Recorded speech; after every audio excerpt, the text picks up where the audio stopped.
Oh shoot, I forgot to open VTube Studio. Ah! Hang on. Oh no. Ah. Hey Shu! How you doing? I'm not nervous, you're nervous. I am so fucking excited. I've been working on this all week. Oh shit, there's a display capture. Oh no. Oh. But yeah, I have been going off the screen. Thank you. I have been looking forward to this stream all week. I've been getting ready for it. I've been practicing. Practicing is a weird word, I guess, but okay. And then in here, we can just do that. Where am I? There we are. There we go. Okay, cool. But yeah, okay. I have been setting up for the stream all week. I made a big list of stuff to do. I made a big list of stuff to do. I just got and I've just been so excited to work on this game. Like I'm finally back in the engine I'm comfortable with. The way it's basically just gonna work is I'm gonna code for 2 hours at a time. Then we'll take a little break. I'll get up. I'll stretch. I'll do my hand stretches. I found a nice little Twitter thing with just a bunch of hand stretches. Then I'm like, ooh, that's a good idea. I should do those. Get up, and then every 4 hours we'll have a food break. So the 4 hours, and then every 2 hour gap. So at 3 o'clock, I will have a little snack to keep my blood sugar up, to keep my brain sugar up, and then at 8 hours, so 3 o'clock and 7 o'clock. At 7 o'clock, I'll just have dinner for dinner. And then, yeah. And then every 2 hours, we take a break. And then, yeah. And then I'm going to split this VOD up into 3, just so it's easier for me to archive on my new archive channel. Which, it's not new. It's been up for a little while. I just kept forgetting to add it to my fucking bio thing. But yeah, all right, let's get fucking started. All I have done for this game so far is I have imported everything that I needed to import, everything that I know I needed to import. So the controller package, the models I made on stream last week, just a couple little things like that. Excuse me. And now it's time to actually get started. So first things first. I didn't forget. I was meaning to do this on stream, and then I changed my mind, and then I forgot. So I did forget. But create input manager in scene in Prefab. Rewired input manager. There we go. So what this is, it just launched on the other screen for some reason. Rewired is a asset store version of an input system, which works way better than Unity's default input system, so I like it a lot.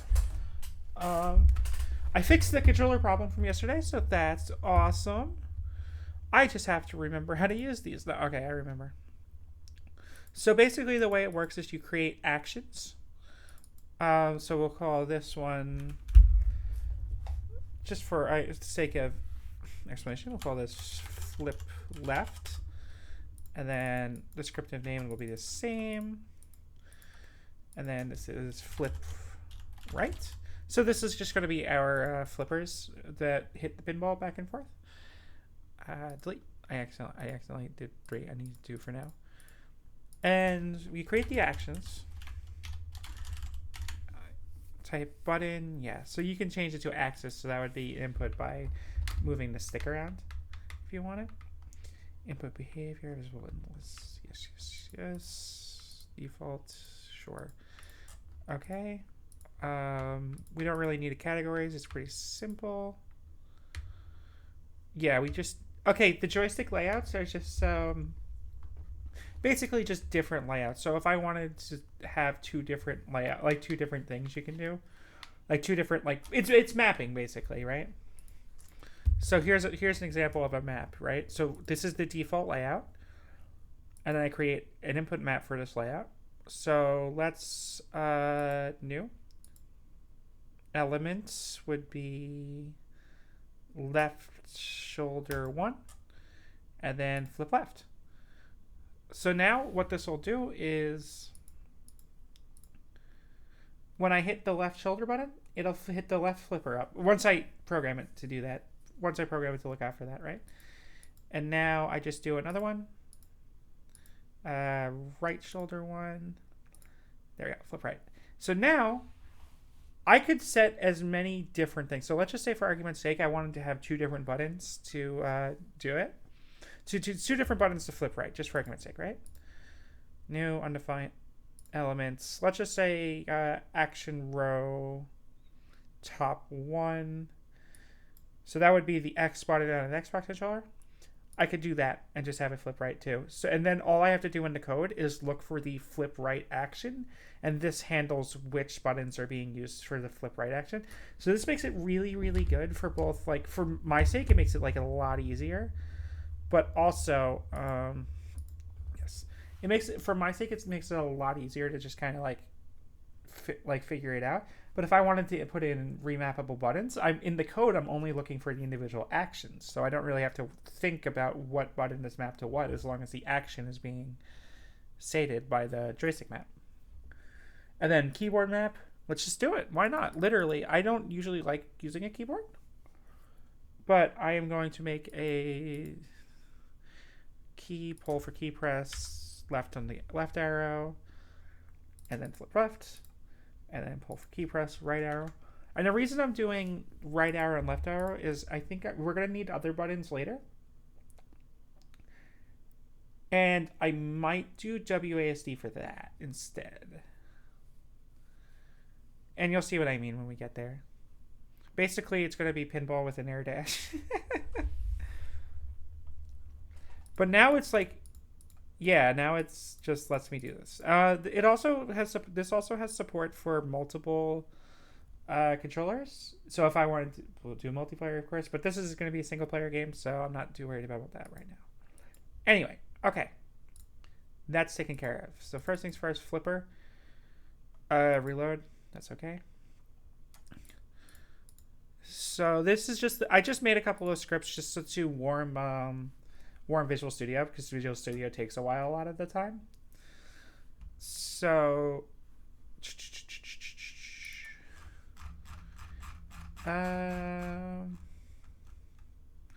player, re-input players, get player G.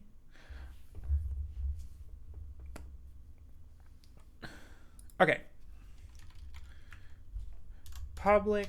I'm looking at the documentation right now because it has been a little bit since I've only ever used Rewired once, since you have to pay for it, and I did because it's good. For ID equals 0, and then that's fine, and then oh right, we have to be using Rewired. So at the very top here, where it says using a bunch of stuff, this will just make it so that I have access to Rewired functions in this code. I don't think I need start. Let's see. Wait, what? Oh, right.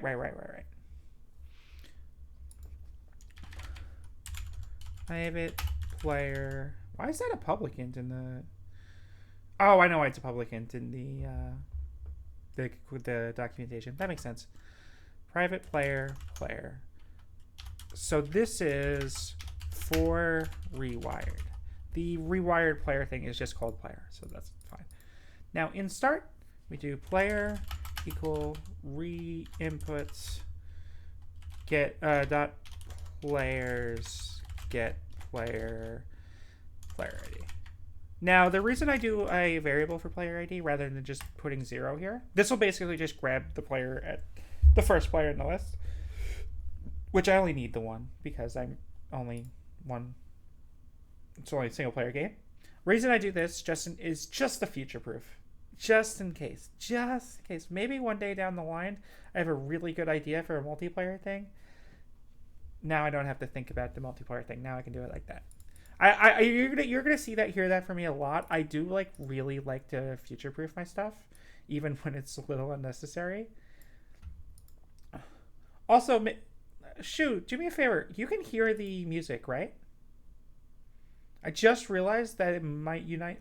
Oh no! Shit! I had it muted. No! Okay, how about now? How about now? How about now? And tell me how the volume is. If you want me to turn it up, let me know. I have it actually pretty turned down on my headset, but I don't know how that's going to sound on stream.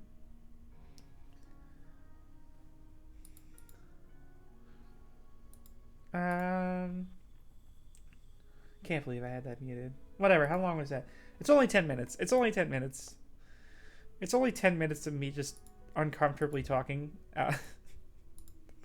It's okay. It's okay. It's okay. Oh well, I don't need the character controller.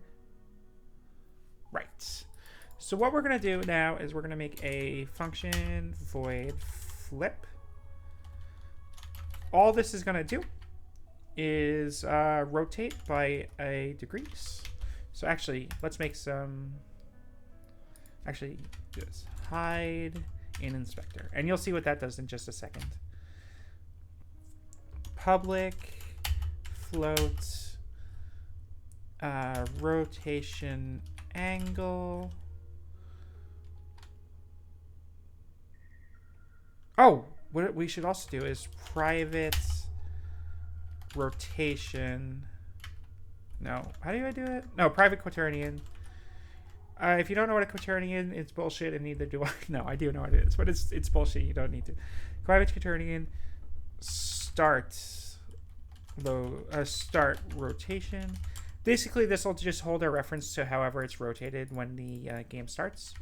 So start rotation equals. Hey, VLR music. Also, I made the stream playlist like way longer, like way longer. So it's not just like an hour and a half playlist for a 12-hour stream. Also, though, I should really fix the names. Ah, boy. This is the Virtue / Reward soundtrack. But it's okay. I'll fix it some other time.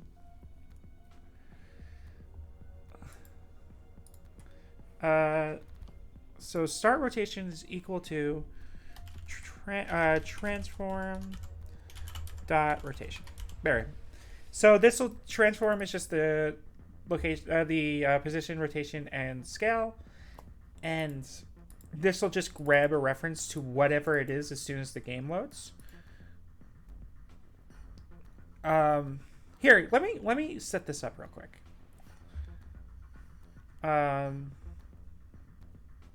We'll just go into models, throw the board on. It's backwards. Oh, god damn it. I forgot to do the stupid, give me a second. Okay. Let's open this in Blender. I forgot to do the stupid... So Blender has an issue where if you look at Unity, you could see X, Y, and Z. So X and Z are the 2D plane, and Y is the up axis. Whereas in Blender, X, Y, and Z... Move. Thank you. X and Y are the 2D plane, and Z is the up axis. So everything is just rotated around the x-axis for some reason. Fortunately, there we go. I think that should work. Save. Basically what this does is it just rotates it so that it'll show up properly in Unity, and then it'll like edit the rotation so that it shows up normally in Blender, even if it's not how it's supposed to be. So let's see. There we go. And then I can just kill this. And it's upside down now. Excellent. Why is it upside down? Okay, no, it actually should not be upside down. Try it again.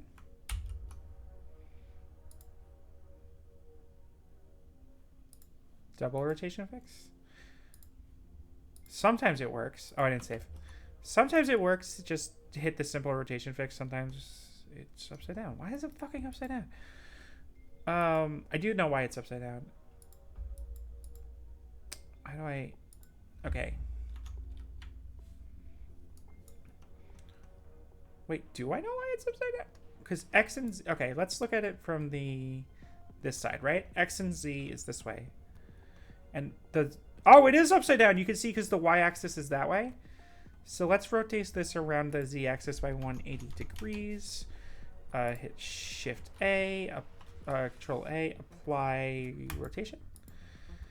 And then this will show up in Unity normally, actually, but just so that we understand, just be like that. Yeah. Now it's a little backwards, but it's fine. So let's... Oh, shoot. I just hit the thing for close all windows. Whoops. There we go. Not close. Save. Unity. There we go. Perfect. So this is going to be our board that we're going to be working with for most of it. It's a little brighter than I wanted, actually. It should be fine. We're just debugging right now. Actually, no, it's not fine. I'm a little... So what we'll do is we'll make a material. We'll create a new folder called debug materials. I do this a lot of the time when I'm making materials that are... I just want a specific color, so we'll just call this matte gray, albedo. Just turn it down, make it a little grayer. Take the... Oh, first thing, you unpack the prefab, because this... Unpack completely, there we go. And then matte gray, and we just put it on here. Bam, easy, done. So the material is literally just the thing. You could put a texture on a material, and it'll just wrap around if you wanted. But this is just the easiest way of doing it. And there are other ways to do materials. So, cool. This is taken care of. I can close Blender. Now we do the flipper. I'm going to probably have to rotate this around too. God damn it.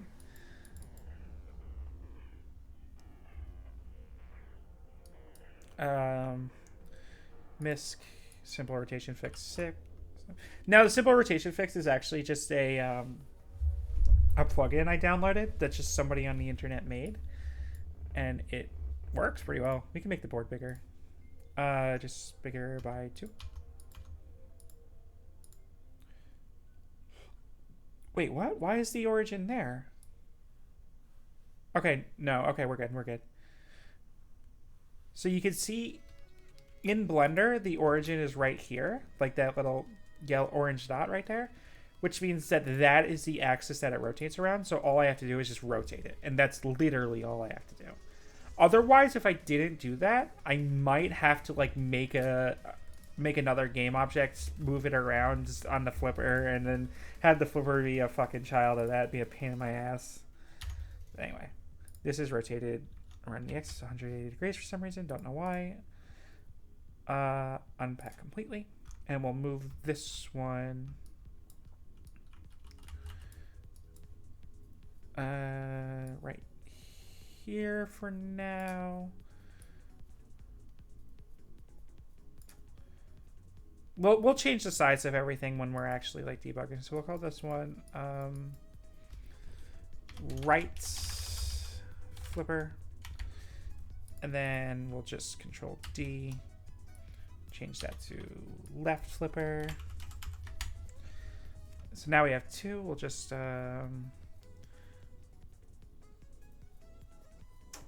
Z. Okay, this will mirror it, scaling it the other way, and then. Oh shoot! Okay, wait. Scaling it's a bad idea. Okay, so what we have to do is we have to first of all move that around. Now we have to mirror it somehow. So we'll make the starting position on this -25, just for sake of easier math, just for now. So that's -25.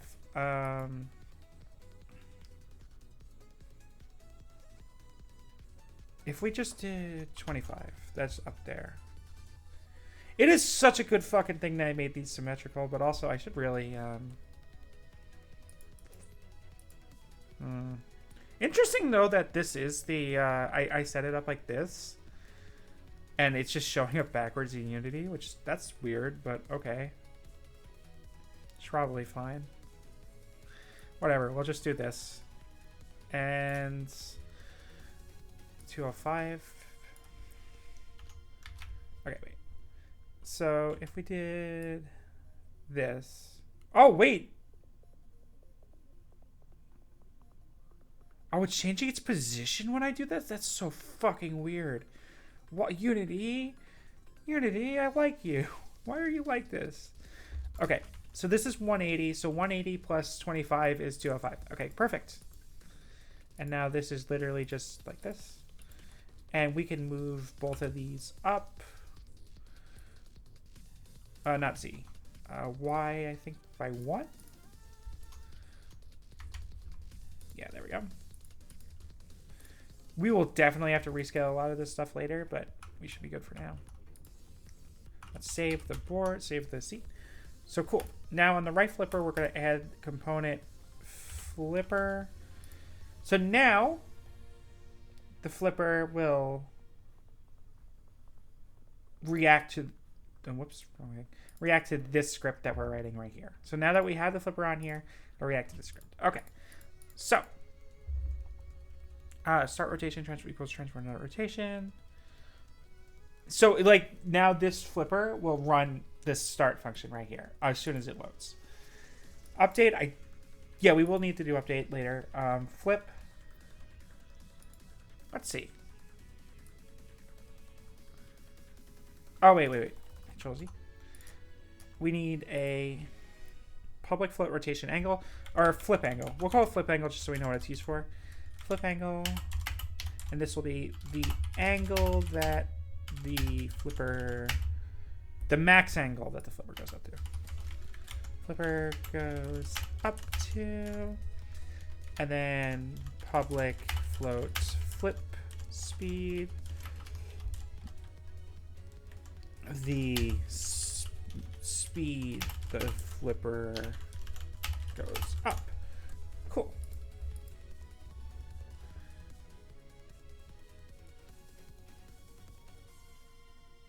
How am I going to do this? Okay. So first things first, we're just going to do void flip and then go.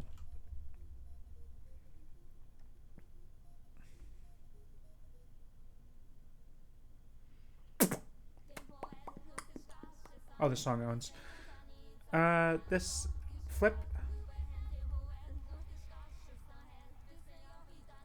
Do we need a rigid body? No, because it's not. So we just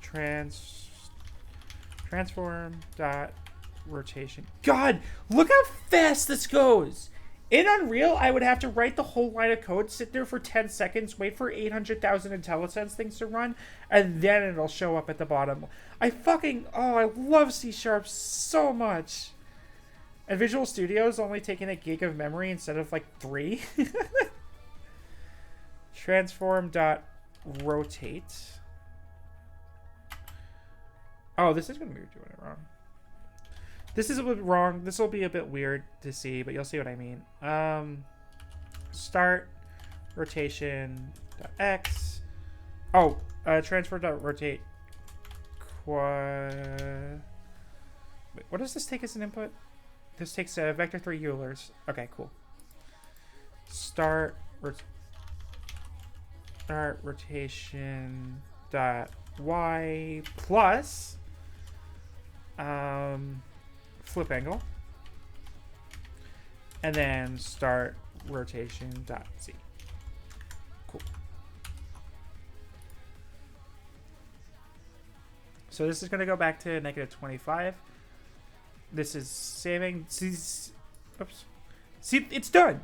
Unreal would have taken so much longer, but it's done. So we go like this. Let's just say that 25. We want it to go up to 25. So let's say the flip angle is 50. And then the flip speed is... It doesn't matter yet. It doesn't matter yet.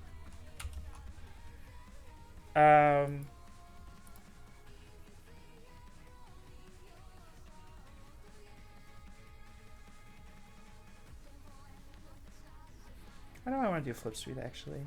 Ah, we'll figure it out when we get there.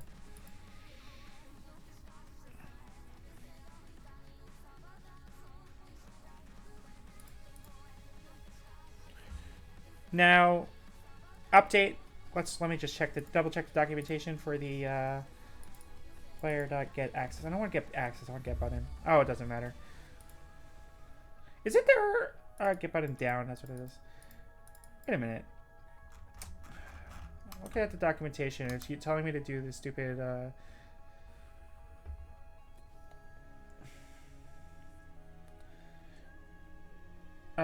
Let's see. Input behaviors. I think that's what I need. No, this is in concepts. I need code. Many tutorials. Documentation. That's button. Oh wait. Oh shoot. API reference. That's what I want. Okay. Get button down. I can use it. Oh, okay.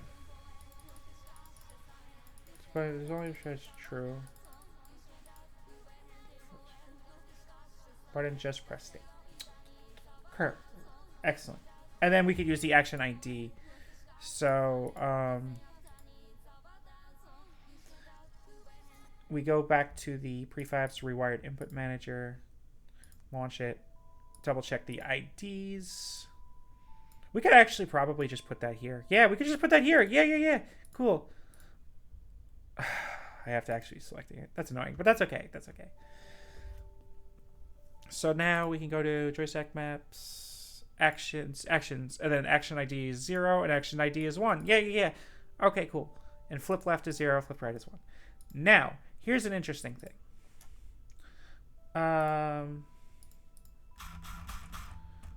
Here's an annoying thing I failed to consider, but we'll be fine. We'll be fine.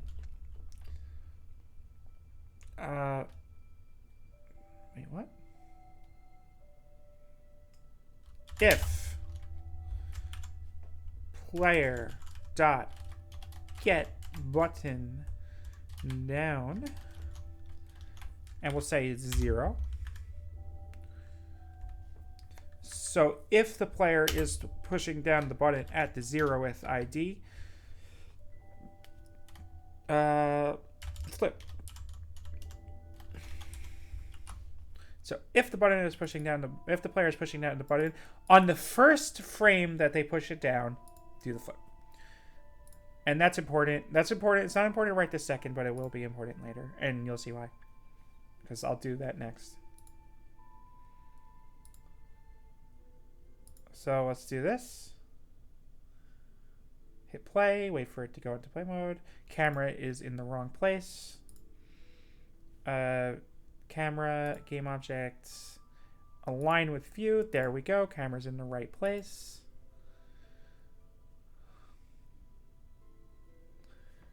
Now you can see I'm hitting buttons down. Now let's hit the... Oh no, it didn't work. Oh no. Wait, what? Object reference not set to an instance of an object? Where? At 30? If player.get button down 0. What? Why not? Oh, did I forget to... Is Rewired... Do I have to actually set up a player? Players... System... Head joystick map. Wait. Joystick map... What are we calling it? Just 0? Yeah. Default, layout default. Keyboard maps, keyboard map. Oops, I forgot something. It's been a while since I've used, Oh, okay. New player 0. Not... Oh, system is something for something else. Okay, I know what that's for. It's been... Alright. Now we have created the maps. Add joystick. Click back to player's navigation, select player. Player 0. Cool. And this is the player ID is 0. So this player ID was system, so that wasn't doing it before. Okay. Add joystick map, add keyboard map. This is just one keyboard map 0, keyboard map 0. I think this is probably the right one. And then do this. Player will not be assigned a keyboard unless you... Oh. Start enabled. Start enabled. Okay. Cool. Sorry, I just forgot how to use the thing. Excellent. It's still giving me an error. Oh, I forgot that you could just do that in Unity, right? Because it doesn't take 800 years. I'm gonna bitch about Unreal a lot. I like Unreal. Like's a strong word, but I think Unreal's fine. But wait, why did OBS just?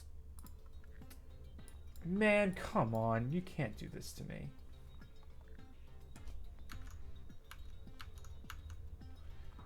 Oh my god! I just went to make a OBS smaller, and the stupid little bar at the top that you used to drag it around just went up off the top of the screen. Okay, I fixed it. There we go.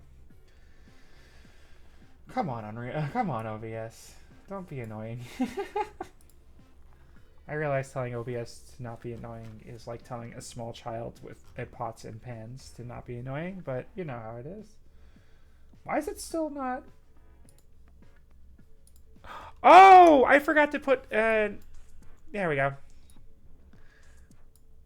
I have to put the input manager in the scene. I forgot about that. So let's see. There we go. Now I'm not getting an error. Now I'm hitting buttons on my controller. I hit the, bam. Look at that. Now here's the problem. Here's the problem. On left flipper, we'll also put the flipper script. Have the same flip angle of 50. In fact, we'll go into the script in a second and just set that as the default. So flip angle equal to 50. That means whenever I add it to something, it'll automatically be set to 50, but yeah, whatever. Now, we hit this.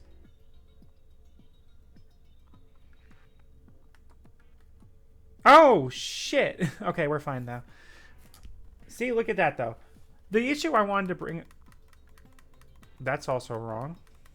That should not be doing that.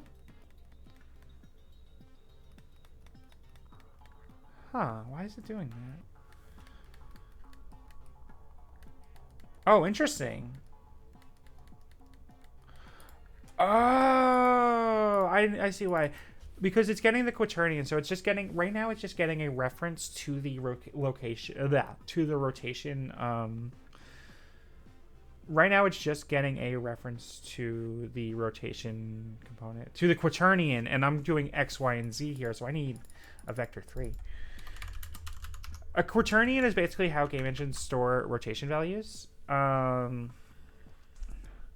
But they're annoying to use, and nobody likes using that.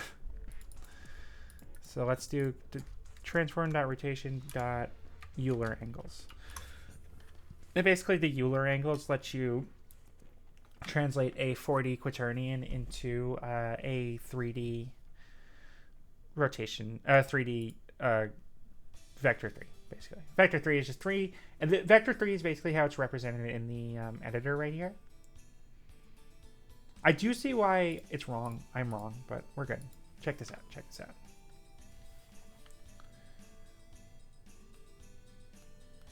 Oh, it's still rotating? Why is it still rotating like that? So the right flipper is moving by 25. The vector 3 is not an object. What the hell? And the left flipper is moving by a lot. That is bizarre behavior. Oh, okay. I see.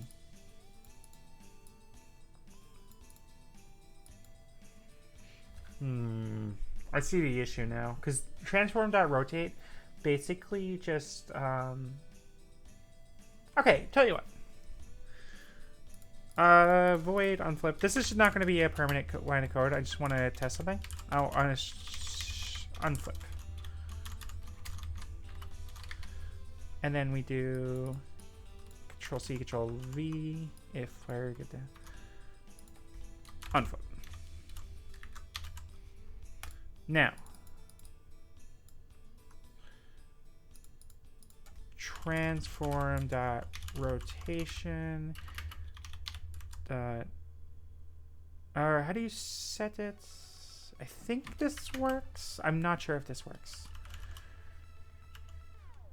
Start rotation. There we go. Cannot modify the return value, but right. That's right. Transform.rotate, and then you just do start rotation. That's probably how we're supposed to do it. I've run into this issue so many times because I forget every single time what you're supposed to do and then do it wrong because rotation is confusing. So now we'll flip it. Unflip.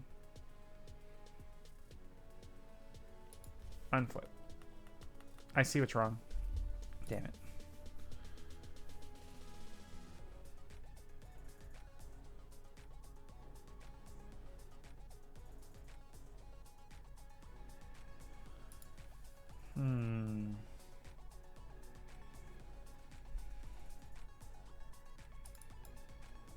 Maybe we'll go back to making this a quaternion. Let's peek the definition real quick. This is a struct. Okay, good to know. So a struct is just, it lets you copy the values, whereas if it's a class, it's a set of values in memory, and then setting it will setting a reference will just reference that piece in memory, but setting it to a struct will just copy it over each time. So just do this, unflip, and then we do transform.rotation equals start rotation. Start rotation.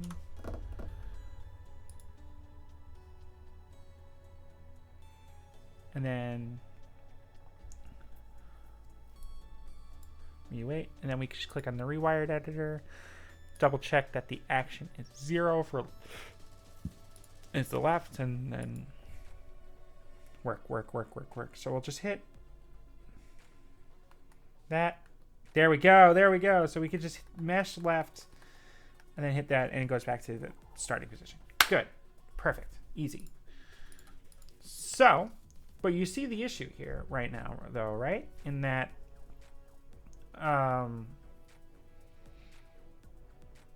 I fucked up here. I know why this is wrong.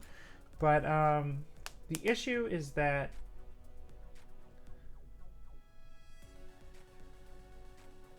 Jesus, my brain. First of all, the first issue is that hitting left will make both of them rotate. That is a mistake. Second of all, I just don't know what the hell I'm doing.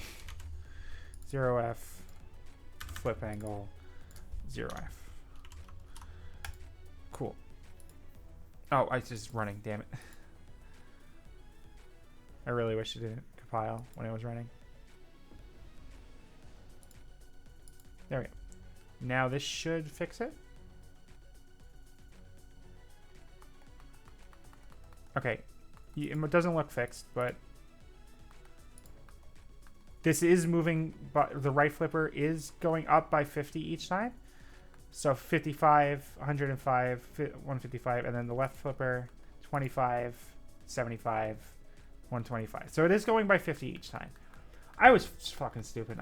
So basically what I was doing before was I was adding the 205 plus 50 and then having it rotate by 255 each time.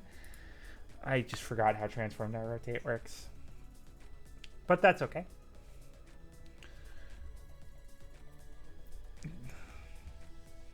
So what we have to do now is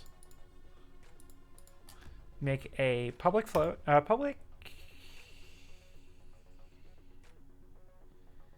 tell you what, public bool is right, and then private float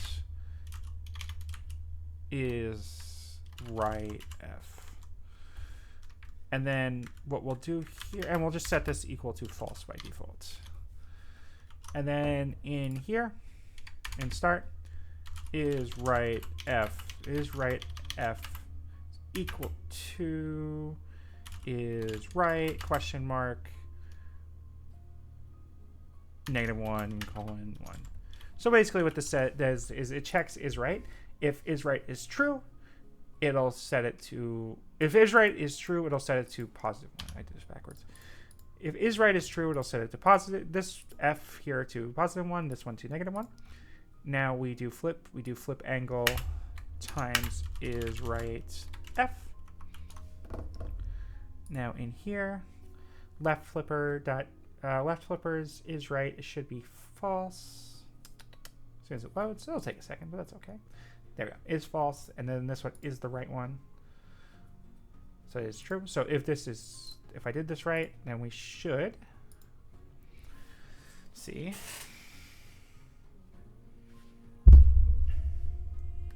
Bam! Look at that. Look at that. Look at that. Look at that. Look at that. But now that we have that, so the is right just works in code like this. But now that we have that, I'm going to get rid of unflip for now. Actually, no. Yeah, I'm going to get rid of unflip for now, and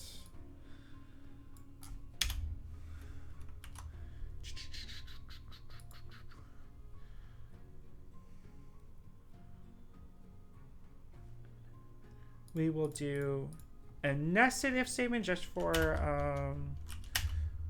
the sake of runtime stuff. So this way, it checks if you are not is right. So if you are left, check for this one. Else, if you are the right one, check for this one.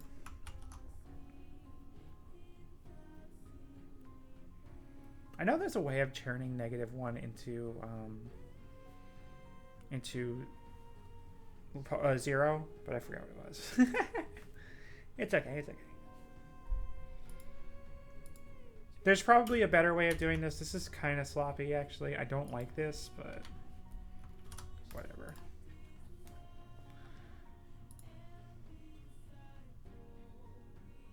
There is a better way of doing this. But basically, there's a cleaner way of doing it. I don't know if it's necessarily better, but I'm kind of like cleaner. So let's just...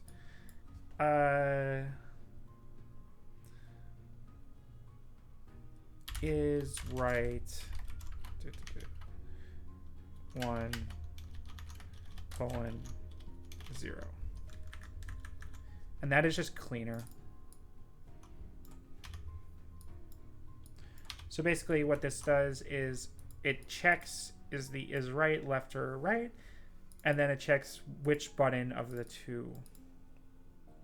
Yeah, this should work. I had to get rid of unflip for this, so we'll just be flipping around.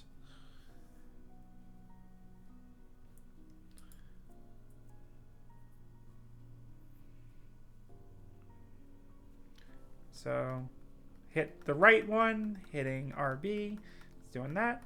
Hitting LB, and it's doing that. Perfect. Perfect. Now that it just flips. So that's the easy part. Hey, Toasty, welcome. Thank you.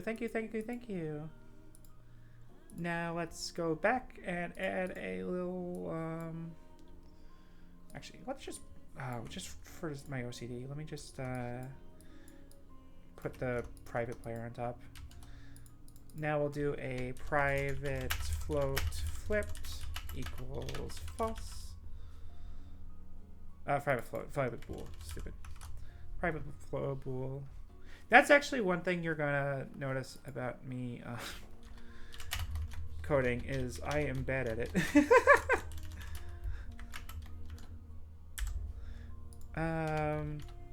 Perfect. There we go. Flip, and then we'll do flipped equal true, and or flipped equal true. Now what this will do is this checks to see if we're already flipped, and if we're not, then we can flip. If we are flipped, then we can't. It'll stop. So let's do this. I'll start mashing RB once it plays. It only works once. Perfect. Good. That's what we want. Now We're probably going to get rid of void flip right here. Comment this out. Let's see. Wait, do I have to do it on this one? Thank fucking God. Okay. Now what we're going to do is a coroutine, which is I enumerator flip. And then we'll do if flip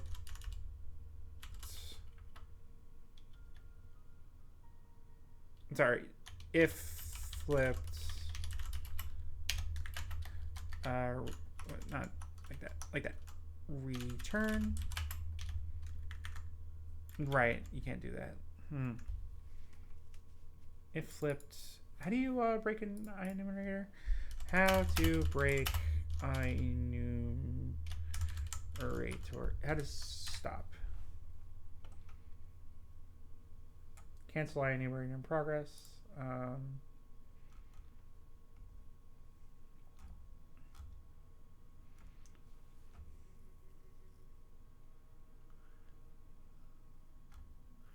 We just do enumerator wait. Is counting equal true?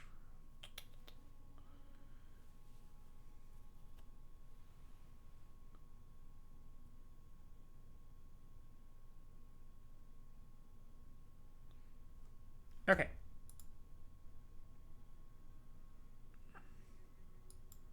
Okay. Good. Have fun with work. We'll do flipped equals. Oh wait. Oops. We'll just do the whole thing in a fucking if statement. I don't care. If flipped.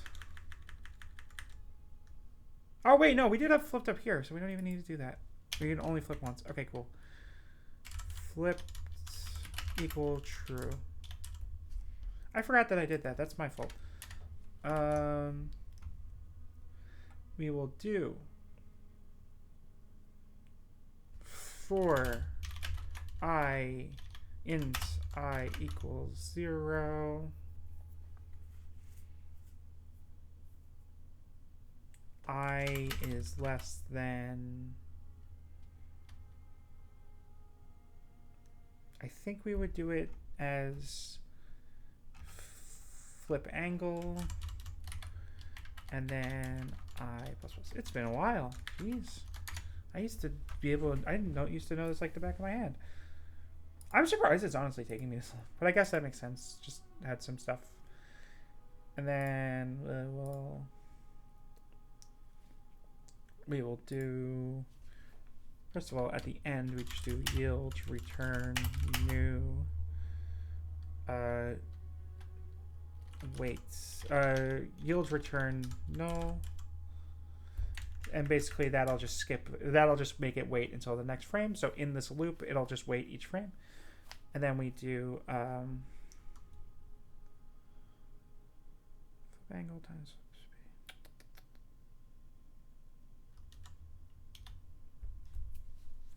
Transform dot rotate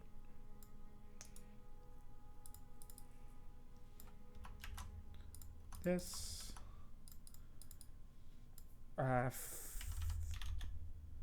time dot delta time, so that's just how much time it's been since the last frame, times flip speed.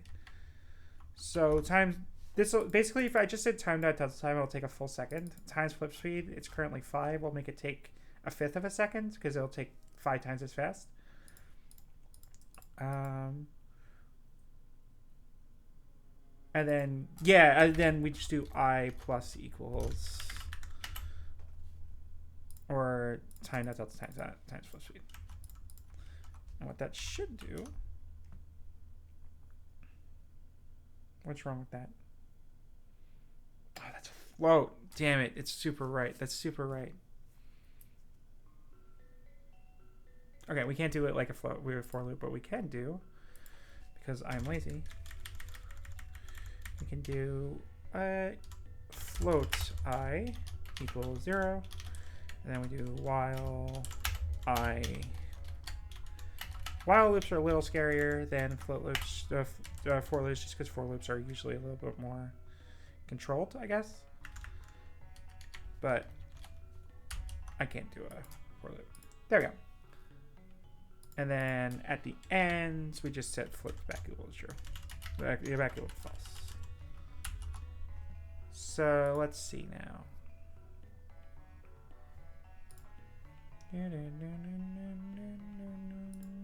Wait for it to load.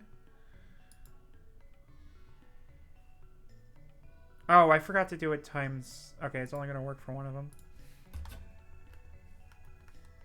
And it doesn't work. Oh, because I never did start coroutine.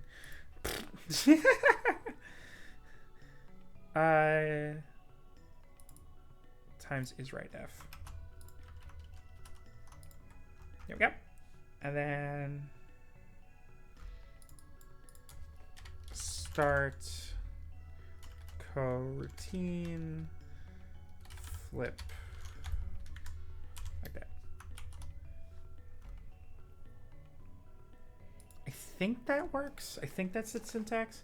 It's been a while.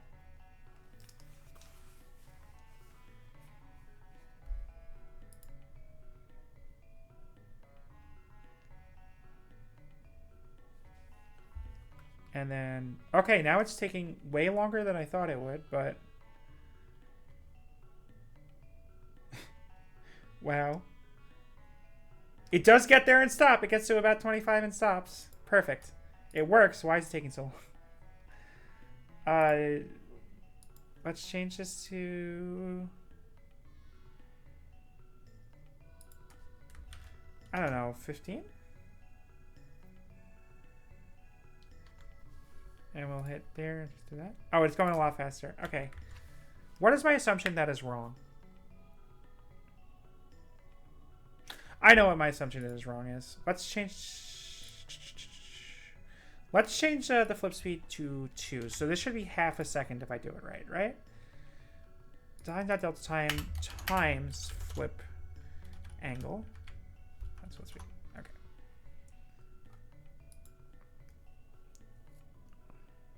This should be half a second. Actually, let's do it 0.5, because if I'm right, this should be 2 seconds.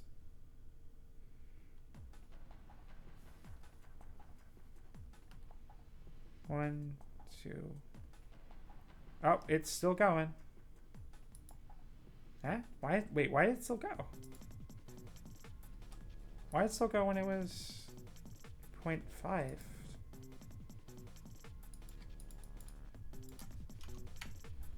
There we go. Okay.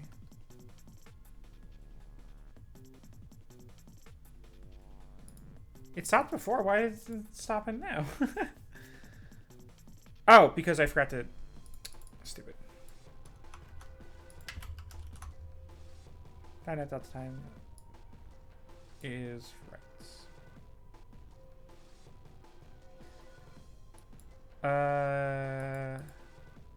Right, because if this makes this negative, it doesn't matter with I. I will still go up. That makes sense. Okay.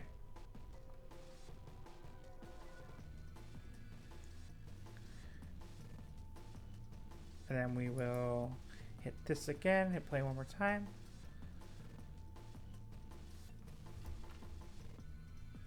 Still at 0.5. There we go. But then it stops in the right place, though. So let's try going back to 2. Why is it? Oh, I'm dumb. Okay, if I do it at 1, what happens if I do it at 1? So delta time times 50 times 1 times 1. That took about a second, right? It should be divided by flip speed, not times. So if you do divided by, if I do divided by 2, it should be half a second. I'm bad at coding, folks. If I do divided by 2, it should be half a second. No.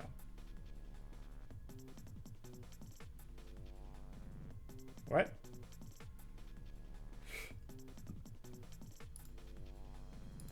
No, yeah, no, I was right the first time. It should be multiply, just because multiply should make the incrementer go up faster. So time not delta time. So let's just say that for argument's sake, it's 0.02 between each frame, right? That's what it is when it's a fixed update. Flip angle is 50, so 0.02 times 50 is 1. Okay. So 1 second. So this will rotate by 1 degree each second times flip speed. That's 2 each second. Oh, this. Okay, so the flip speed will just be how many degrees do you want it to rotate a second? Okay, I'm glad I double checked that because I didn't know why it was being such a problem.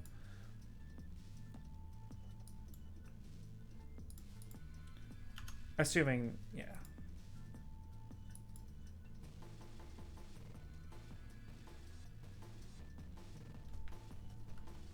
There we go. And then that'll rotate 5 degrees a second. We want it to go 50. So that takes 5 degrees a second. We want it to go 50, so 10 seconds? No, that's not it either.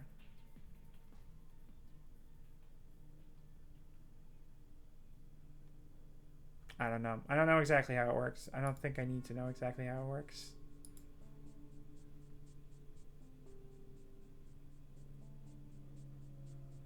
Try this. Try 10. That'll double the speed. Bam, bam, bam, bam, bam, bam, bam. Perfect. And we'll just do 20. Perfect. I think that's actually probably a good number to put the speed at. So we'll just do 20 for now, and we'll play with it more as we go. But flip speed equal 20, so that'll make it the new defaults. Cool. Next thing's next. The ball. Now here's the problem. I want to make this board procedurally generated, which means I do really want to keep it on this X and Z plane, because that just makes my life a lot easier. Problem is, a 3D object sphere, and we'll call this the ball. We'll organize this later, but for now the ball is here. Wait, where is it? Reset, and then 0.5. Problem is, and we put a rigid body on this. A rigid body is just a physics component. There we go. Use gravity. Yes, it's coming back. No. Collision detection continuous. That just makes it so when it's going really fast, it doesn't like go through things. Here's the problem with keeping the board flat. Is that does the board not have a fucking mesh collider? Damn it, I'm stupid. There we go. I think that's enough. I might have to make it convex. Nope, okay. The ball doesn't go down at all. The ball just stays in the middle. Doesn't move. Like I can whoops. I can raise the ball up in the scene mode and it just falls down. Just falls right down. So that's not good. This was actually the one thing I was like, I wanted to make sure I looked up before I oh, I didn't mean to do that. This was actually the one thing I wanted to look up, because gravity this is going to be important, especially the angle of gravity. So let's open the general, the physics. Where is it? Where's the physics? Or the project settings window. That's what I want. Project settings? Project, there it is.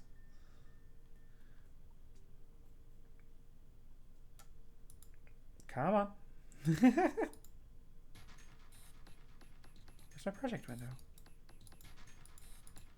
Why is it not giving me what? What? What the fuck? Oh, it's this window right here. I'm thinking of something else. Okay, wait. What the hell am I looking for then? I'm looking for panels, edit, maybe edit? Project settings. Oh, right. Yeah, it should be in Windows, but I think it should be in Windows. Yeah. So this is the default gravity, like this. What I'm gonna have to do is figure out. Oh, Shit. So the default gravity is pulling down on the y-axis by 9.81, which is normal. So I'm going to have to rotate this vector on the x-axis. So let's think about this for a second. How do I rotate a vector? By 45 degrees on the axis.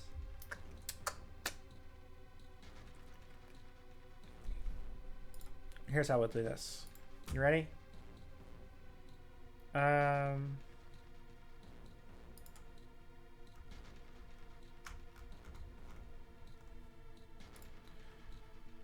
First things first is, sorry, I just got distracted. Okay,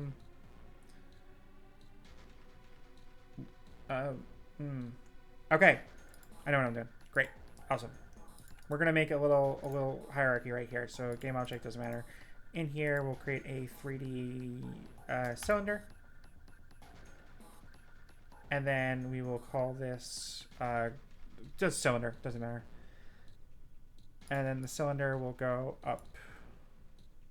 Oh, fuck me. We have to transform, reset this. So this is at 0, 0. We'll make the board invisible just for now. Deactivate it. And then the cylinder will go in -1. -1. Let's focus on this. There we go. -1. Cool. So this means that the game, we'll make another game object as a child of these.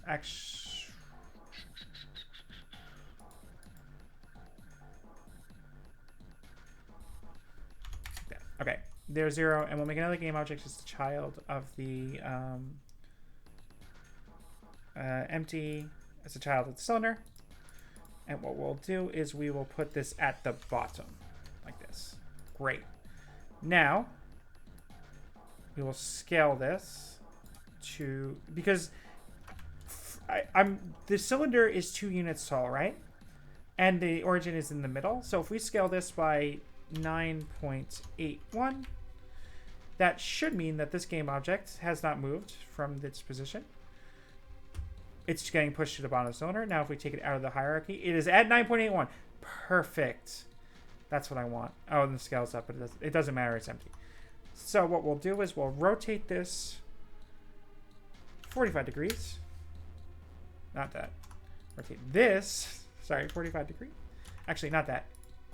I guess it doesn't matter. I could have just done this. I didn't have to do it. So now this cylinder is pointing down this way. So this game object will remove it. 6 point this. So it's the same on both. That's good to know. Now in the project settings, 6 point this. Bam. Now gravity on the whole project. Unfortunately, the whole project, not just on the ball, but the gravity on the whole project, or anything that's going to use gravity, is going to pull downwards. Let's move the ball up just to show it. And then we will go here just to see it from the side. God, I hate that. Okay, there we go. Just see it from the side. Now you can have both the scene view and the game view open at the same time if you want by doing that. Play. If I did this right, yes, the ball is now going down diagonally. Perfect. So now we have simulated a diagonal. We have simulated gravity so that this board can stay on the same plane right here, while the ball just goes down and is in the right place. So now the ball is still here. The ball will use gravity. And then when it plays, see, now it just rolls down like it is a pinball. Now this does assume the board is at a 45-degree angle. I do think that might not be ideal for what we're going for. But, you know, whatever. We'll make it work. There we go. Okay, cool. And then game. Oh, wait. Let's move the ball. Oops. The ball, we will just move over. Wrong one. Here. We'll just move that over there. Give me a little bit of time to react. Go into game mode. I forgot to give the flippers a box collider.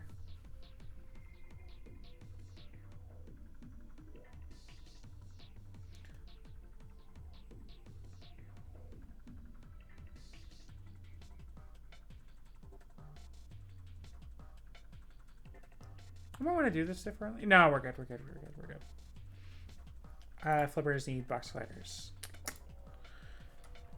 Box collider. Perfect. It's just the right size. I could play with this a little bit more later, but for now it's just the right size. And then box collider. Perfect. Excellent. Excellent. Excellent. Oh, shit. Okay. It's not working great yet. Let's Oh,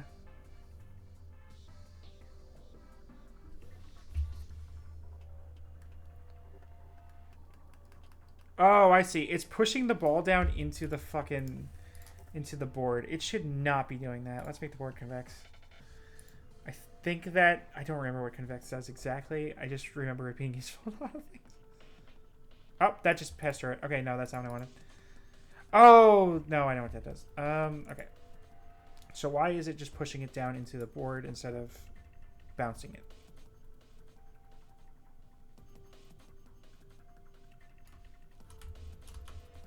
Let's see now. God, I hate doing that. Oh, these flippers are way higher off the ground than I thought they would be, huh? So how about this? Then we test. We hit save. We test. I just realized I forgot to do the important part of the flipper. Okay, it fell through the floor now. This has a mesh collider, right? Why is it being weird?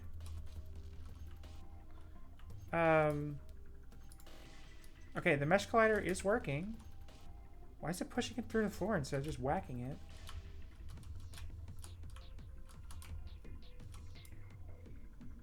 Mesh render. Let's turn the flip speed down.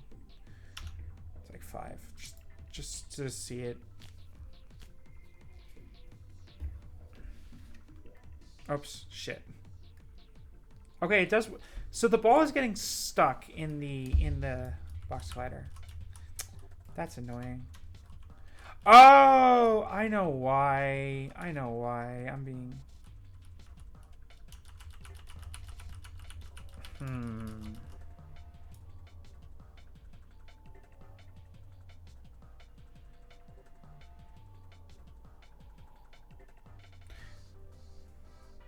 It's because when you do transform.rotate and not rigid body rotation, it rotates on a different thing and things have shit.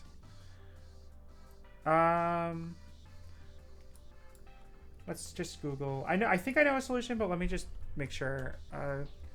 Unity, rigid body, stuck on wall. Sure, why not? Rigid body stuck on wall on jump zone. No friction disadvantages. A couple of potential friction. The wall just shoots roll.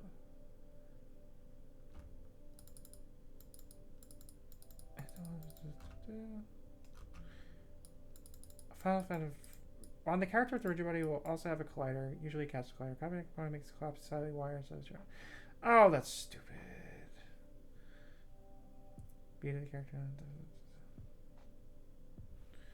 Is it a friction issue? Because this isn't. God, this is such an old thing. Oh God, why would you do this?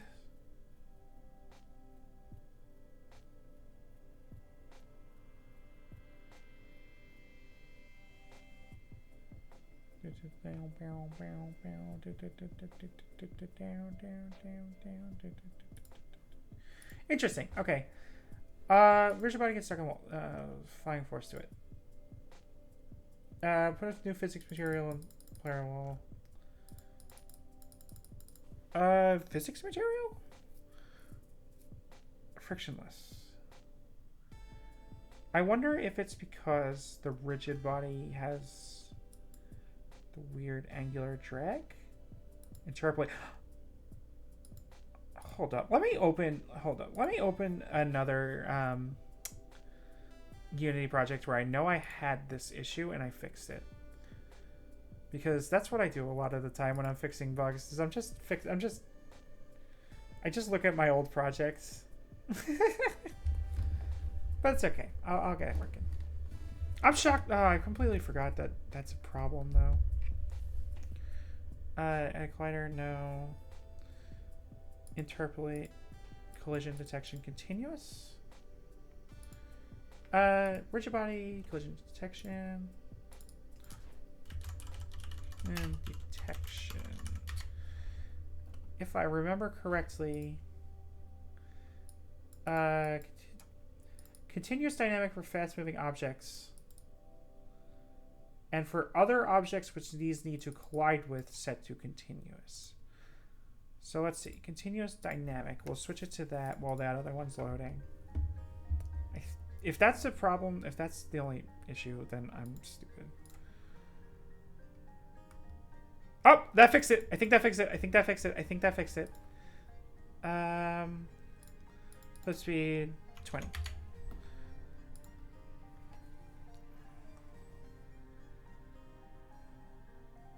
There we go. All right. Well.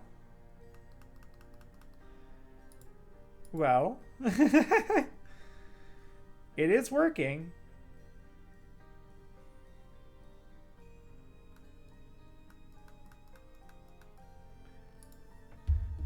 Now I just have to make it. Wait, did it work that time? Hang on.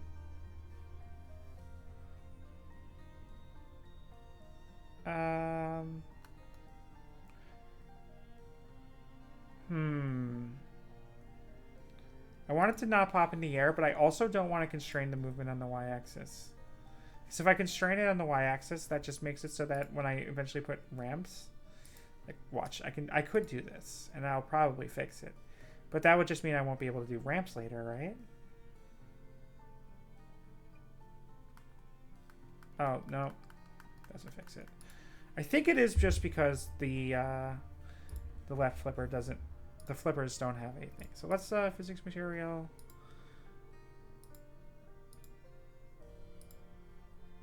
Yeah, whatever. You're just opening. Let's make a new folder. Create folder. Physics material. And then we'll just do create. What is it? It's... Where is it? Physics material. There we go.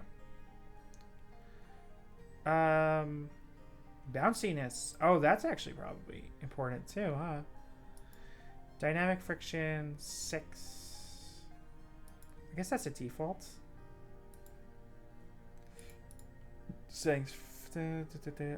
Is there a default somewhere in here?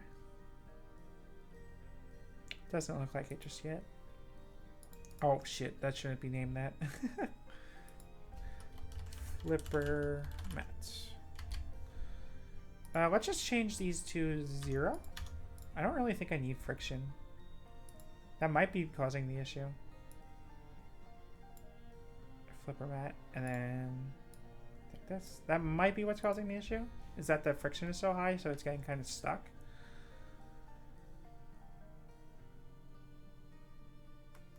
Nope. Interesting. That wasn't it. Okay.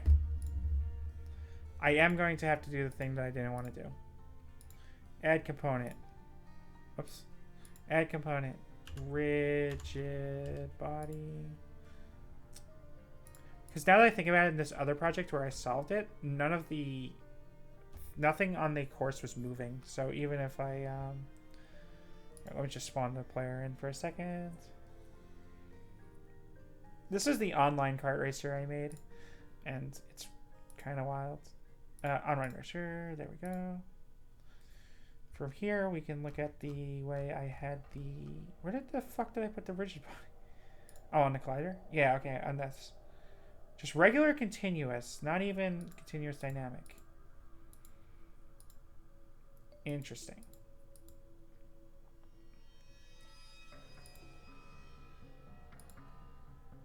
Okay, that's probably not what I need. I'll leave that open just for now. If I have to do it like this, I'm going to be fucking pissed. Freeze position. Just fucking freeze position. And then freeze rotation. Let's just see. So if I do it like this, I think this means that the ball can't influence this thing's position or rotation. Now let me just knock that off for a second.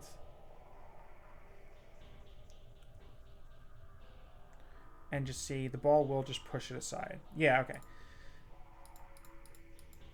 And if I just did it like that, the ball will rotate it, which I do not want.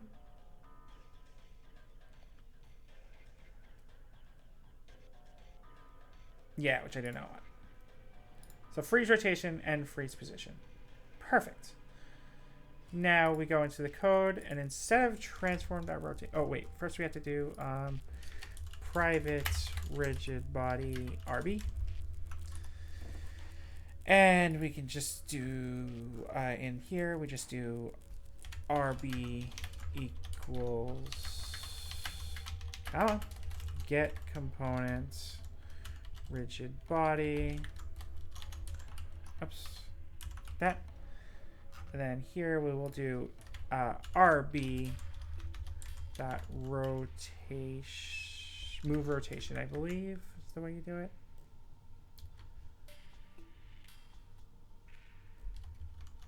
Oh, this requires a quaternion. Quaternion dot Euler. And then that lets me just put in the shit from up there as a vector 3. So instead of doing it as a... I don't know if freezing the rotation, that was just going to break it.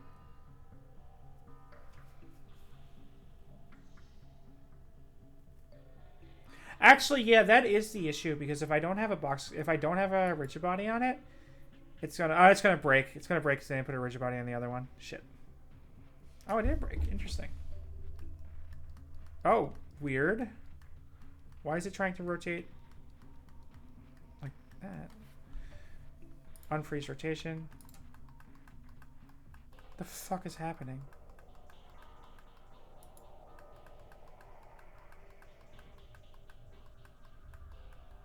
All right, let's okay, first of all, kill the ball for now, just for now.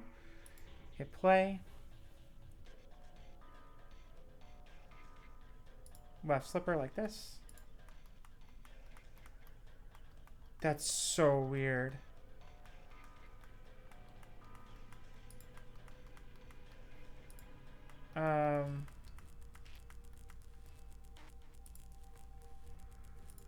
Did I do this wrong? Did I misunderstand move rotation? Rigid body move rotation. Also, really interesting is that changing the rigid body move rotation has... I am on the wrong one. There it is. I see the issue, I think. Maybe. Yeah, I see the issue. God damn it. Move rotation. Hey, Civ! Welcome! I see the issue. I misunderstood move rotation. Fuck me. Okay, we're good. But that's okay. We can just go to rigid body. Control F. Rotation. Move rotation. There's no way of doing this the easy way. Fine. Okay. Vector 3. Last rot equals RB dot rotation dot Euler Angles. Last rot equals plus equals new vector 3. Copy paste all this shit right here. I didn't grab this. There we go. And then quaternion.euler and just put that one there. That should do it.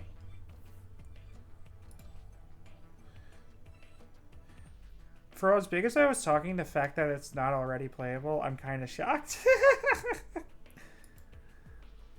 It's because I forget everything. Every time I start a new project, it's like I'm Samus. There we go. Now the only problem is that it's not doing it around the origin. Why is it not doing it around the origin? Why is it doing it around the center of mass? Is that because it's using the center of the fucking box collider? Annoying. It's using the center of the box collider instead of using the center of the...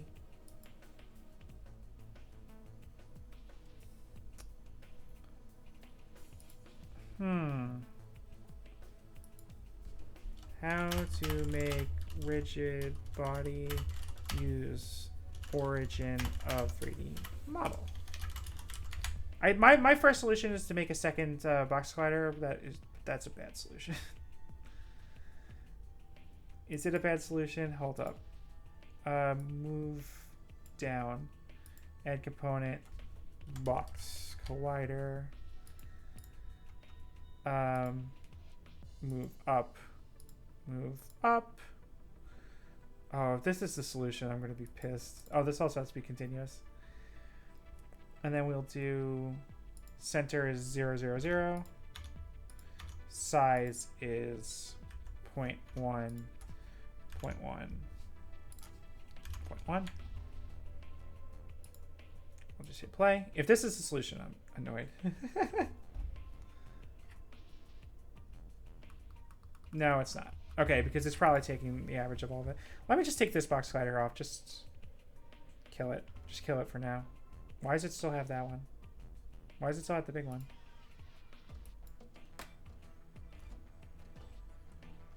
I just said go away. Why is it still there? Because this is the small one that I wanted to be the center. Why is this one still here? Oh, it's just grayed out. Okay, fine. Whatever, this is all default. I can get rid of it. Alrighty. So this is using the box collider. Okay, that didn't work. I know what. Move up. This will be the good one. Rotating around a point instead of self. If anyone goes... And the mysterious host can be treated quite relatively easily. Quaternion Q, quaternion at angle axis. Rotate rigid body around point. Okay. The origin.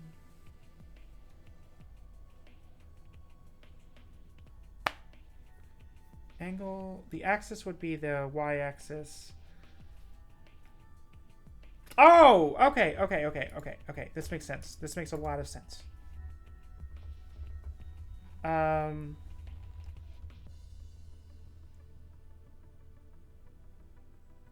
So we're still on...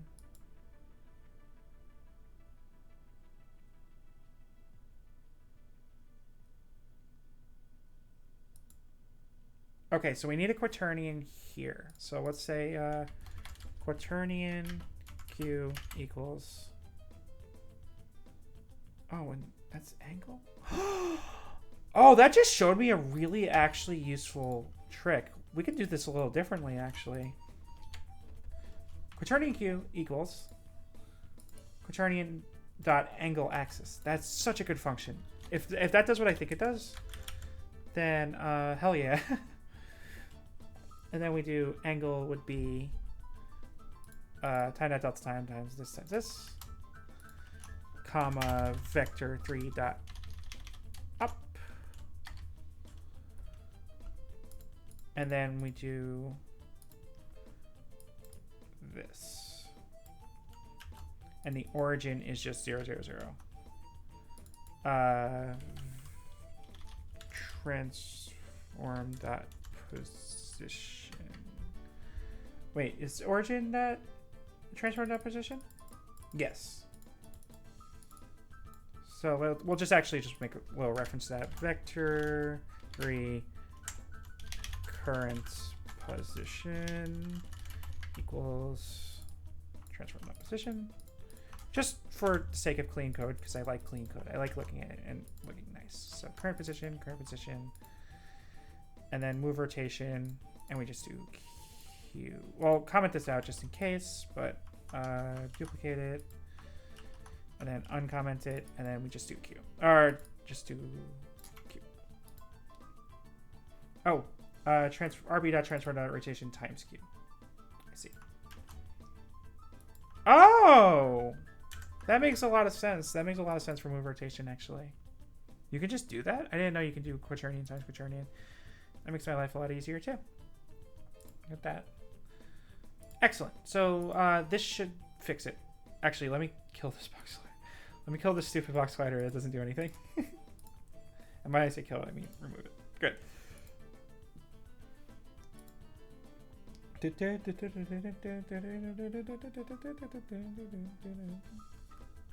Didn't work. Okay, what is wrong? Let's see. Let's see if I misunderstood. Translate the point back to the origin, the point around which we are rotating, which would be right here. Hold up. Oh, no. No. 3D objects. Well, it's not empty. Who cares? Yeah, that should be there. Rotate around points. There we go. And this, if I did that, would just be this. That should be the same, though, right? That should be the same. Why is it not?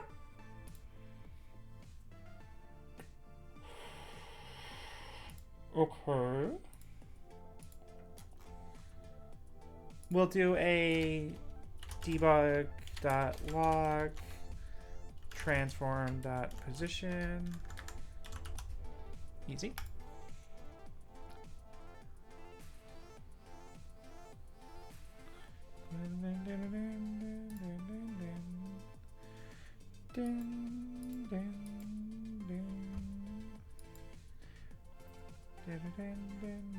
So we don't actually care. We're not actually testing anything.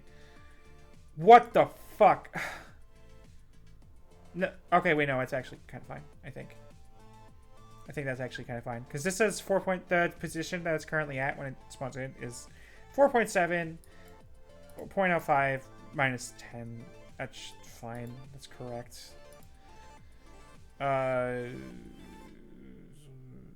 Why is the Z minus 10? Oh, right, because the Z's here. Yeah. Let's just make this thing right here. And just make sure that it's not... Yeah, it just moves it over a tiny bit. It's fine. Huh. Okay, so we've ensured that transform.position is the same thing. Also, we should really just do this at the start instead of right there. Private vector 3 start position. This would be a whole lot easier if their fucking rigid body used this stupid or origin point instead of using the middle of the box collider. It's annoying. But I know why it does that. I know why it does that. I'm just annoyed. Because it doesn't do what I want it to do. Start position equals transform dot position. And then instead of current position, we'll just start position. That should do it, right? And then save.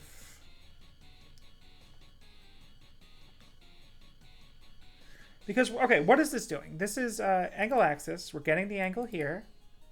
And then the axis is vector 3.up. So that's just pointing around the y-axis, right? So this is rotating around the y-axis by this amount, which is basically what I was doing before, just a little more complicated. Or, yeah, these are two different things. I shouldn't have put them together like that. Basically what I was doing before. So now, the quaternion that we are... This new quaternion times the current... The position of the rigid body minus the origin. So that would be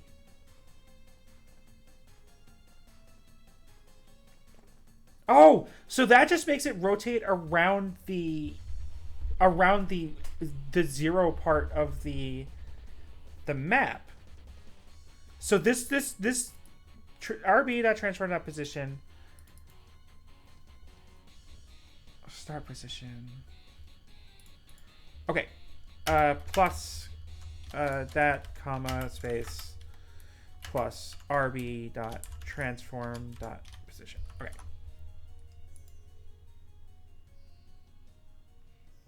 So now when we play it, it should give us the starting position of the rigid body, which would be wrong.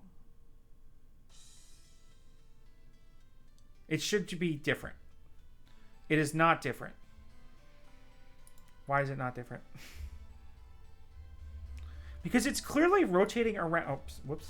It's clearly, when it tries to rotate, it's rotating around the middle of the rigid body. And not... Why did it stop?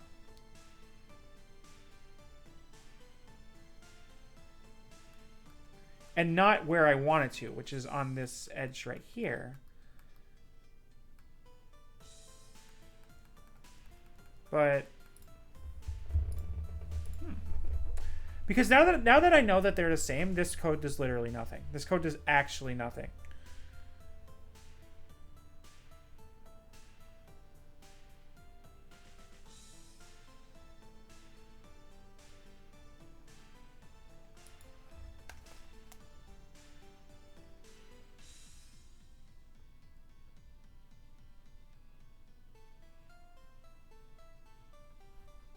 Translate the point back. Build the quaternion is the provided angle on the axis around which we'd like to rotate. Translate the point back to the origin, the point where we are. Multiply by it by the quaternion to rotate it around the desired axis. Translate it back, and use the resulting point as a target. So right now, this is getting sent to 0. That's weird, actually. Isn't it weird? Hold up. Why is it getting sent to 0? Log RB transform position. Does that change? Does RB transform? It should. If it gets sent to 0, then it should stop rotating because it would just be Q times 0. Right? Also, I didn't know you can multiply a quaternion by a vector. That seems insane. I don't know how you would do that. I do know how you would do that. That seems insane. You shouldn't do that. This is the startup one. It is changing. Hang on. So it is the RB.transform, right? Is changing to where this is, and I guarantee you that if I took the thing off, what's this? Because watch, if I go into the in editor rotate thing, right? This changes. You can see right here that this changes the position, because the position is actually this point right here. And if I just did transform.rotate, it would work fine. But why is the rigid body being such a douchebag? Because I need to use the rigid. Okay, check this out. Let's put the ball back. I'll show you what I mean. Let's put the ball back. Move this over just a tiny bit. Thank God for the grid. And then in the right flipper, we'll just change the flip angle to 100, and then the flip speed to 30. Cool. Sure. Right? So then when the ball comes down, we will...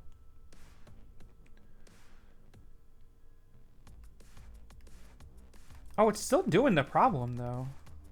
Where it's flipping through it. That's annoying. The right flipper has continuous collision section, right? I wonder. No way. Let's uncheck the freeze rotation. That shouldn't change anything, right? We'll change this back to 1520. Man, I made this big list of shit I wanted to get done. I did not expect to get stopped by rotation being weird. Okay, that's not what I thought. I didn't think that would make a difference. Okay, good. I really did not expect that. Wait, let's put those all back in.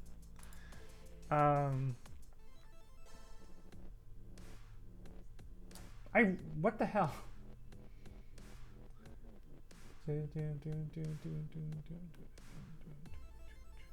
How about this? Let's take the rotate around point, reset the thing so it's in the middle, right? Now, we will make a reference to public game objects debug ref. I do this sometimes. It's good. It's good to do this.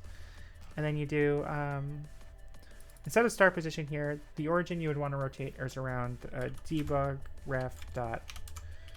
Instead of game objects, just transform. Debug ref dot position, and then we'll just do it like this. So if this code works, the way I think it should, then I'll kill the debug log.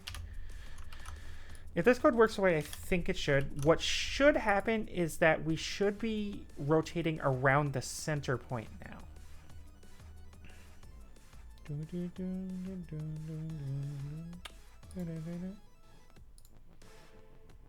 So we go to right flipper, we have the debug ref, we throw that in there, make a little reference to that rotate around point in the center. No, this doesn't work. Why doesn't it work?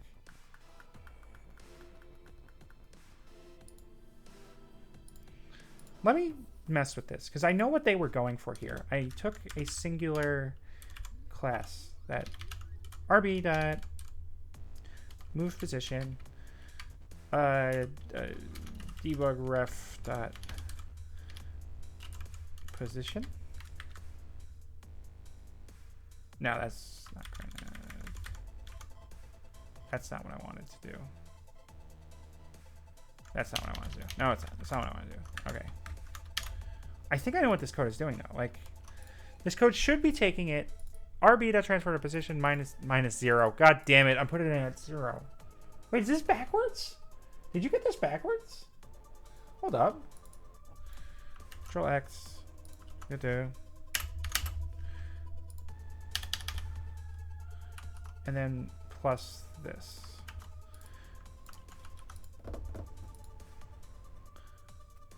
This should rotate around the center, I think, because what this is doing is it's moving it to the center minus its current position. So minus, let's just say 4.7 and 10. Its current position is 4.7 and negative 10. So this would move it over negative 4.7 and up 10, bring it right to the middle. Then it'll rotate it, and then it'll move it back to where it's supposed to be. With the RB, right? Because then it'll just add minus 4.7 plus, or plus 4.7 minus 10, right? So let's, no, it still doesn't work. It just rotates around itself.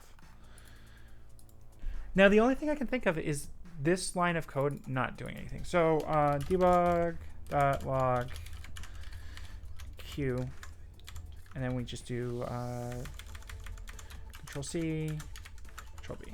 And now what that'll do is that'll give me, actually, we'll just do it like this. Q1 plus, and that'll just give me the 1 and 2. So in the console here, it should tell me if Q is even changing at all. If Q is not changing at all, then we have a problem. Yeah, I know it's a missing component exception. Don't worry about it. We're fine. Q is not changing at all.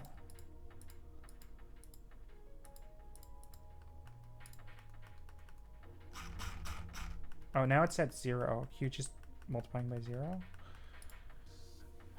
Interesting. So this code is worthless. Oh, I forgot to fucking... All right, I'm going to be right back. Take a quick bathroom break. I will think about it in there, and I'll be right back.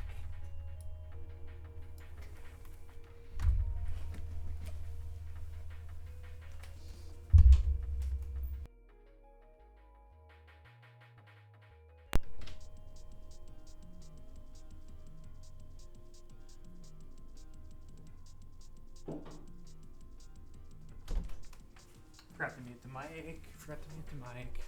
Oh, shit.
Damn it, it's still in play mode. Whoops.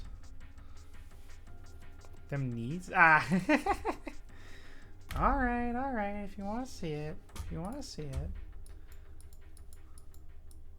Damn. You see them ankles? Hope you like that. Why is my mouth not open? There we go. There you go. Saw them ankles. Okay, so here's what I remember. I remember when I was in the bathroom, just having a think, as one does. I realized, wait a minute. We're going to control this in a second. I'm not too worried about it. When we had changed the box collider to be in the center there,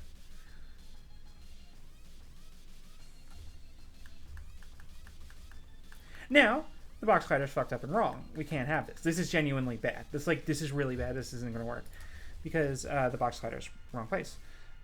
But now we have an idea. Oh, I'm too low. Whoops. There we go. Oh, this fucking song's so good.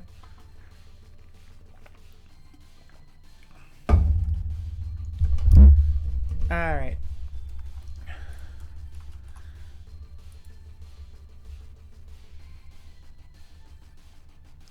So we have to make it rotate around the center of the box collider. So what we'll do is private box, not public. Fuck me. Private box. Got it. Box collider BC. And then we'll do private vector 3 BC origin. BC origin. There we go. And then we'll do BC equals get component box collider. And then BC origin equals BC dot center. There we go. Now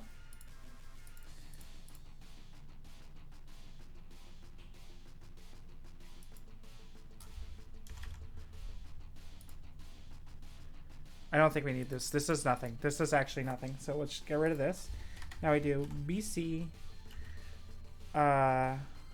dot center equals vector, whoops, vector 3 dot 0, and then we do BC dot center equals BC origin.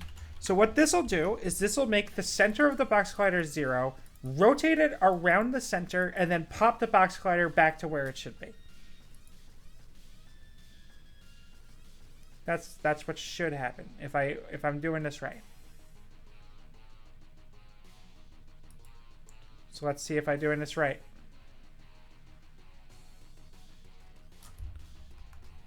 Damn. Okay, so I know why this didn't work, and that's annoying to me. It didn't work because I was hoping that it would do the rotation right then and there. But what rigid body does is it sends the information to rotate and not. It sends a command to the rigid body to update during the physics step, and not updates right away. So by setting it back to what it was, I had set it back to what it was, and then later when the physics step starts, it just goes back to that. Fuck me. All right, so that's annoying.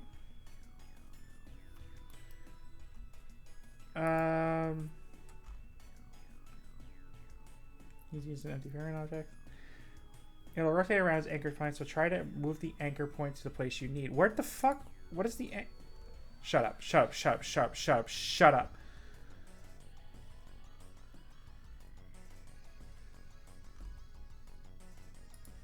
Does it have an anchor point? Also, it has velocity just right there, and I didn't have to do debug velocity in my last fucking project. Oops.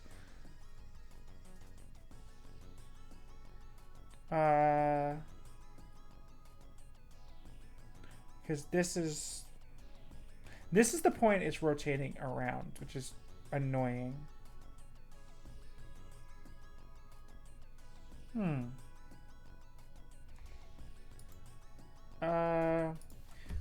Rigid body, change rotation, anchor. Local pivot point rather than center. It's hard to tell which wrong case, but yes, rigid bodies under physics control will rotate around their center of mass. Though keep that in mind that center of mass is based on the colliders, not the mesh. You haven't said what colliders you use. Convex mesh colliders may have a different shape than the actual mesh. It appears as pivot point. Yeah, no shit. Wait, are you the same person? No, you're not the same person. You're just insane and weird. The center mesh is got a collider. Our users the same as convex mesh. Now here's an idea. Create empty right collider. I don't know if this is going to make it worse. copy component, paste component as new, and then just 0, 0, 0, 0.1, 0.1, 0.1. So ideally what this should do is this should make it so that this box collider is the only collider that is on here, and then this collider exists separately. That being said, I don't know if the rigid body, if that'll just work. Damn it, I didn't fix it? I can't believe I didn't fucking fix it. Because it's, I guess it's doing the child colliders too. That's so annoying. Ah! Just go away, go away. You don't exist. Alright.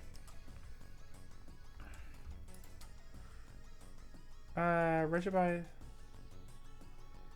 Center estimated collider rather than itself. Colliders are using I want it to be halfway above the pivot. Let's do some blue project setting. Rotating a rigid body around a pivot point. Oh, hello, I've been back. It's my mic muted? No, it says it's going. Okay, whatever. Holy shit, why is this so... Is this Unity? I think this is actually Unreal. What does it say it's for? Stack Overflow. Oh, it's C++. Yeah, this is Unreal. Okay, whatever. Alright. Unity. Rigid body, change rotation anchor. Best way to rotate around a point with a rigid body. Take a look at transform, rotate around. No, transform. Can I just use transform.rotate now that I have a rigid body? Oh, okay, you're good. Thank you. Thank you. No way. No way. No way this works. No way this works. No way this works. This doesn't work. This doesn't work. This is a bad idea.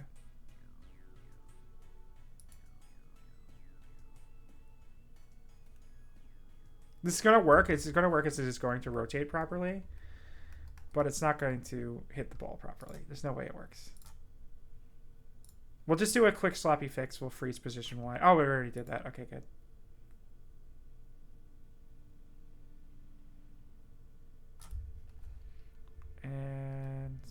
And it just went straight through. We're both in continuous. Oh, it's continuous dynamic, which is back to continuous. Oops. Shit. Shoot.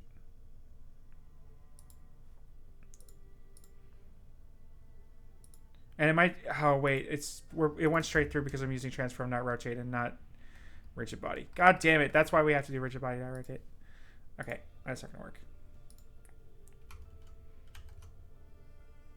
And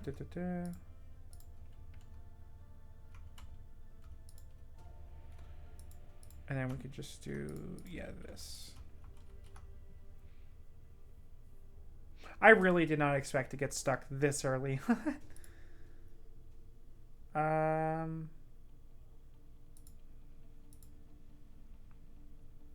Oh, shoot. It's almost 1 o'clock. I guess it's time for the first break. Yeah, minor physics errors. Yeah, Jesus Christ. No shit. Change pivot point.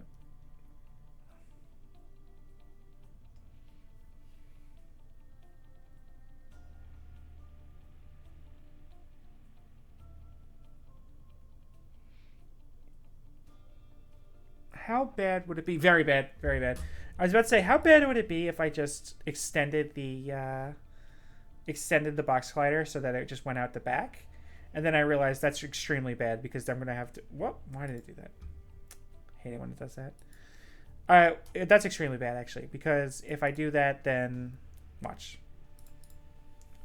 Then eventually, when I get to the point of having that lane behind the stupid thing, this is just going to block that lane. So that's not going to work. Unfortunate. Worth looking at. Excuse me. So how about this? Oh, shit, though.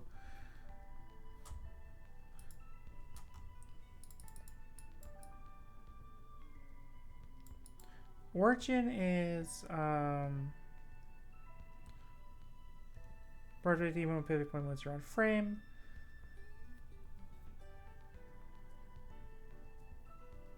Q times RB transforms origin.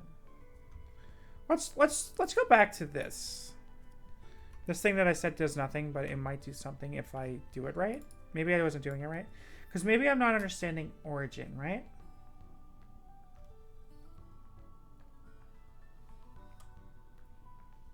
So let's do RB.transform that position. How about this? Also, instead of this, we'll just Alt-C this, Control-D, Alt-V. And instead of doing something complicated like this, we'll just do 1F. Great. So this will go 1 degrees. Nah, just so it's visible, we'll do 4F. Why not? 5F. Final answer is 5F.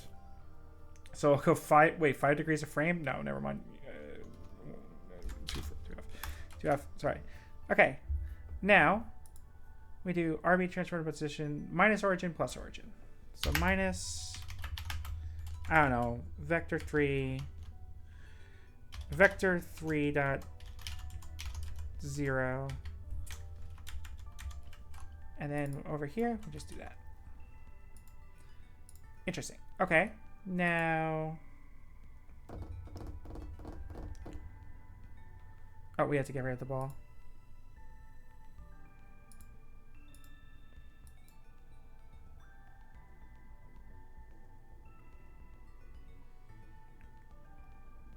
This also wouldn't do much, would it? No, because it's around 0.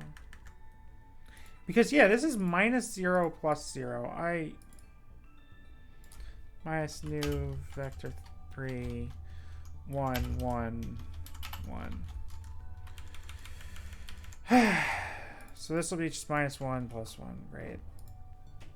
I get what they're going for with this code. I just don't know what it's...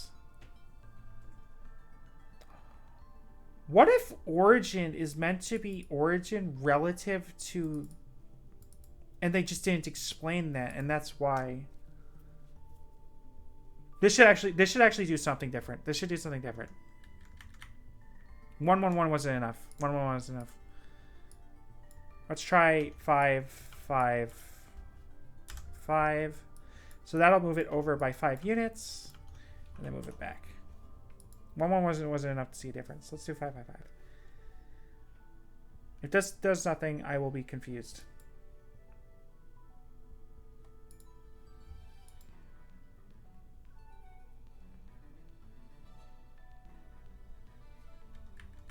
That does nothing.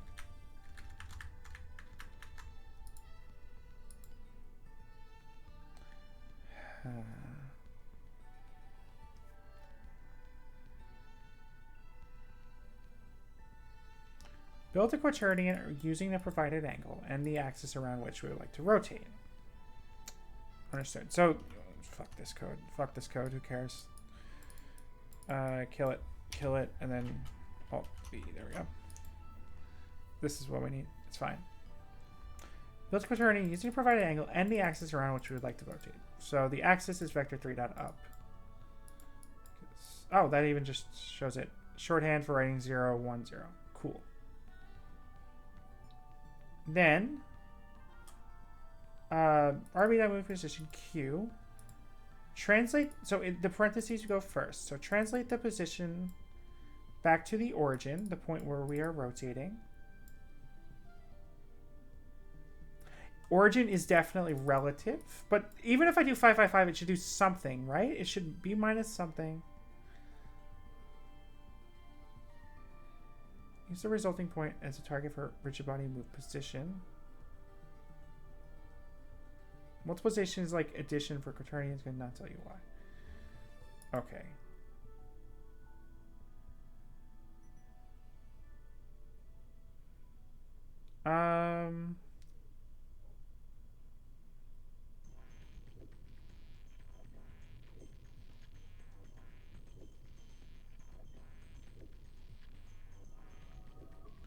I think I see what this is trying to do.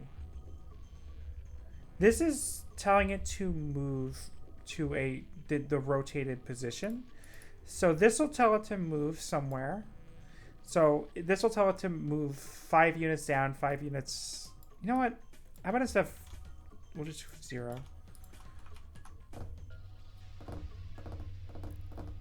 So this will tell it to move 5 units to the left because it's -5. And then this will be 5 units down, then rotate, and then move back up 5, 5, which would mean that it changes its position. Maybe? Why can you but why can you rotate why can you multiply that by a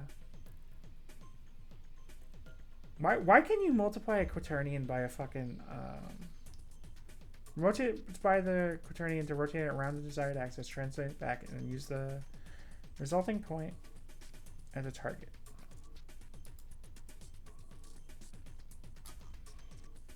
Let's go back to easier shit because I don't want to. Alt V, and then all this Alt V. There we go. Flippy. This will be my testing one, so it's flippy. And then these two can go away. And then we'll just grab all this crap right here. Like that. So now this will just do that. Okay. I can't believe I'm stuck so bad on this. I really thought that the rigid body would just work. It worked before on the transform, but the transform doesn't continuously lerp. So yeah. Interesting. Hold up. That was actually interesting behavior, I think. I think that was interesting behavior, wasn't it? Oh. Wait, tie net delta time? Wait, why am I doing tie net delta time? Right, we don't need any of this shit. We just need flip angle and down one. And I did that in play mode, which means it's going to break. Oopsie. Oopsie. Okay, we're good. We're good, though. We're good. We're good. We hit play. We hit play. We don't mash it, so it doesn't automatically cancel itself. And then right flipper. It's positive 25. Oh. Go back here. So it is moving 50 at a time. Let's actually make sure that the position is changing. Look at that. The position is changing. I wonder if we go back here, we reset the rotation, hit play. So now this point should still be the same as the right flipper. Yeah, this is still going to be the same.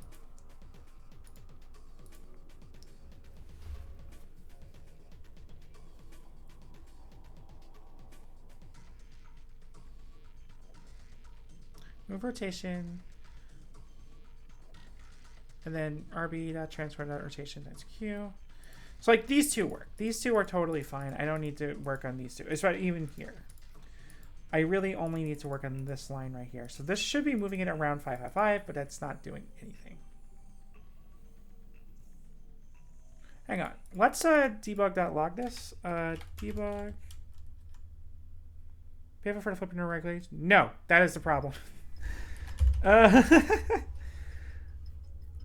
rb.transform.position.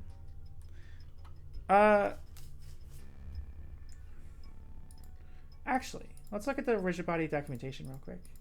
So that is legitimately the problem I'm dealing with right now. Is the rigid body is rotating around this center here. It's rotating around this box collider, which has to be off center. But the problem is that the pivot is supposed to be here, It's just that it's rotating around this because that's where the box collider is. I have to figure out a way to make it so that it rotates around here, which it's not doing. Rigid body, move rotation. Rigid body, there we go.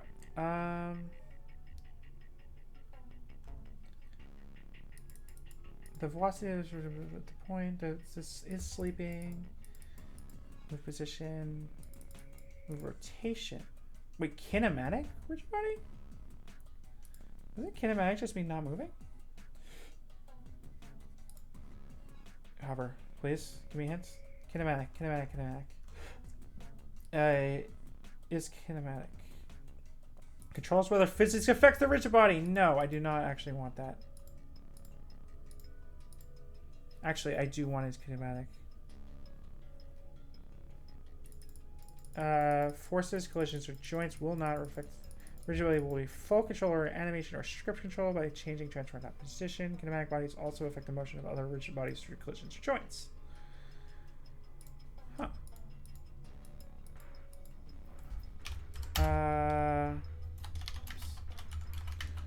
Plus this.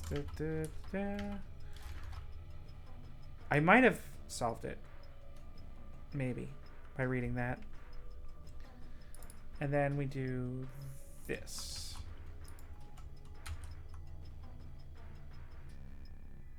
Right here. Q times. There we go. So let's debug what the transform dot position is, and then what it should be when you move it. And we'll just do that in front. I don't think it matters because move position just sends the command to do it rather than doing it immediately. But let's just do it like this. But yeah, the big issue right now is that the pivot is in the wrong place. And I need to be able to move it so that it's in the right place and then rotate and then move it back. So let's debug that, log that. This one. Yeah. Oh, that's the quaternion. Interesting.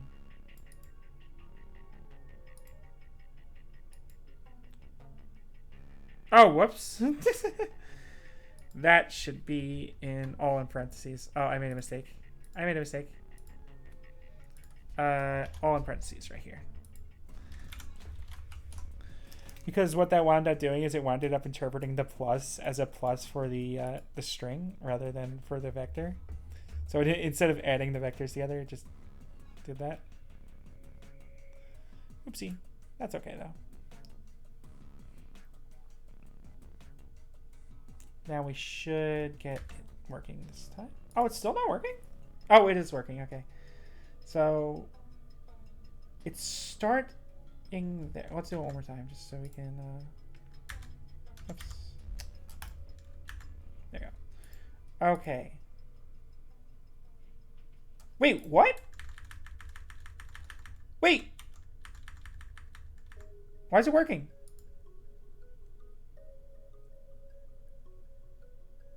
What? When did... What? It's not working correctly. It's... You can see it like... Wait, what? Why is it working? What the fuck? What is happening?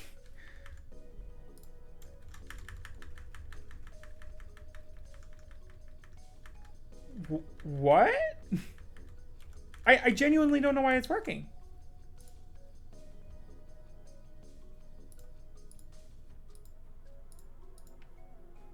I'm still using I'm using Flippy.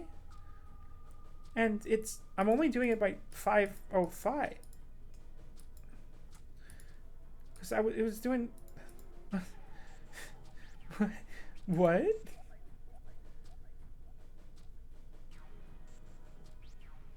What? Let me comment out that debug that log.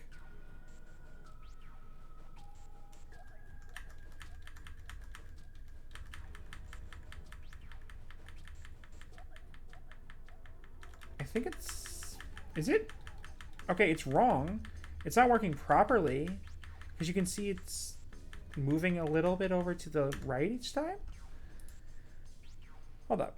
Rotate around point. Yeah, okay, we have that. What is this? Wait. What? Why is it working all of a sudden? So this is a 4.69. Oops. I was hold. Gotta click on this. Right. 4.69 and 10. And then this is still 4.69.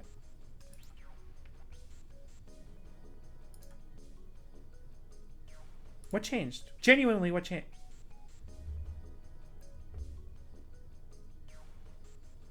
Is it because I checked is kinematic? No way! That was the whole solution?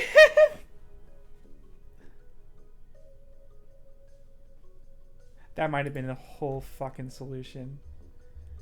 Is checking is kinematic. Oh my goodness. Oh my goodness. I just checked that as a curiosity because I thought it would do something else. But now that I think about it, it makes it so forces and collisions don't apply, so there's no reason to use the center of mass as the force. So now instead of... Can you connect normal rigid body with constrained motion kinematic body? Given a rigid body is also useful to character. Normal saying setting is kinetic. Fuck me. Oh my gosh. I can't believe I messed up like that. Okay.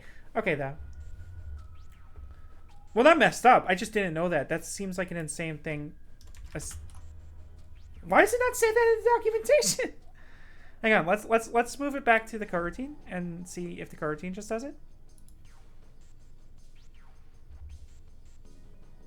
Come on. Oh, we have 7 viewers. Nice.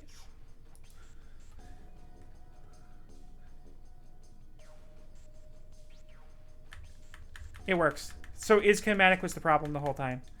Is kinematic was the problem the whole time. Okay. Well. Let's put the game back where it belongs. Make it big. And then get the ball. Make that there. And just see how it works. I think this should be... Yes!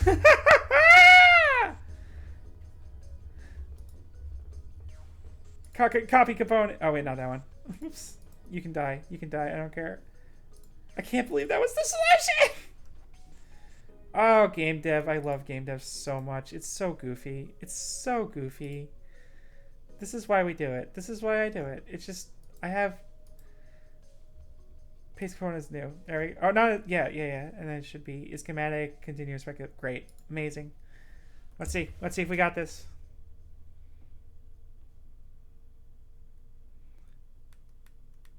Oh, I forgot to change the speeds. Wait, why did that... Why is it so slow all of a sudden? Wait, why is it so slow all of a sudden? Why did it...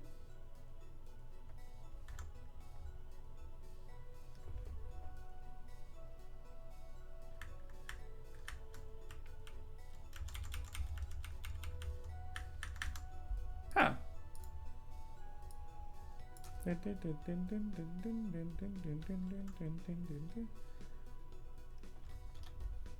Why is it variable? It works for like 1 second. Okay, we're good though.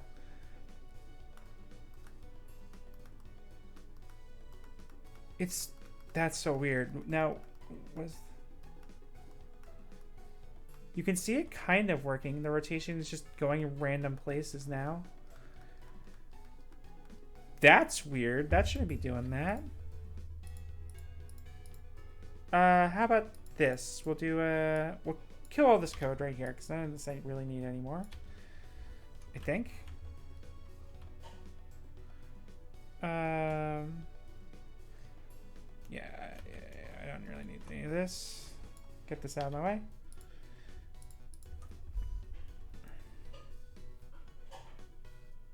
Dun, dun.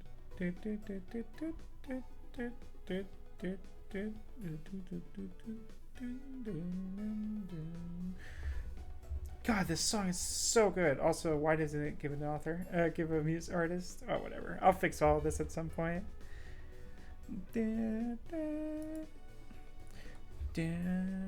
Oh, I forgot. It's 1 o'clock. I have to take a break anyway. I completely forgot. I have to stand up and take a break. I'll be quick. I'll make it quick because I kind of want to get back into it, but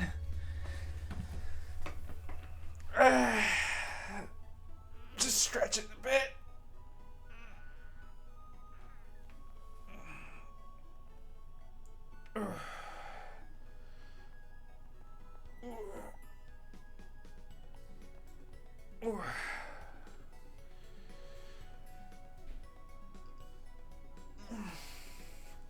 Okay, and I just got sit down. I'll probably take a longer break next time. I'm still stretching, but I'll probably take a little bit of a longer break next time, just so that I make sure. Just because I'm tired, I'll be tired, and also I'll be taking a food snack break, I guess. But yeah. All right. Sit down, do my hand stretches. I actually found a pretty decent. Here, you can see how many fucking tabs I have open because gamedev just be like that. I found a pretty decent hand stretches thing. I'm gonna do these real quick. So just alternate between full fist, open hand, tabletop, claw fist, half fist. Yeah, I can see how this is really helpful. I just found this the other day and I'm like, yeah, this is really good. Open hand, tabletop, claw fist, half fist. Full fist, this. Johnny Bros. Oh, come on. Ooh, I'm feeling it in my hands. I'm still doing the first one. Open hand, tabletop, claw fist. Although this isn't good if you have nails. Stretch each finger back, stretch your thumbs. Open and close hands. Oh, the song just cuts off? Really? Oh, that's annoying.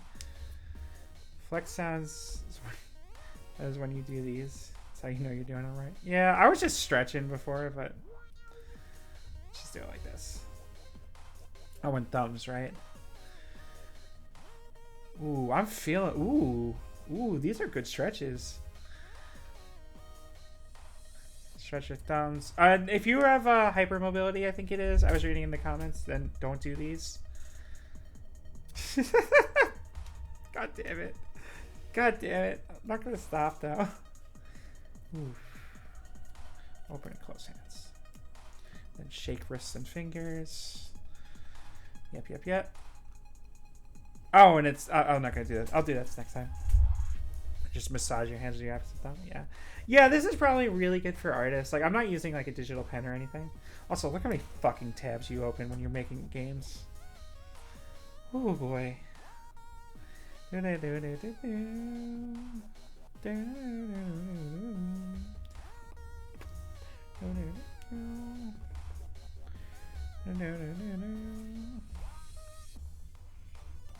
I'll just close all these. I'm not going to close the Rewired documentation in case I need it for something.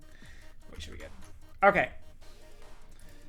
Let me just check my Twitter. I think I know what that is. Yep. Okay. So, back to work.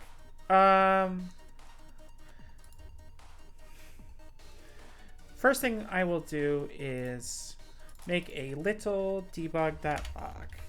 Debug.log. And it'll be I plus comma.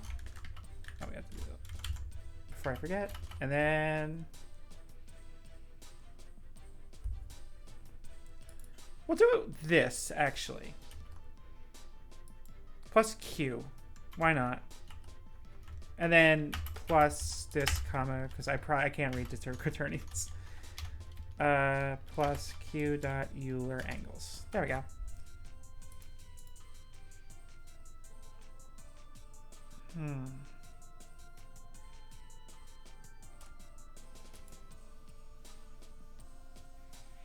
So we're only going to hit the button once this time. Oh, let's get rid of the ball. We're only going to hit the button once this time.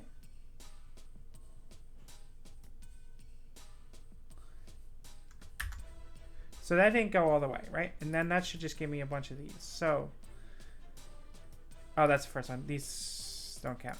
Oh, these are, yeah, okay, yeah, I don't need this. I can actually get rid of that debug dialog. We'll do that later.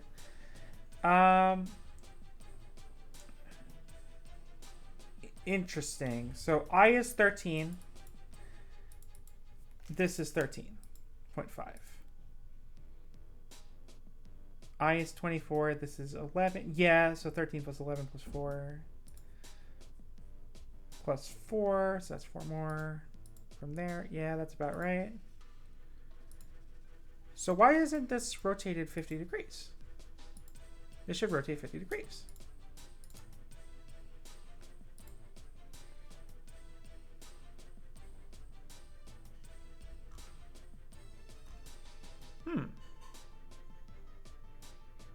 I don't need the hue here because I'm stupid and I don't know how to read quaternions.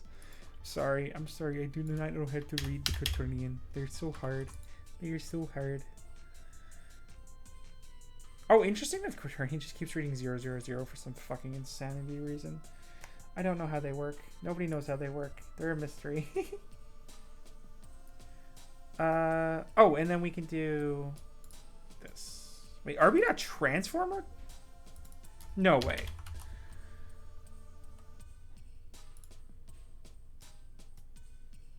Am I just insane?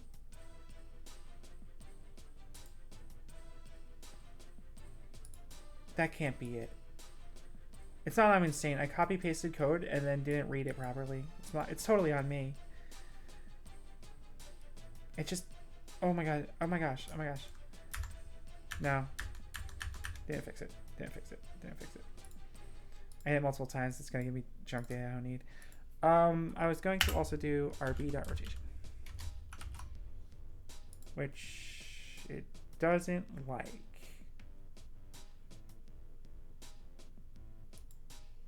That Euler Angles. Why? Why? Oh, because it for plus.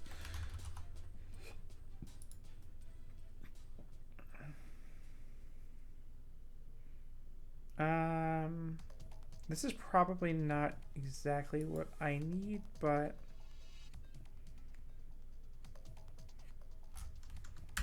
there we go. So just a little, make this a little bigger just for now, just so we can read it. Okay. So this is 14. And this is 335? That doesn't start at what? The right flipper? Oh, yeah, that makes sense actually because it starts at minus 25, which is 360 minus 25. Yeah, that makes sense. Okay, fair enough.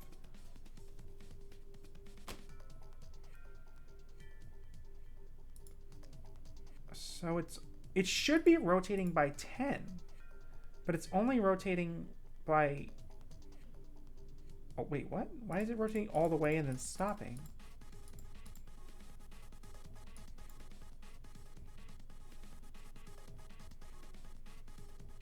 What the fuck is happening? Because you see right here, this should be rotating by 10, right? With the move rotation right here. If the quaternion Euler angles should be, yeah. So why is it rotating by, because this is rotating by 14, but then it just stops. It stops rotating. So this should be rotating by 4, this should be rotating by 4, this should be rotating by 3.6.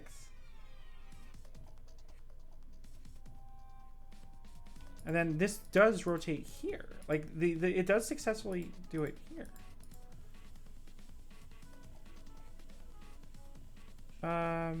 Let's see.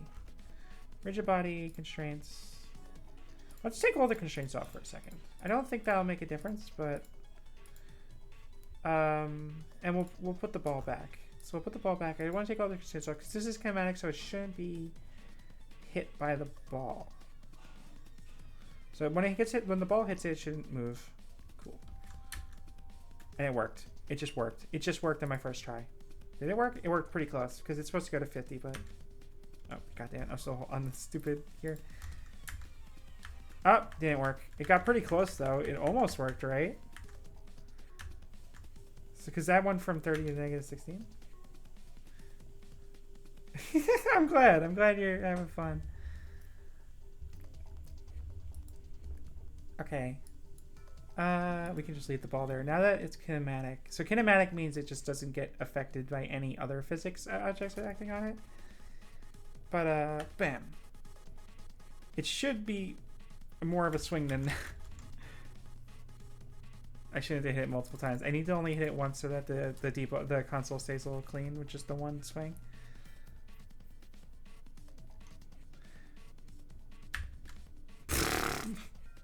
Well, that's what it looks like when it's working right. Okay. Rotation, it's at 26, so it is looking right. It did it right this time. Because these are the first two. Okay, I don't need these. 14, 35 plus 14 is this. That's correct. And then this didn't rotate, and then this rotates. Guess so there was a lot of the delta time was pretty high just because I have so much shit running on my computer right now. That's fine. But why did it not act on the thing? Okay. Unity, rigid move rotation. Not work. Yeah, sure, not working. Let's just see what happens. Does nothing with small rotations. Rigid body. When I plug in something like that, it stops rotating as rotating is there. So it also angular drag value. That might be it. That might be it. Because the angular drag might be preventing it from rotating because there's just too much. It's just pulling on it too much. So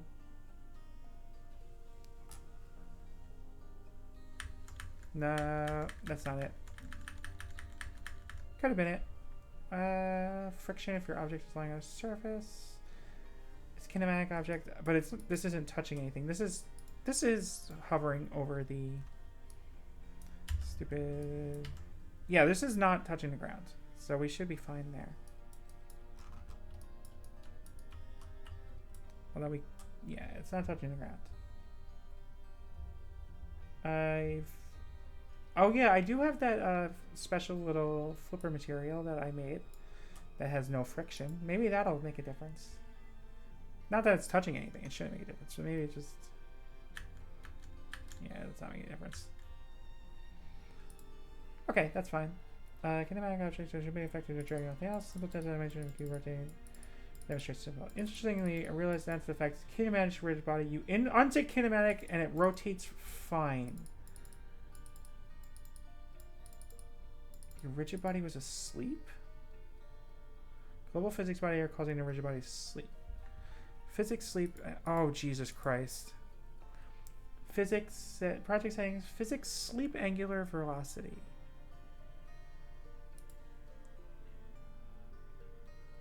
Shut up. Is this actually the thing? This was a forum post from 2010. Oh my god, that was 11 years ago.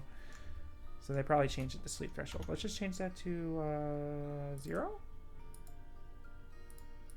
Actually, that's probably not a good idea. Let's just change it to that. Cool. This can't be it. It can't be it. This can't be it. No, that's not it. Because it... Oops. Here's how we'll make the debugger a little bit cleaner. Debug.log break. And then that way, in the debug log, there'll be just a thing that just says break in the middle. So that way it's easier to just read a little bit. Also, before I forget, let's get rid of this one because this is just in the way and I don't need it. Woo! See how this takes like 10 seconds, not even, or Unreal would take me so much longer? Oh well. Console. So switch to the console. We will flick it a couple times. Yeah, there we go. The brake just happened to work. So this should go up by 13 in the next one. So it does. 48, that's 13. But now it just stops moving. And then Unity move rotation in coroutine.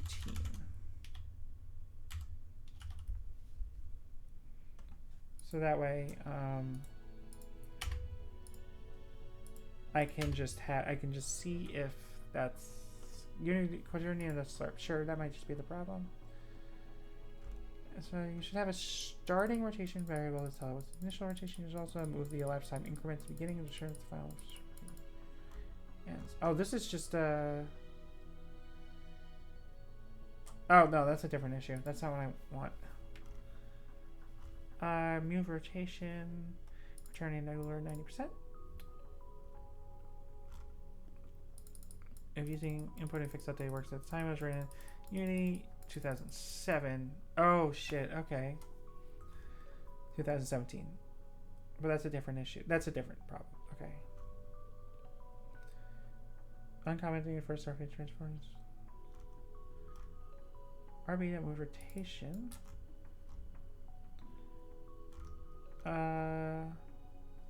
Okay, that didn't work either.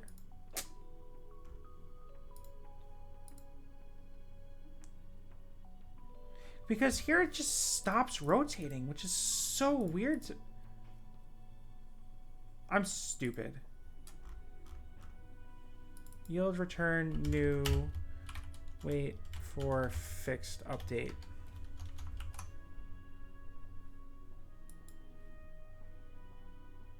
Chat, it's gonna work. And I'm gonna feel very, very foolish. Because this is an error that I've run into so many times before.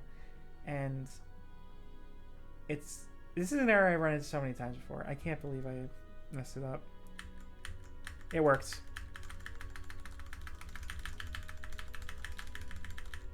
So the deal is that Unity has two update steps. It has the regular frame rate, which is just what anyone thinks of when they think of 60 frames a second. And then it has a physics step that updates 50 times per second, no matter what. And the rigid body is attached to the physics step. My problem is that I was accidentally trying to do rigid body calculations in the frame rate step. So the frame rate was faster than the physics step. So it was sending multiple instructions to the rigid body before it could move in the physics step. And now it works. Now it works. So we can just clean up the code a little. Like that. This. Kill that for loop because we don't need it. Kill the debug. We don't need it. Now. We can. Next. So, okay, it works. Actually, in fact, not only does it work, let's do the next thing now. If player, so this is for input. So if you missed it before, player is just the input thing that, what's it called? Rewired uses by default. So I could change that, but I don't feel like it. So get button up. Rewired is basically just an alternate control thing. So Unity's deep input manager is not very good. I just spent like $60 on a better one, and it works. And then is right. So this just tells it which button to go for. If it is the right, it uses 1 because the rewired thing. I have the right bumper, the right flipper set to 1, and then this one set to 0. Woohoo! Yay! Amazing. Okay, excellent. Anyway, and we will start enumerator this. And we will call it unflip because I have fun here. Unflip. Now, first thing we will do is, oh wait, shoot. This should be in else. So this should only get checked if the flipper is flipped up. So if the flipper has already been flipped, then we should check if we're unflipping it. So start coroutine, unflip. Start coroutine, unflip. And what this will do is make it so that when you let go of the thing, so if you're playing a pinball game, right, and you want to kind of like feather the ball, you kind of just like tap the button a little bit and let it go up and let it go down, but don't let it go up and down all the way. I might actually have to turn the speed down just for this, but this is basically what I wanted to do, is just unflip. So if we unflip, we do flipped equals false.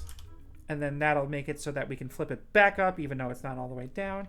Now this is going to be a little different. We're still going to use a while loop. The last time we just did... Actually, this while loop is going to have to change. Shoot. This while loop is going to have to change. Hold up. Let's see. Comment that out. I have to change that right now before I fuck it up. Because if we unflip it down and it doesn't go... Yeah, this is going to change. Because let's just say we let go of it and it's unflips and it only goes like halfway down. It's going to go all the way back up. So it starts at negative 25. Let's just say you unflip and then it goes back down to 0. And then you hit flip again. It's going to go all the way up to 75, which instead of 50, instead of 25, where it should say... No, not 75. We'll go up to 50. And then you let it go halfway again. Yeah, it's not going to work. So we have to just change this real quick.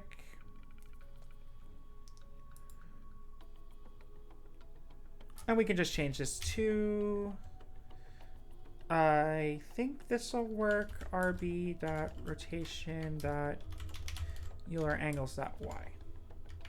It's less than the flip angle. So this should work, I think. And then flipped equals false. Yeah, this should do it. Let's double check.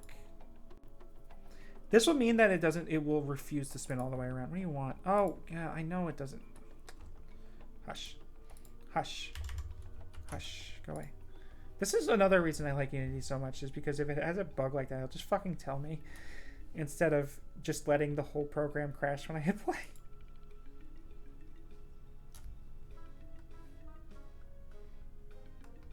So now...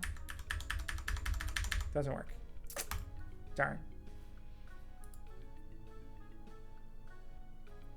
Why doesn't it work?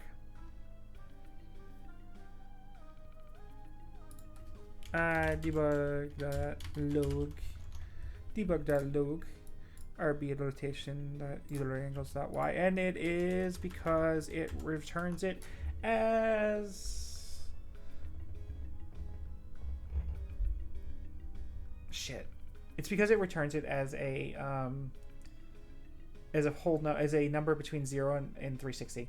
So negative 25, it's actually going to be 335. Darn.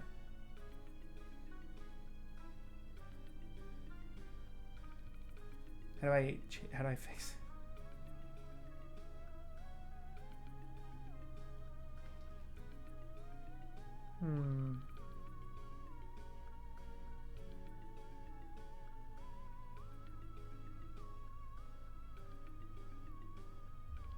So let's see. Also, this is wrong too. Flip angle should... Oh, shoot. Because this will just make it go flip all the way up to 50 instead of flipping up to 25, where it's where I want it to. So, let's see. How do I fix it? I don't think that this will work. Yeah, okay. I could just change this to 25, but I still have to make sure that this returns a negative number if that's the case.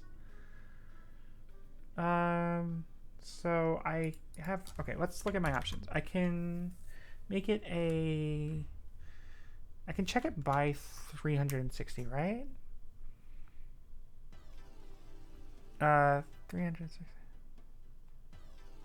Got it. Because I would do 360 per remainder, and then that.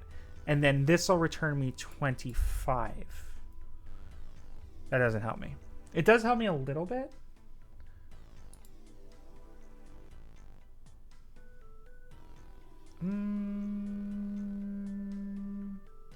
All right. This 350 remainder of 345. 25.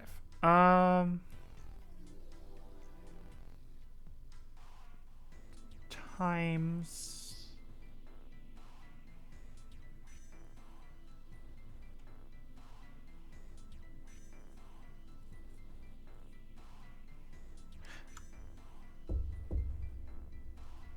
Oh, wait. 335 minus 360 would equal negative 25 minus 360 is negative 335. Shit. Okay, that doesn't work. But does it? No, it doesn't work. Because I want it to be equal to negative 25. And so what I'm thinking is times math f dot sine 180 minus 335. And we'll just say 335 is x, right? That'll equal 20. So that'll equal 25 times negative 1 equals, oh, it's not equals negative 1. 25 times negative 1 equals negative 25. Whereas in positive 25, it should, oh, that's not going to work either, because this is going to return this and 25. Math f dot sine 180 minus 25 equal to 335 times 1 equals 335.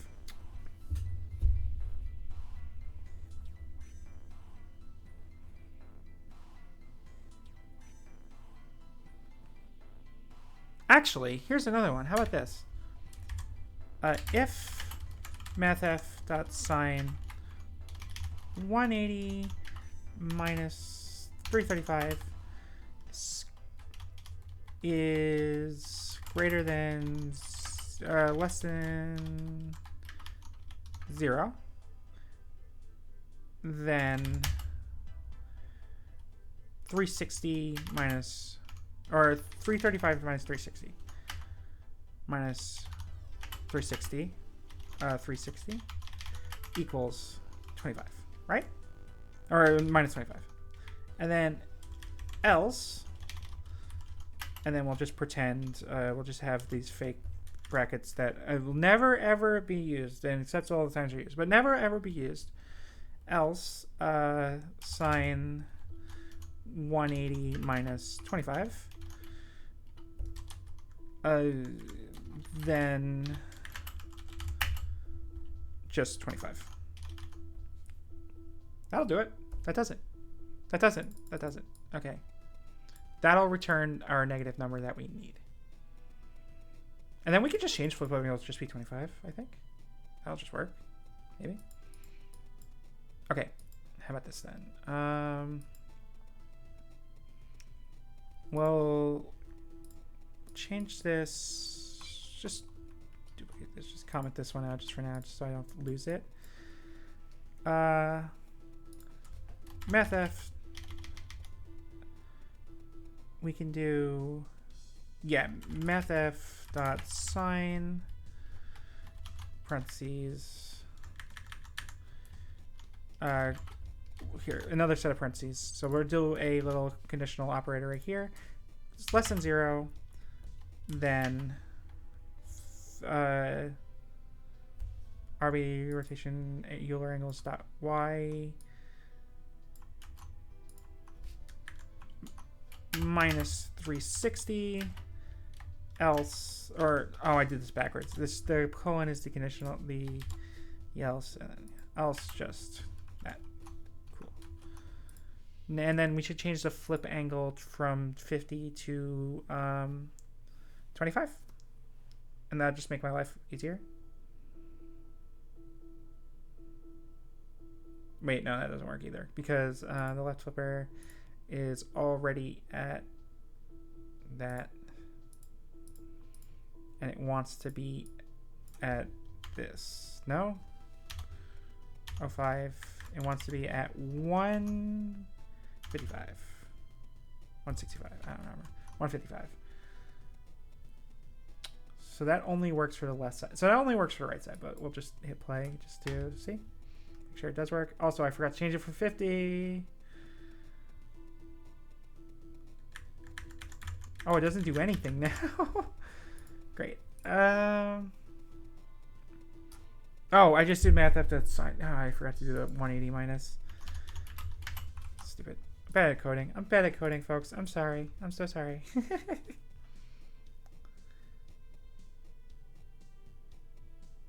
I really thought I'd be done by now. I can't believe rotations are quaternions, man. It's just quaternions. It's all it is. It's all it be. Ah, fuck. I'm definitely gonna be streaming a lot of this, making this game. Yep. Okay, that worked. That worked.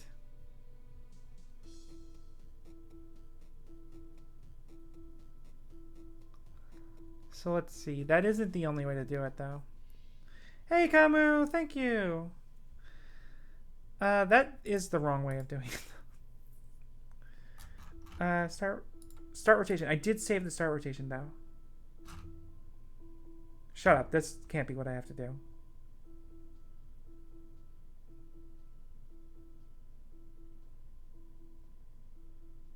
How about this? Unity compare quaternions.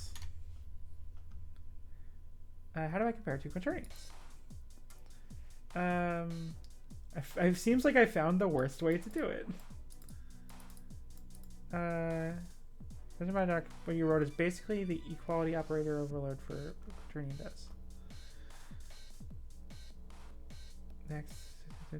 Oh, this is comparing if they're the same thing. Okay, that's how I want it.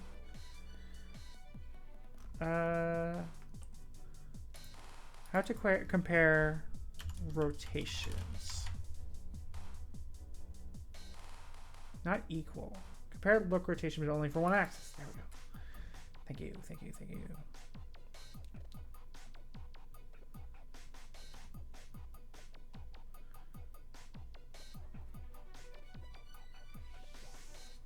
I could use dot product. That's actually not a bad idea. That seems like overkill, though. Let's see if we can do it without doing dot product. This is a mess. God, I love this fucking soundtrack.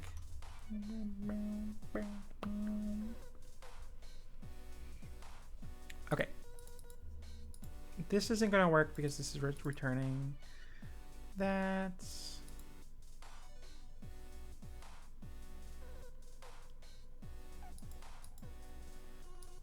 So, okay, again, do this. We'll duplicate it, and then, oh, jeez, why did it do that? Duplicate that, and then undo that. Okay. And then, while this minus start location, or how about this? Yeah, I got it. Mathf.abs, the absolute value of this minus this minus the starting location. So that would be start rotation.Euler Angles.y. This should do it, right? This should do it, right? Because this will return whatever it currently is. Although this might only do it for the right bumper and not the left bumper. Unsure.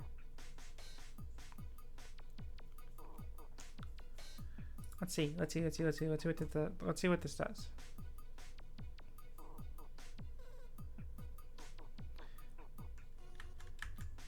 Okay, it did something. I don't know if it did it right, but it did something. It didn't do it right. It did it very close to right, though. Oops. So this is 205. Excuse me. Okay. It's a little bit off. 205 should be 155, not 140.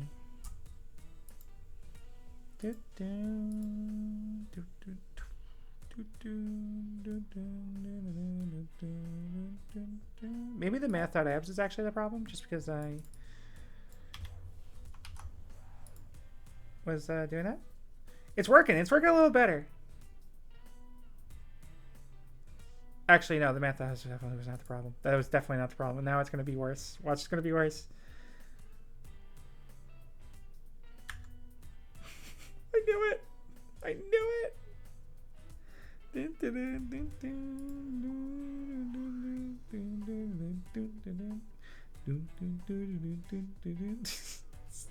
So much worse now. Oh my gosh. Okay. Why does that should stop eventually though?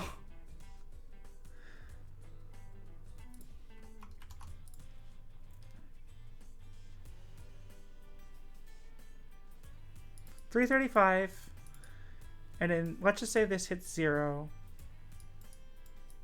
So this should go up to 0. So 335 minus 0 is greater than flip angle. Yeah, that's true.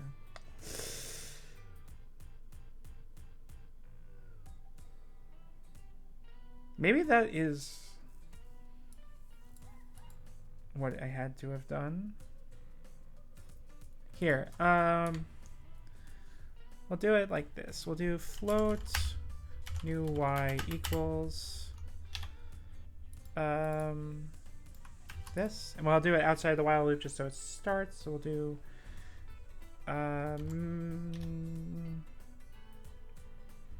this, or mathf dot sine 180 minus this, and we will do question mark this minus 360, and that'll give us a thing, and then we do or just this, right? Why is it, why, what is wrong with this? What do you mean bool? Oh, sorry, whoops, you're right, 0. So this will make it so that if it's 335, it should do this.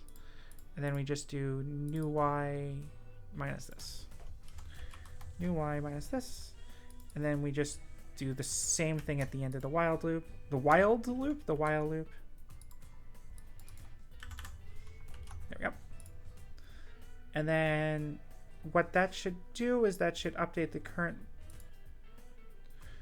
That should update the current position of the y-axis, the y rotation,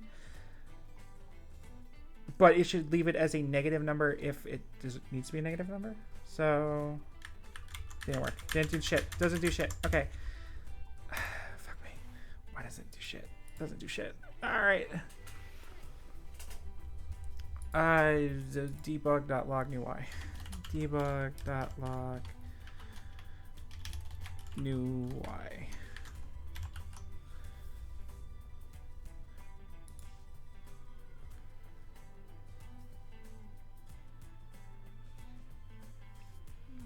We are getting closer though. I am like very confident that this is kind of the solution. We're almost done. Literally, once we solve this, we're done with the thing. Negative 25. Wait, why doesn't it work?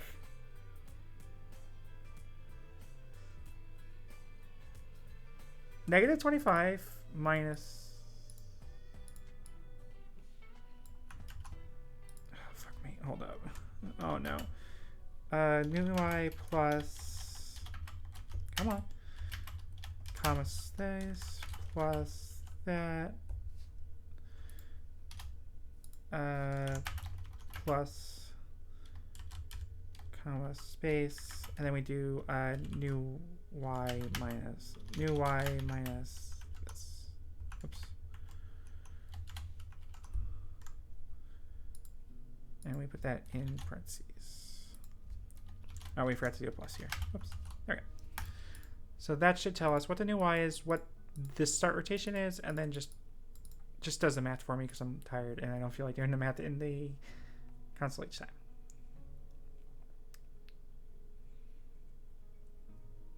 Okay, hit play.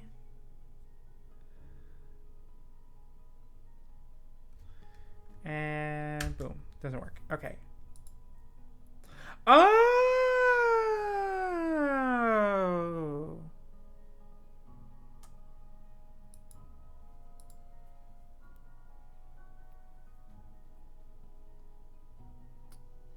Okay.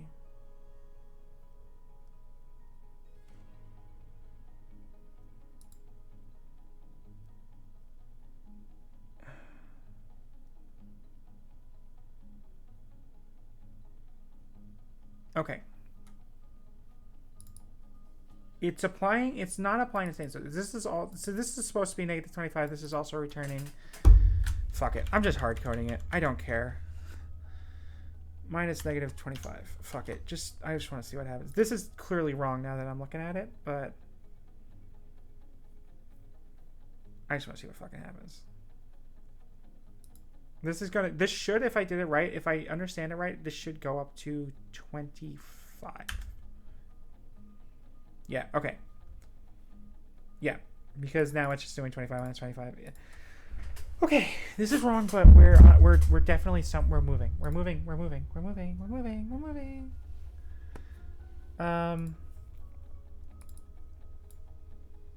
New y minus this is angle.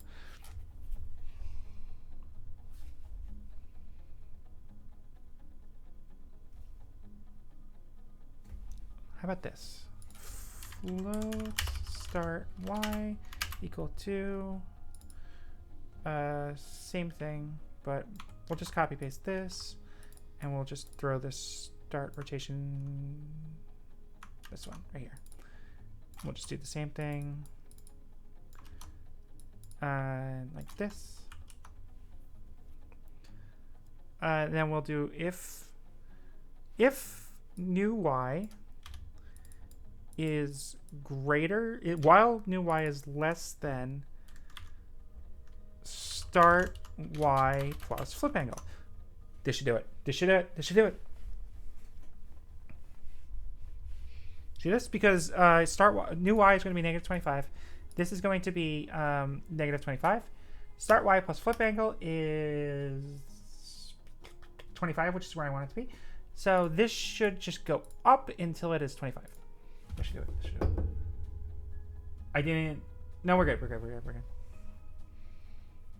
It might not work on the left one. I'll have to double check that, but I know it's going to work for the right one. I know it's going to work for the right one. Rotation is so fucking hard.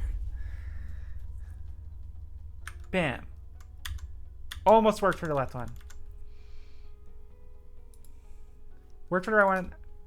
Almost worked for the left one. This is, I don't need this anymore. Actually, let me not do that because maybe I will need it.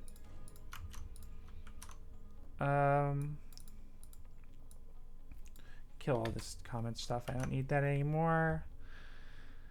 So what is wrong with this one? Now, why is this one being annoying? I know why this one's being annoying. Let's flipper is...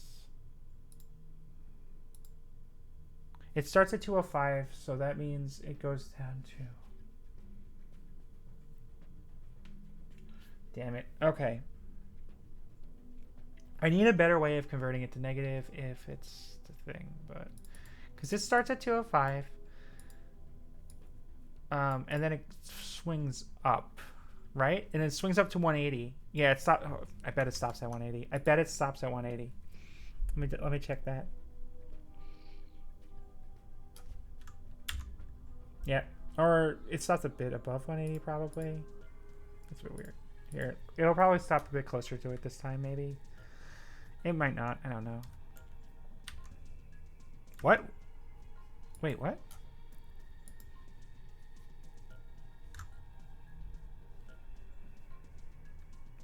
Because the right one should work fine. The right one works fine, right?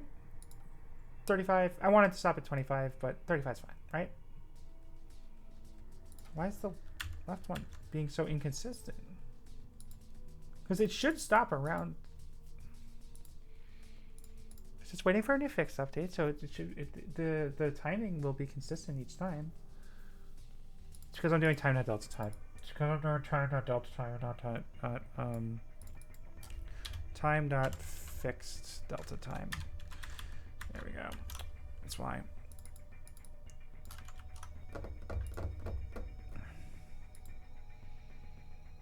Because that's net delta time just grabs the time in between each frame. Fixed delta time grabs time in between each physics update, which is the problem.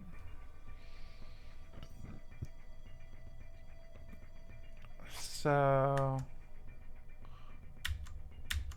okay, left flipper went to 165. It should be going to 150, right? 155. So it's at 205 and the angle is 50. It's going to 165 each time, and this is going to 35 each time. Why is it going to 165? That's so weird.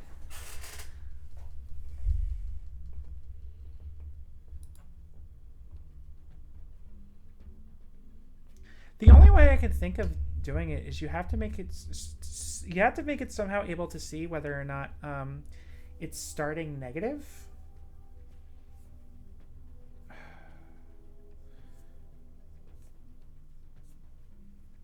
God, rotation is so hard to work with. Okay. Left flipper. This is stopping at 165. Why? Is it because once it 180 minus 180 is going to equal 0. So then we just do 180. And then 180 should be greater than star y plus flip angle, right?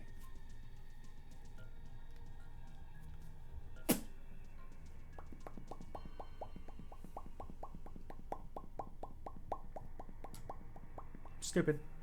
Wait a second. Oh, no.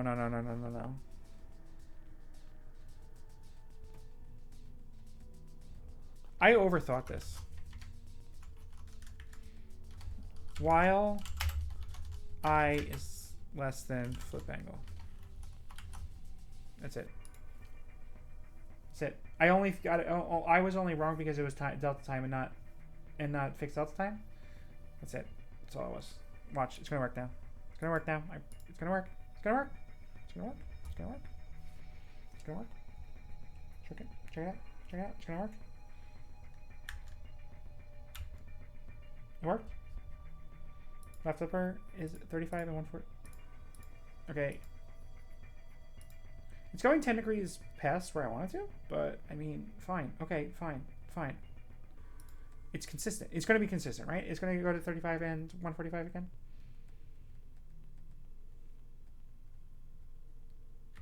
$35, $145. Okay. I do want to understand why it's going 10 degrees past where I thought it would. Because that's weird as hell. I don't need any of this shit.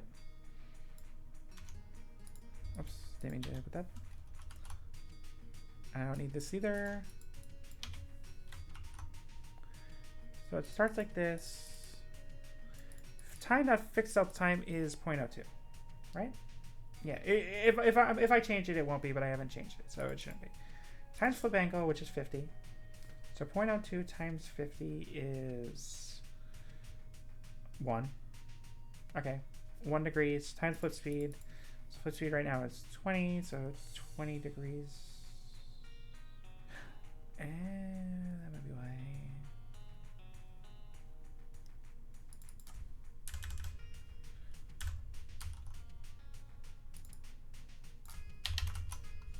All right.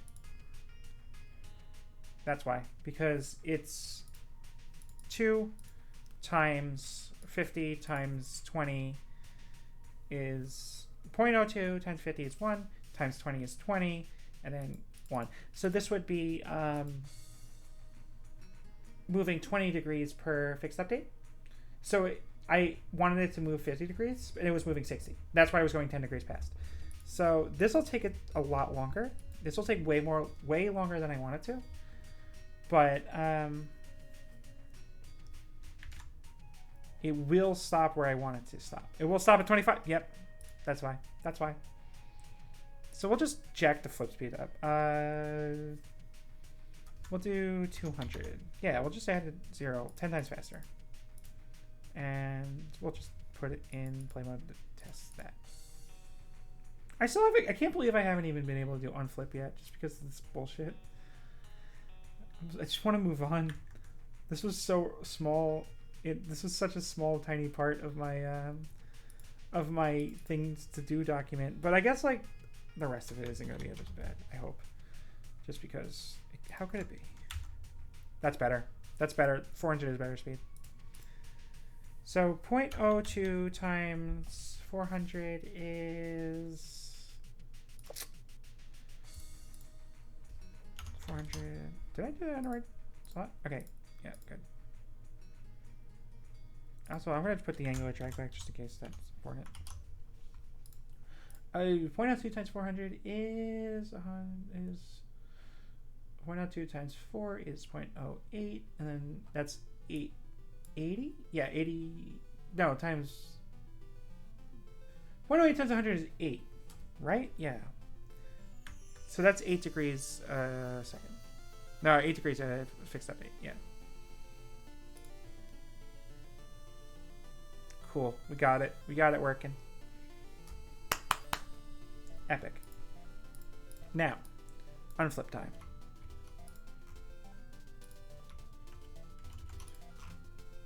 Flipped equals false. And then we do while.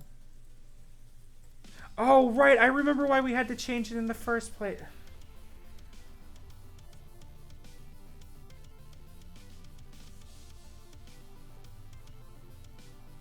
Doesn't matter. We got it. We got it. We got it. We got it. We got it. We got it. We got it. We got it. We got it. We got it. Check it out. Check it out. Watch me. We're going to make a private. We're going to make this flip stuff. Private int I flip angle. And we'll start that equal 0. Why? Really? Oh, Jesus Christ. Current. Sorry, we already had something called flip angle. So current flip angle equals 0. Now, instead of defining a float I, we will do flip angle, current flip angle. And then we will do that. So now this will just store it across everything. So now I don't, why is it being such a bitch? Oh, it can't be a float. Yeah, it can't be an int, it has to be a float. Fine. That's fair, actually. That's fair. So we do that. So now what'll happen is, let's say this flip gets interrupted. And flipped equals true. That way it can get interrupted. So if flipped gets set to false by unflipped, this will just kill it. So let's just say flipped gets interrupted. Current flip angle will keep it like at, will record like what angle it currently is at, and then upflip will just use that to go back down. So while current flip angle is greater than 0, greater than 0. All right. So now we will do this. And then we will do negative, just to go around. And then we will just do this. And we will do negative again. And now this will make it so, and then yeah, return new. All right. So this will make it so, actually instead, whatever, you know what? Okay. This will make it so it rotates around the same axis in the opposite direction. And let's just say, so the flip angle will go to, current flip angle will go from 0 to 50, if flip angle is set to 50, right? In fact, Control F, match case. So current flip angle will not get caught up in this. We'll change flip angle to max flip angle. There we go. Cool.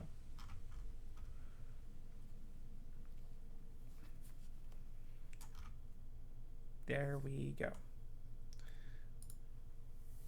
Excellent. Perfect, perfect, perfect. So now current flip angle. So let's just say this will go up to 50, right? And it'll stop at 50. Current flip angle will stop at 50. I'm actually just raising my arm up as if you guys can see it. Current flip angle will stop at 50. And then once it goes back down, it'll go back down to 0. But let's just say it goes halfway up to 25 and then gets interrupted. It'll stay at 25, and then you can unflip will start at 25 and go back down to 0. That is what this should do. So let us. I'm gonna turn the flip speed way the fuck down just to test it.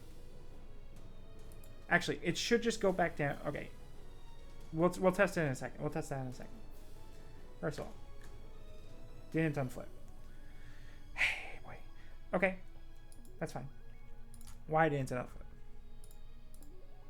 unflip? First of all, we will start by a debug log in the IEnumerator itself.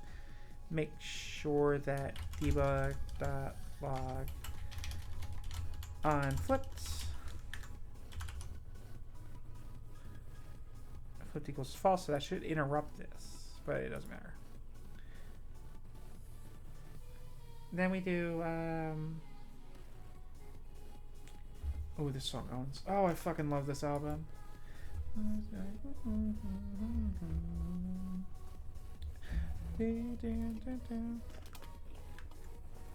Okay, the coroutine's not getting called. Good to know.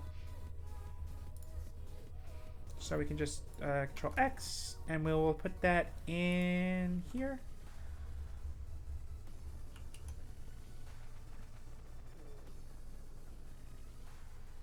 Flipped equals true. Unflipped. We'll put another one here. Unflipped 1, 2. Just to see where it gets stuck.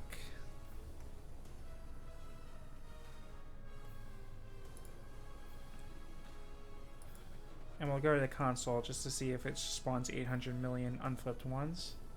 Actually, it should spawn 800 million unflipped ones.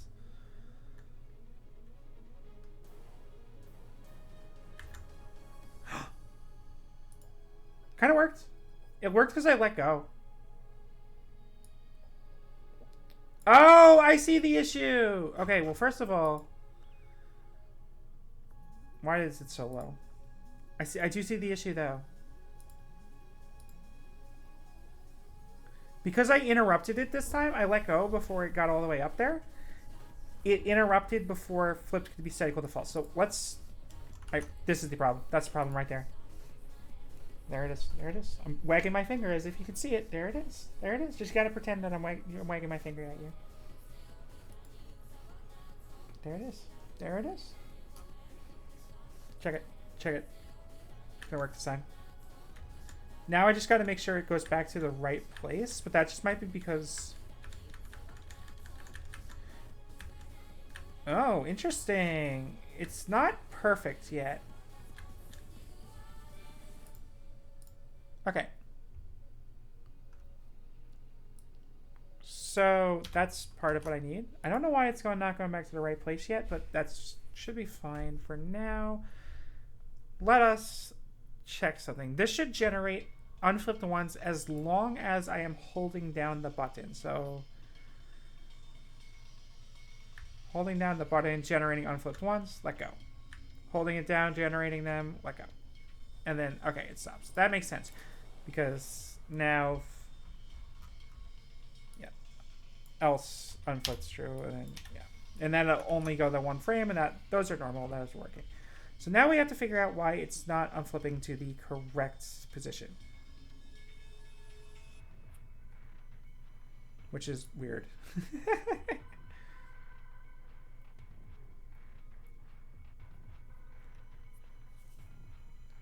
How about this? We will do my parlor trick a little bit. Unity. Let's just. What is it? It's mathf.rands. Let's Google it. Mathf random.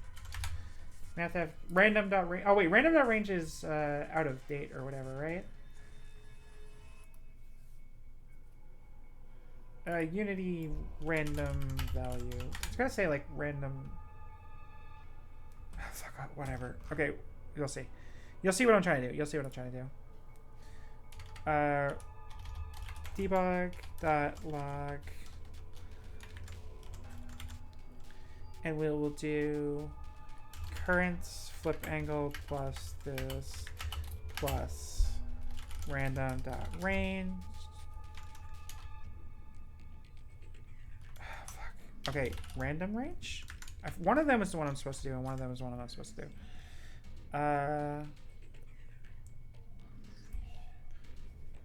0 to 99.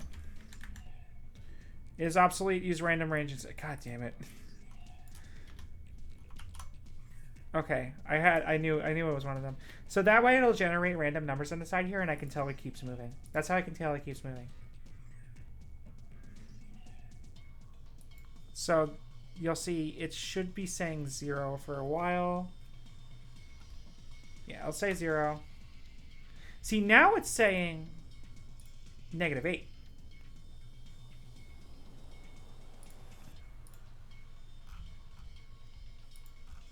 Shouldn't be saying that. I know why it's saying -8. Remember I was talking before about how fixed time net delta time times flip speed 0.02 times 400 times this vector 3 dot up, right? So okay, just these two, right? 0.02 times 400 is 8 degrees, so it's rotating by 8 degrees at a time. 8 degrees per frame.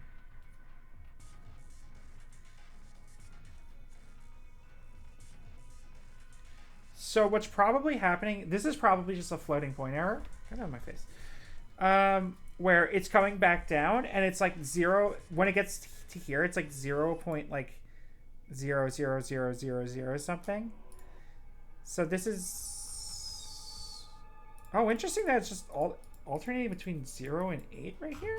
Wait, what the hell is happening? Why was it causing that? Oh, because the left one is doing it too. The zeros are from the left one.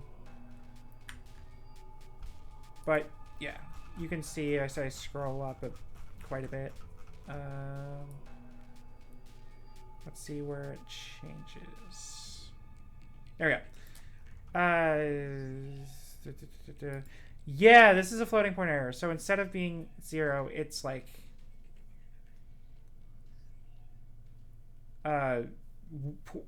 infinitesimally small number that is just slightly bigger than 0. So I'm going to do a hacky solution to this. You shouldn't do this. Kids at home, don't do this. 0.1.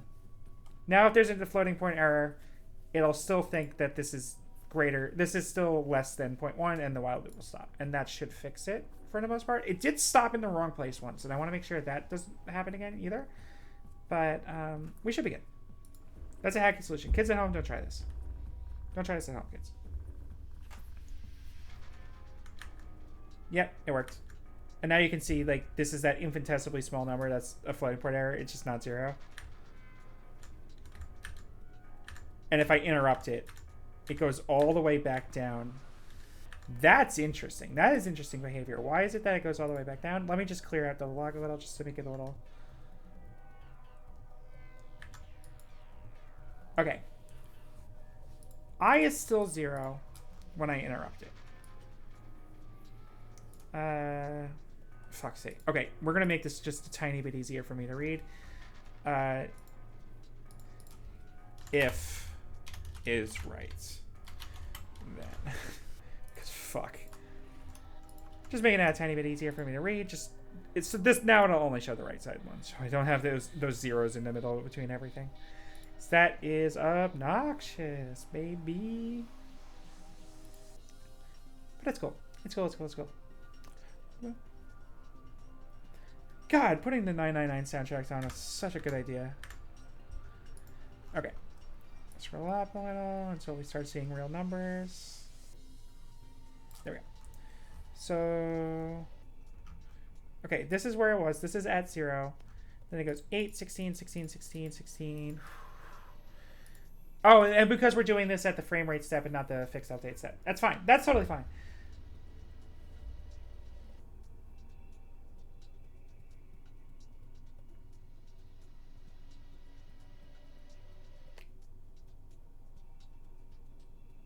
No. That is an issue that I have to fix. But, okay, I'll show you a second. So, 16, 16, 24, 24, 24, 24, 32, 32, 32.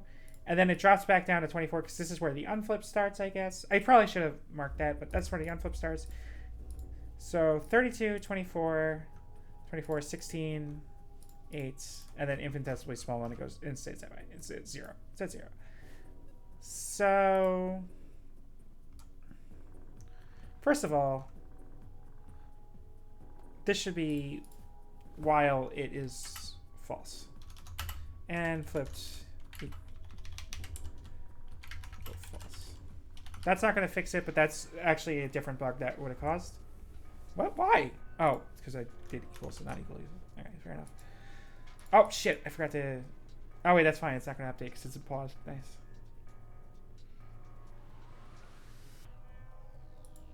There we go. Yeah, shut up. Go away. That's not going to fix it. This isn't going to fix it, but... Let's hold that up. Damn it. Come on. I wanted to hold it up and then pause it while it was being held up. Let's hold R and just... And it was coming back down. I wanted to see what angle it was at when it was up there. It's at 7. That's fine. 35 to 25. So it is going up properly. It's just going down too far. So 41 to 15. That's a little wrong, but that's 49 to 7. Oh, because it's going up in increments of 8. And there's floating point errors.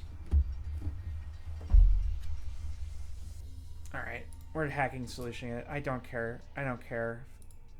Max flip angle minus 0.01. That's fine. So why is it going down too far? Current flip angle should stay there.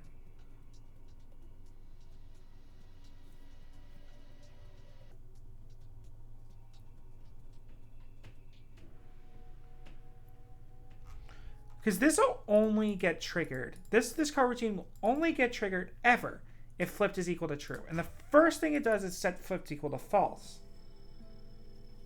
So that'll mean that it can't get triggered multiple times. It's not because the coroutine is running multiple times in a row. It can't do that. That's not the solution. Now quaternion Q is equal to quaternion. It's all normal. What I will do is I will debug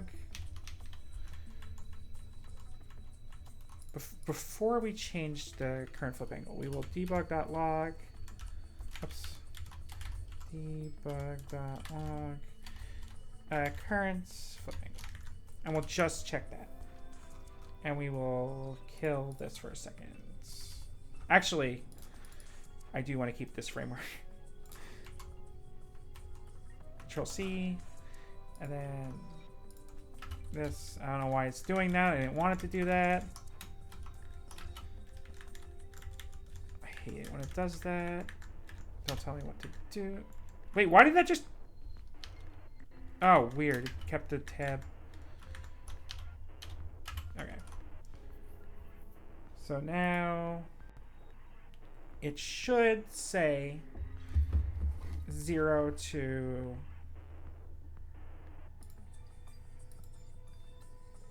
Or 1 point whatever, but whatever. Oh, my phone. Oh, shoot. Sorry. Okay. On flip down, it starts at 56. Yeah, that makes sense. That makes sense because it's going up by 8 each frame. I need to clamp this somehow.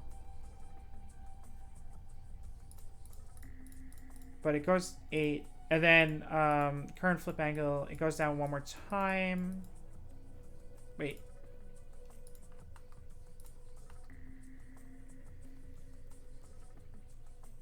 Why is it going down to 8? It should be going down to 0, right?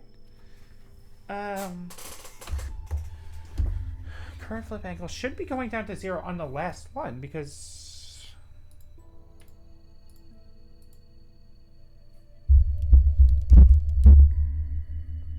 Oh, wait. I'm doing it before the final one. Yeah, I forgot. I'm stupid.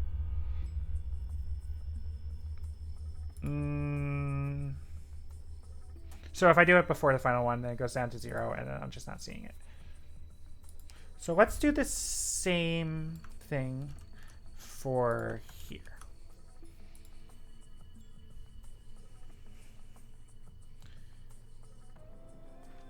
Oh, I'm still in play mode. God damn it. Keep doing that. It just ruined my console. Just ruined my console. So I can't read anything. And we'll just do it normally. Oh, now it's... What? Why did that happen? Why isn't it printing anything to the console? What? What?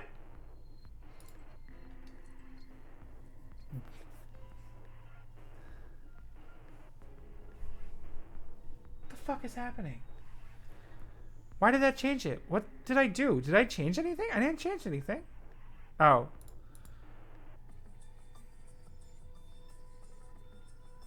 Oh, fuck me. I put the if is right around the wrong thing. No. God, I'm so stupid. And then it just kept making I go back. Oh, damn it. Oopsie. We gotta do the if is right above you. Yeah, there we go. And then plus time. Yeah, I did this right. Okay, Jesus Christ. We got this. We got this. So we're gonna see what happens when we hit it. It should just go up to 56 and then go back down to 0. Well, it should go back down to 8. Why is it taking so long? There we go. 0, 8, 16, 24, this, then 36, and then it goes back down, and then it doesn't do the last one. That's totally fine. I'm okay with that. And we just do it again. And I held it for a second, but it didn't matter because the coroutine was over. So now let's quickly. Now we start at an infinitesimally small number instead of... Yeah, we start at an infinitesimally small number. It's basically 0. 8, 16, 8. But we're back before this.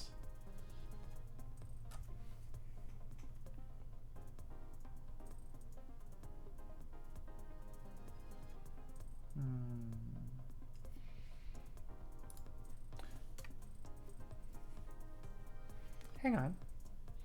Hang on. Hang on. Hang on.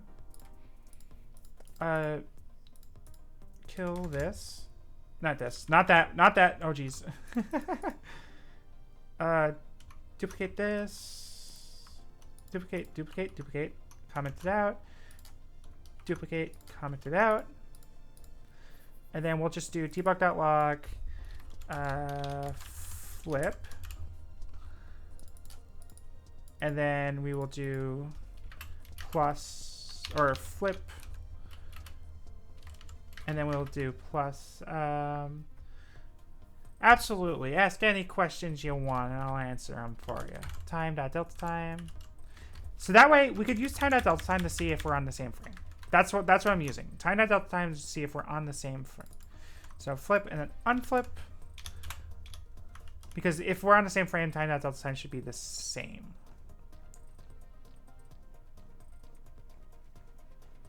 I think this is the issue.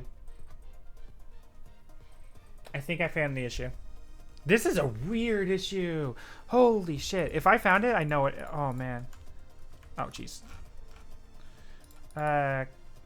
Copy. Paste this up here. And then we will call this one all caps update, just so that it stands out in the console. I think I found it. I think I found it. I think I found it. Check it out. What is CS? It stands for cocksleeve. .cs? I don't even know. I genuinely don't even know. You on CPP? I'm just using C. Oh, C sharp. Yeah. Oh, yeah, C sharp. It's just C sharp. It's just C sharp. Yeah, because if you know Unreal. I didn't even hit the button yet. Oh, fuck me. I got distracted. Okay, hold up. No, you're good. You're good. I just forgot what it said for and made a joke because I forgot. Okay, cool. Let's see. Unflip, unflip, unflip, unflip, unflip, unflip.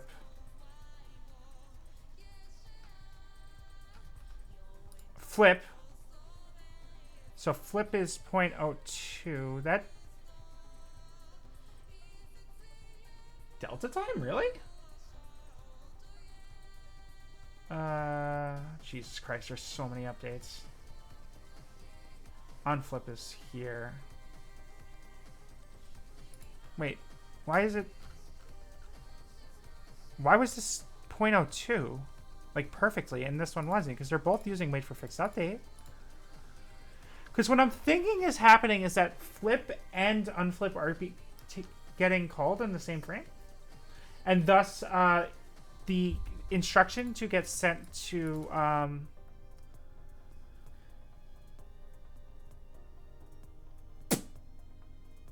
yeah, because if they're getting called in the same frame, the instruction to get sent to the rigid body is not updating. Yeah. That's what it is. That's what it is. So the instruction sent to the rigid body, it's not. It's only updating once, even though they're both getting sent on the same frame. So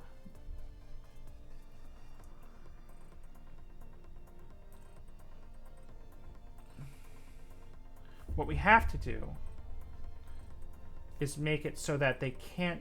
This does not get called on the same...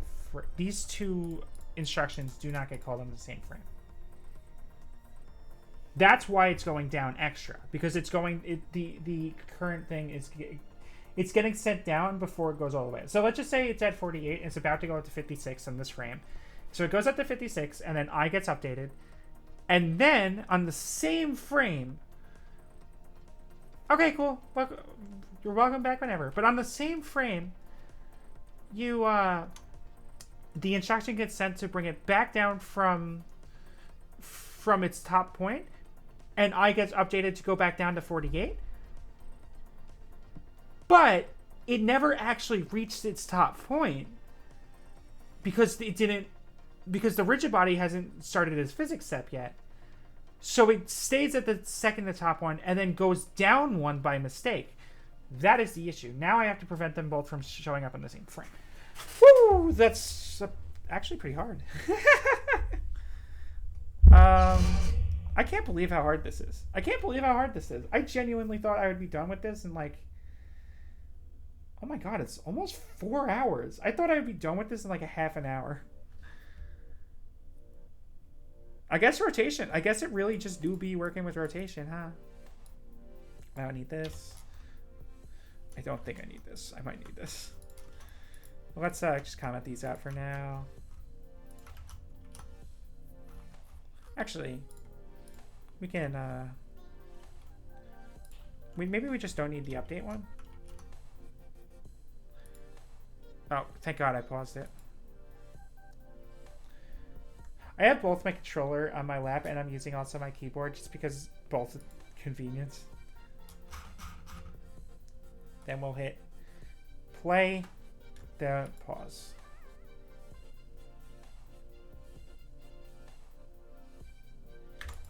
There you go, perfect. Flip 0.02. So the delta time is interesting because for some reason the delta time is using the fixed delta time even though I don't want it to. That's annoying, but I guess it makes sense. But this is using this. This is 1000% what's happening. How about instead of using delta time, I just do time dot time? Time dot time. Why did I do delta time? It would be time dot time, right? I had Control C already. It's too late. Sorry, I'm gonna shut up my console. It's not even that big a deal that I shut up my console. I just have OCD. It's okay.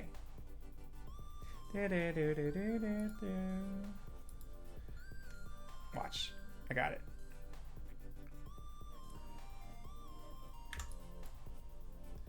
So, oh, weird. It really just do be using the time.time of the fixed update rather than this, huh? Annoying, but I mean, I guess that makes sense. They would do that. But maybe my theory is wrong because flip is activating at time.time 1.1414 and this is activating at... Oh, wait.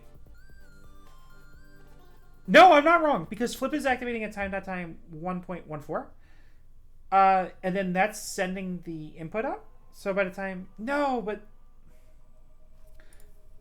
I have actually, I do have the pipeline saved. Misreference, coding reference, Unity, order of execution event functions. I do have this saved. So, internal physics update. On animator IK physics. Yield wait for seconds, but that's game logic. I'm looking for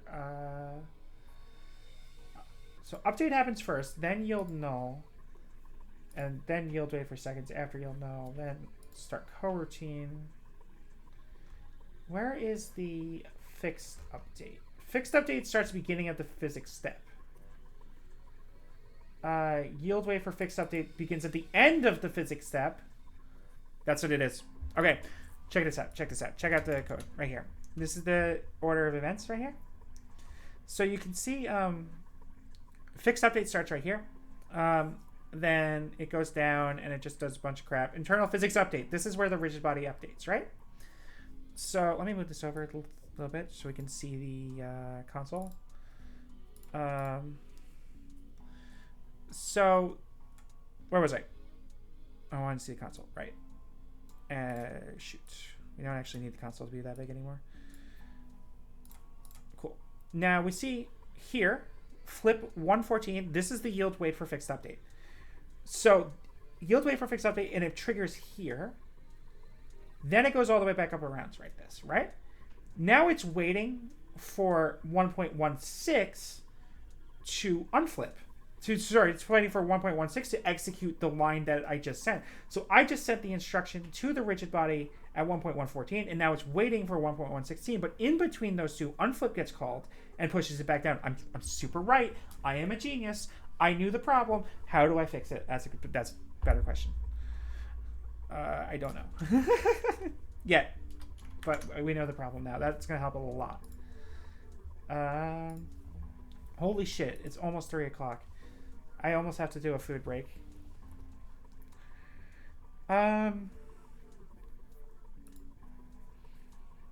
This is the issue. 1000%. So the first thing I can think of to fix it, and this might actually just be it. This might actually just do it. Wait, this just fixes it. This is just the solution. Holy shit. We just wait until the next fixed update. This will just fix it. This will just fix it. This will just fix it. This will just do it. We got it. We got it. We got it. We got it. We got it. We got it. Why is VTube Studio not opening my fucking mouth when I talk today? Maybe I just need to recalibrate. Give me 1 second. I'm going to recalibrate. Go here. Calibrate. Okay. How about now? Oh, it's a lot better now. Good, good, good, good, good. Okay. All right. And I'm back. And it's back. Now I'm recalibrating and we're good. Okay. Sorry about that. And now we will start the wait for fixed seconds first. As soon as it wants to load. And then we will just do that. Now, flip, unflip. Unflip starts on a fixed update. So it starts on the next one. So I didn't actually interrupt it that time. So fuck me. It didn't work, really? 'Cause this just goes 4.54, 56.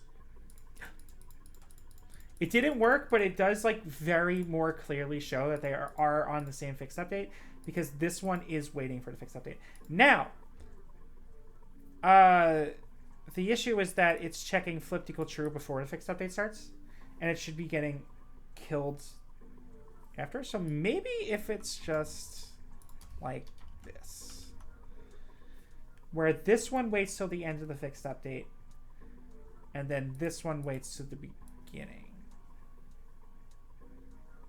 No, they should both start at the beginning. Okay, I know how to do this. I just don't want to do it like that. I just fuck me. This is garbage code. Because this is running to the end of the code and then checking, and now it's waiting after it's checked. So there is a way of doing it, but I don't want to because it's bad. But we're gonna do it, and I don't care anymore. If flipped equal true, kill it. This should do it, right? I'll do it on both of them in a second. If this one works, I'll do it on both of them. This is garbage code. Don't do this.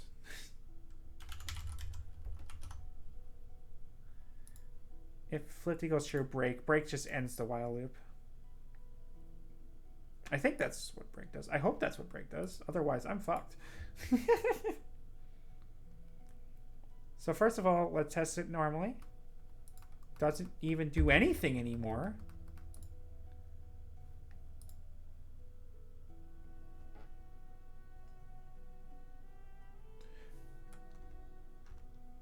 What? Why not? Oh, it flipped is true. Oh, flipped is false. God damn it.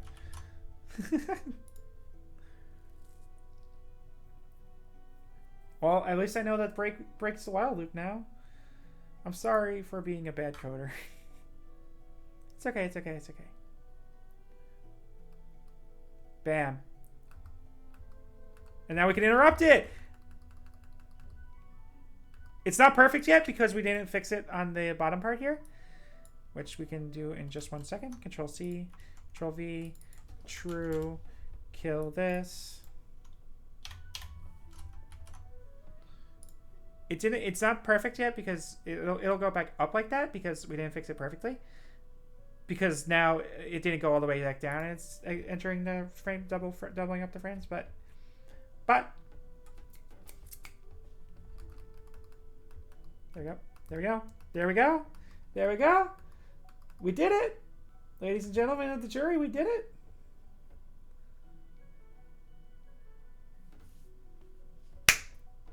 Wow, that was hard. Should not nearly have been that hard, but we did it. And we're going to do one more thing to the board, which I will actually make a, thank you. Thank you so much. Thank you so much. We'll just make a pinball board. And then we'll just put all the shit on here just to organize my thing. And now we'll do 3 object cube. Cube will be the side bounce.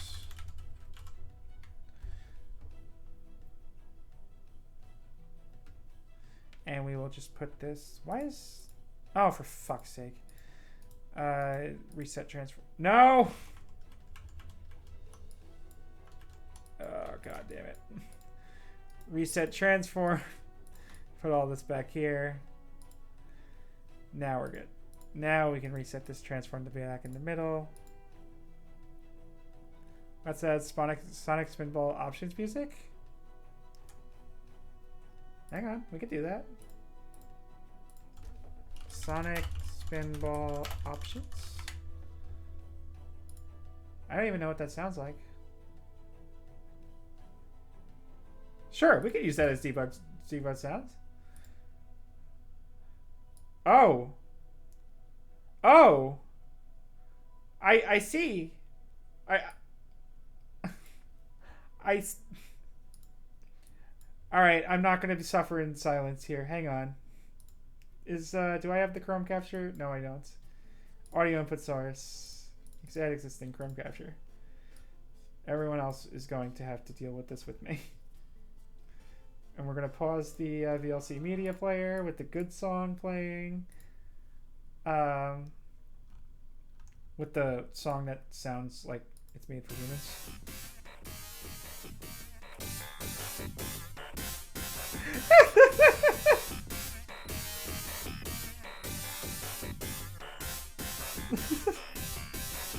Is it second only to Resident Evil Mansion Basement?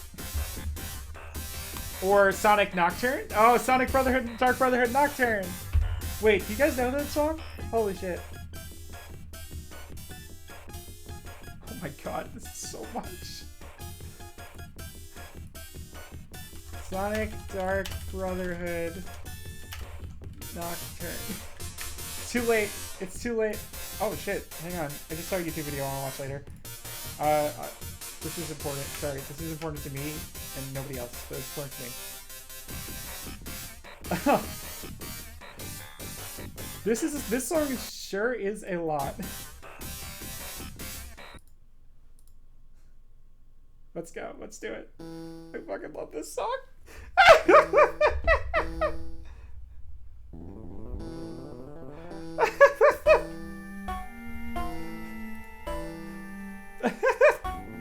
God damn it.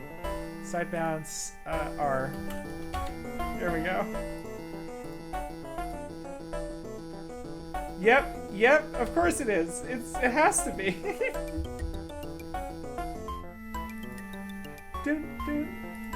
What else could it have been? The only thing it could have been was Resident Evil Mansion Basement. Do this, rotate 45 degrees. How bad just is it?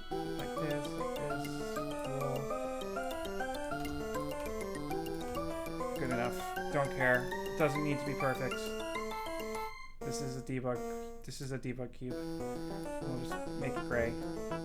And then we'll just Control D, L.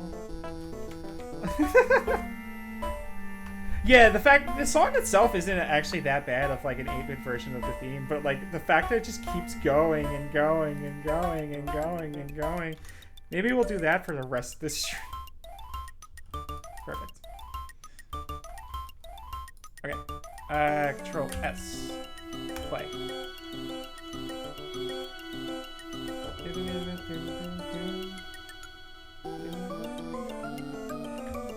There we go. Oh, I should probably increase the speed a little bit, maybe? I should find a way to increase the speed without making it, like... Also, it's a pinball game. Hang on.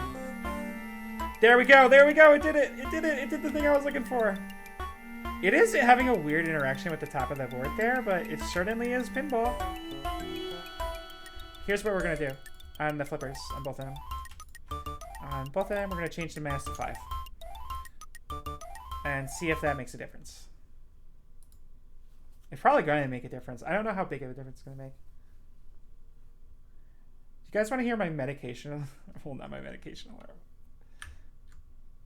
Okay, it doesn't actually make a difference at all. I thought it would. Interesting.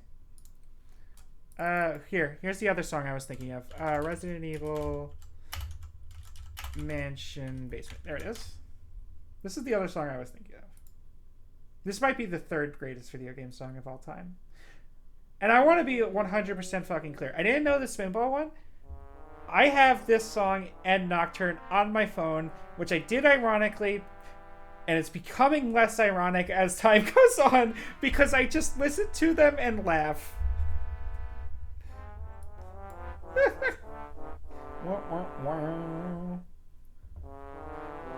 Did you actually hear the story of this song? Is that they used the wrong file, the wrong MIDI file. It was supposed to be like an ambient sounding thing, and they accidentally used like the trumpets. What isn't there like a? I think there's like a fixed version of this song that it's the same MIDI. It just doesn't. It uses a different instrument. Fix/rehash. I think this is the one.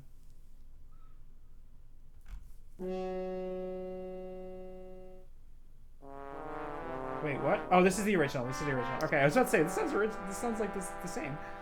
Go away. I'll update you later. Play it. Transcribe it and change the instrument. Sorry, you guys can't see the screen. I should really just show you the screen. This is my break. This counts as my break. It's the same MIDI file, just with a different instrument. And it sounds exactly like what it's supposed to. Like, it's not bad. Oh shit. You're not wrong. But also, who the fuck is gonna copyright this song? You're not wrong, though. I should be more careful. That being said, this song is not copyrighted. I can tell you that for free.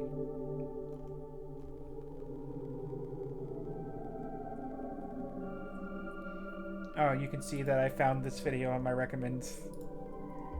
It's like, ooh, I will watch that later. Actually, my 3 o'clock... Okay, I'm supposed to take a break every 2 hours. Yeah, this is great!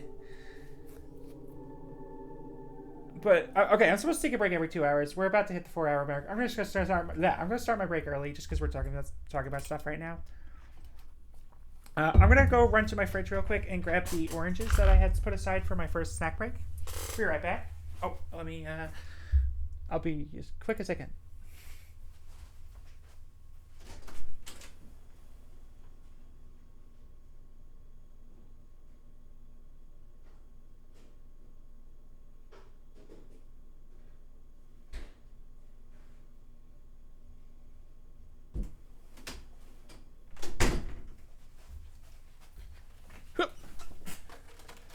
Okay, that was quick.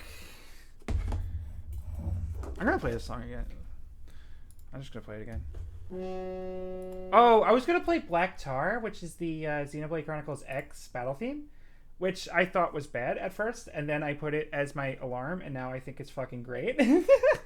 I listened to it so many times that I just unironically enjoy it now. I was gonna play that next, but maybe you're right with the copyright stuff. Maybe I should not do that. Because that one has like lyrics from people who do anime stuff, so that one's probably a bad idea. Anyway, I have a thing of oranges and I have a muffin. I thought it was bad for a little while, and I was showing it to my friends, and my friends would all laugh. And then I realized, like, I'm getting a serotonin release from this song. Like, I am having fun listening to it. And then I just, like, okay, now I'm unironically just enjoying it, you know? Like, at first I was laughing at it, but, like, it's pretty good.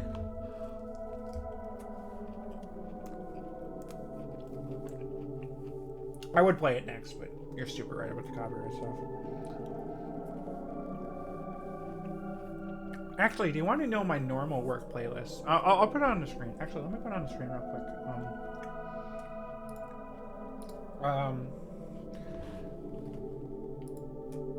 Oh, that's something else. Whoops. Snack break 1.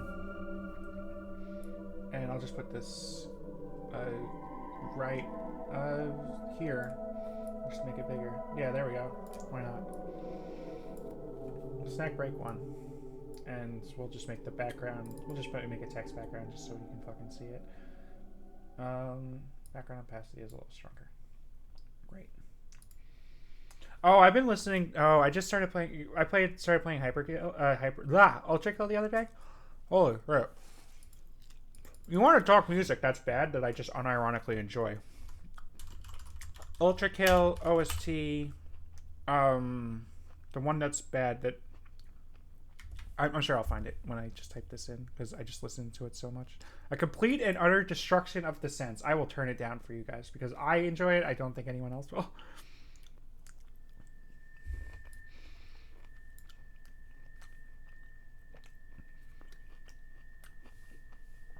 This song is literally just, first of all, high-pitched whining sound designed to make you unhappy. And then just drum sample over sounds of nails on a chalkboard and banging pots and pans. It's so much. It's so crazy.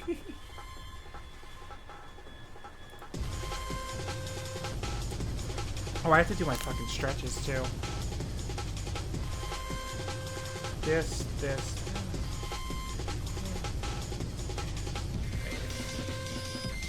Like, this thing is so fucking crazy.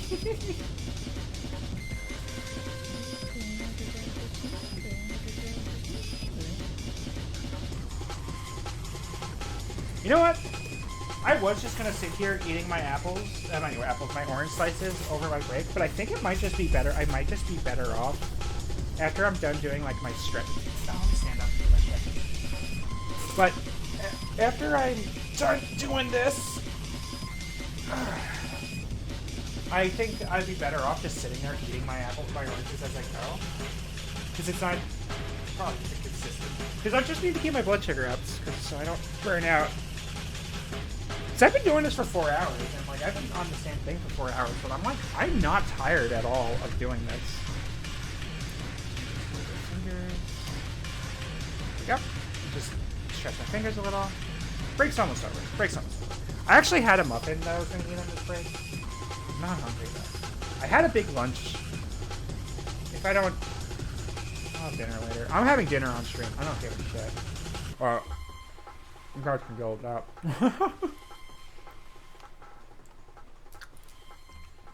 Okay, enough of that. Let's get back to work.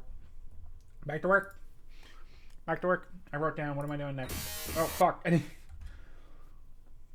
OBS killed the Chrome audio. I don't want people to hear Chrome audio because I might accidentally play the fucking Sonic Spinball theme again. Anyway, good music. By the way, how has the VLC audio been all this time? Do you think I should turn it up a little bit more, or is it good the way it is?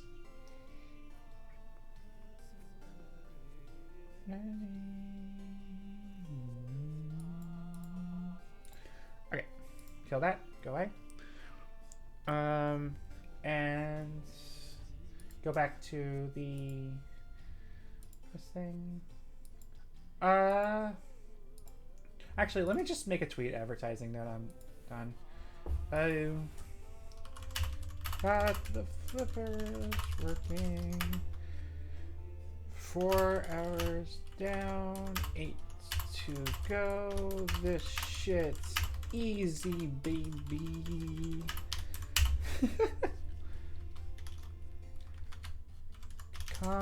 What am I working on next? Hang on. We're doing the bumpers next.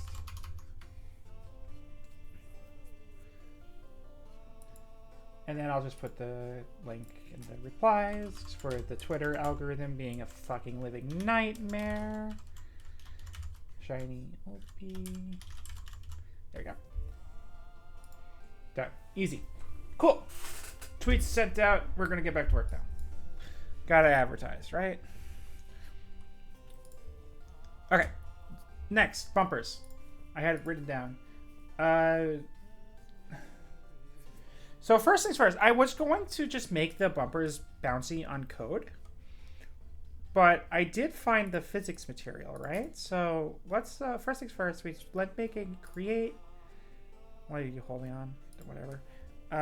Bumper mat. This might not be the best idea, just for whatever, but we'll keep this normal. I don't know what any of this shit is. I'm just going to turn the bounciness up. Now we're going to put... Oh, right! The other thing I wanted to do first was to make the ball get hit harder by the flippers. I think a good way of doing that would be to turn the drag down. Let's turn the drag down and see if it just goes harder. Like this. Not really. It kind of just has the same thing that it's been doing before.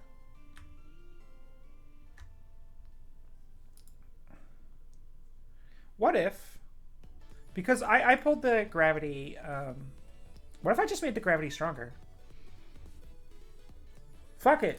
Literally the only thing in this project that's affected by the gravity is going to be the ball anyway, so let's just double this up. Who cares? Maybe not double, but maybe not exactly double. Actually, it doesn't need to be double. It just needs to be the same. That's actually pretty cool, the fact it just needs to be the same. So this was 6 before, but now it's 12. 12.9. It could have been 14, but whatever. Yeah, okay, now the ball goes back down the thing faster, and I actually like that speed. I actually like that speed and acceleration. I just need it to go up harder now. You know what I mean? So let's pause and change the mass from 1 to 0.5 and see if that makes a difference. No, it doesn't. Why not?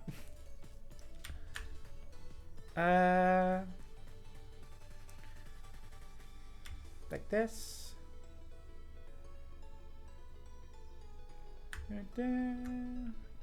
God, 13 Sentinels is so good. This is the 13 Sentinels album, right? Yes. Everyone should play 13 Sentinels. I have 5 people in my chat. None of you played it, except, I don't know, one of you probably did. But that game's awesome. You should play it. Can't say why. One of them can't say why games. Mechs time travel. That's it. That's all I can say. Mechs and time travel. It's fucking good.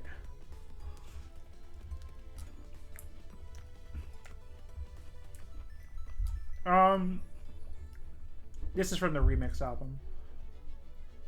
How do I make it get hit harder, though? Oh, wait. Physics match. Create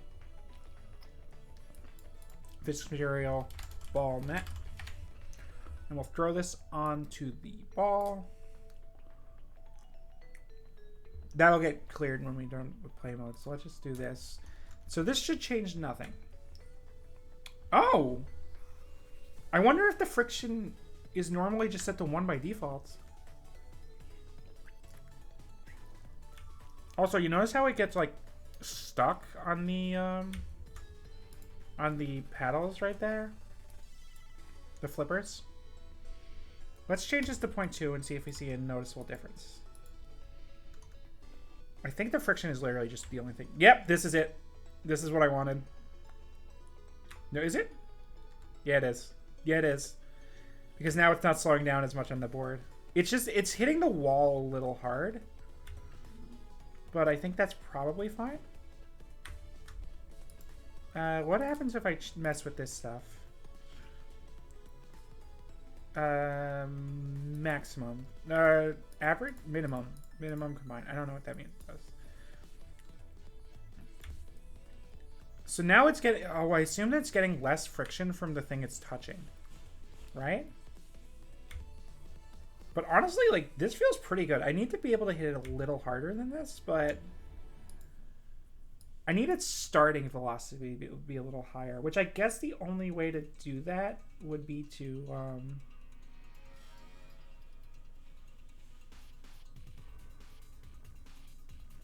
Actually, I was going to make...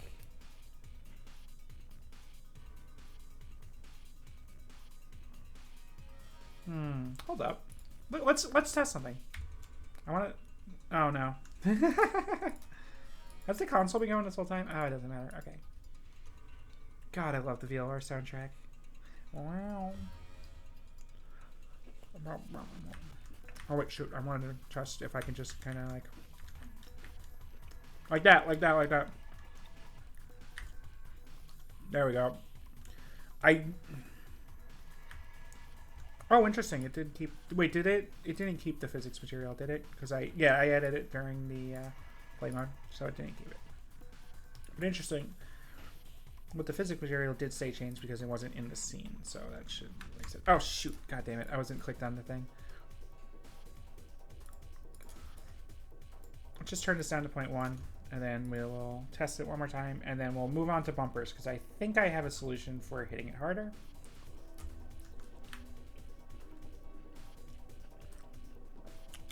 There we go.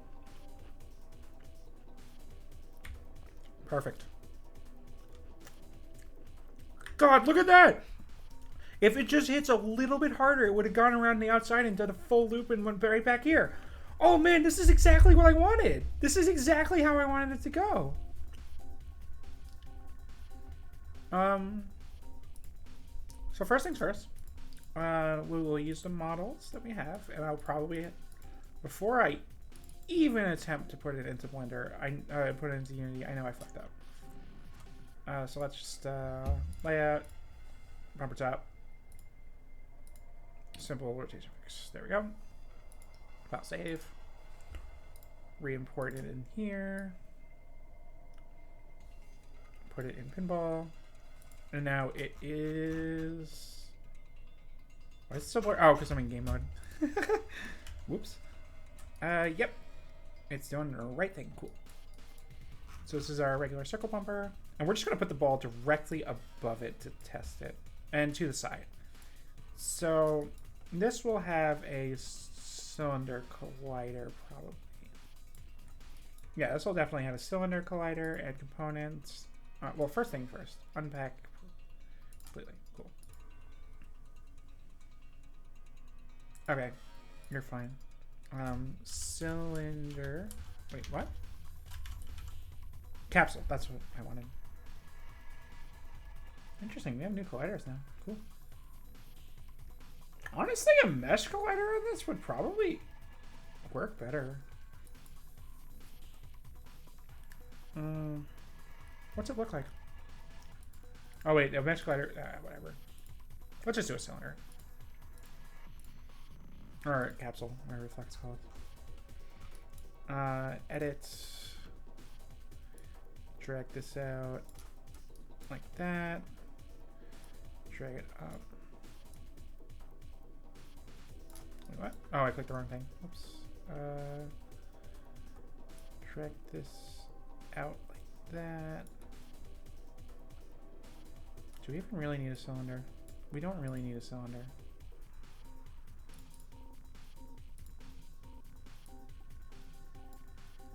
I want it to be like a circle, but like a cylinder. I keep calling it a cylinder. I keep meaning to say a capsule. Why isn't the center not 0?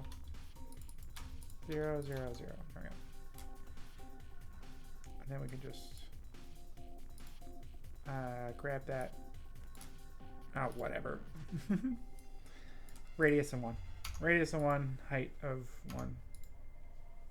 That's not what I wanted. I wanted this. Yeah, that's good enough. We can make it fancier later, probably. Because I'll probably wind up just doing a mesh collider that's just the 8. But the sound of the flippers? I haven't put any sounds in yet.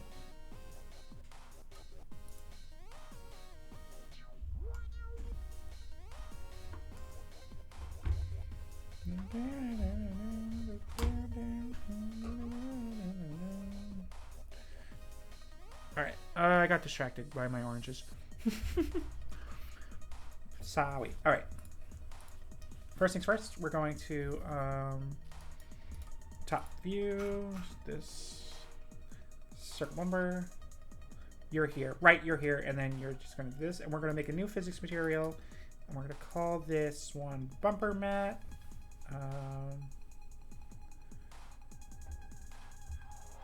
Yeah.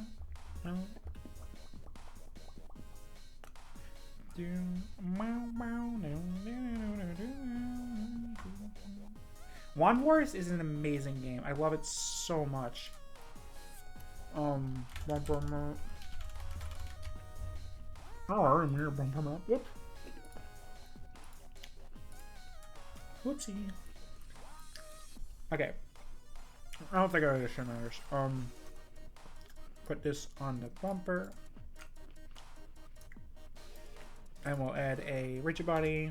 Make it kinematic. Well, we don't really need a rigid body if it's just gonna. I don't think we need a rigid body. Hopefully not. But whatever. Bumper mat. First things first. We're gonna let the ball drop and just see how it goes. Oh wait, the mouse is already at 1. What the hell? Okay. See that? That ball definitely bounced extra. So let's change the bounciness to 5. To 5. To 5. Why is it not changing? Oh, I guess 1 is the maximum? Really? Whatever, maximum.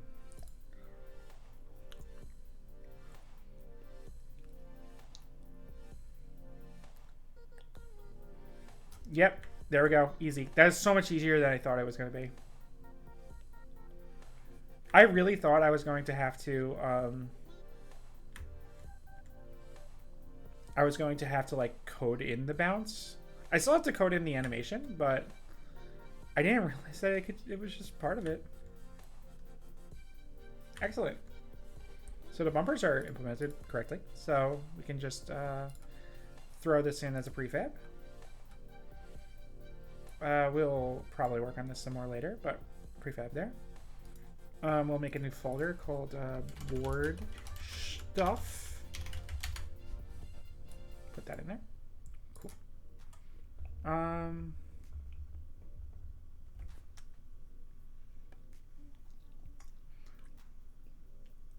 Oh! Okay. The bumper can animate. So that's another thing with the bumper. Okay, let's add component. Animator. I hope. Wait, does any of these things have an animator controller? Is this no? Bumper inside skin mesh pressure. Okay, we never did the models. This thing. With bet, I have to. Damn it. Damn it. I have to export as FBX. Fuck me. Okay, wait. We're going to have to redo some of this, but it's fine. Export as FBX in this folder. Yep. There we go. Perfect. And save and close. Now we should have an FBX file here. Yep. Perfect. No avatar. Model. Animation. Perfect. Now we have animations in this one. Actually, let's just make a subfolder called FBXs, just so I know where they are. Cool. So, kill this prefab. Kill this prefab right here. Delete. Yes, that's fine. You guys can all delete too. Go right here. Now we will unpack prefab completely, and then add component capsule collider, radius 1, height of 1, direction y-axis. Yep. Center 0, 0, 0, physics material, bumper material. Done. That is exactly the same as it was before. Now we can do the animated. We'll make a new file and make or animation controllers, and we'll just make a create. Whoops, I just clicked on something by mistake. Whatever I just made, kill it. Create an animator controller. It's animator controller, not animation controller. Bumper controller.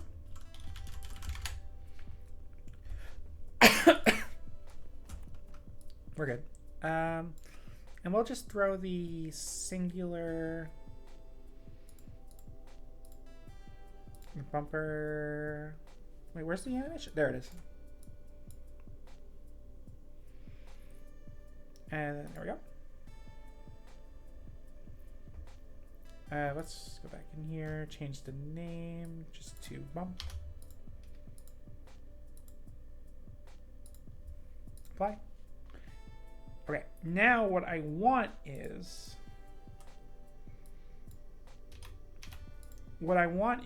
for when the ball hits the bumper, it just pops out that little bump. So I need to make a class. I don't need to make this class. I didn't need to do any of this. Actually, I do need to do some of it, but I made it already called board item class. Board item class is going to be the thing that everything inherits from. So we're not going to bother with void start, I don't think, just yet. Yes.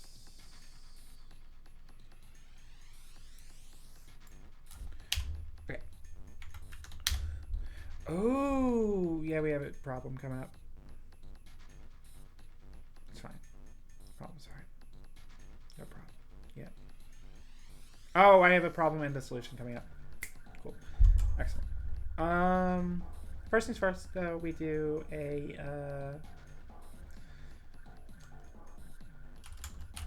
hit the keys randomly until I remember what I'm trying to do. Right. Void on ball hits, and we do protected void because everything's going to inherit this, and protected is private, or no, not protected, public, because we want the ball to be able to hit that. On ball hit, and we do ball B. Now this is gonna what I'm gonna make here is a class where everything on the board inherits from it, or just about everything inherits from it, that needs to be inherited from it. And oh, you know what this should do? It starts.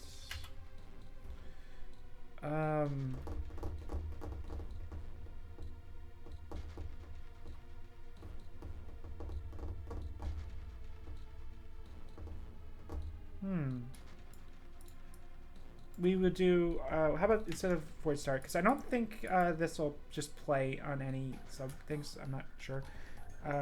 Be board item start. Okay. And this will be protected. And we'll just make this a little bit easier on ourselves. First things first. We go over here and we go to the, we go to whatever. It really doesn't matter. As soon as it wants to give me a thing. Throw this on the board. Now we're going to make a new physics layer called board items.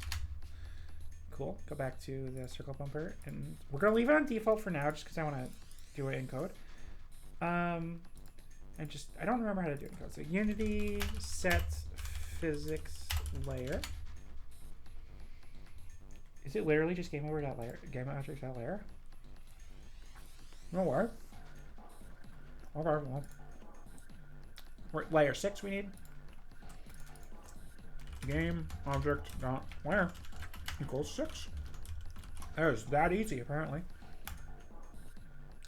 So now I'm going to make it so that everything that inherits from this will automatically. I'm just going to make sure that everything pulls this.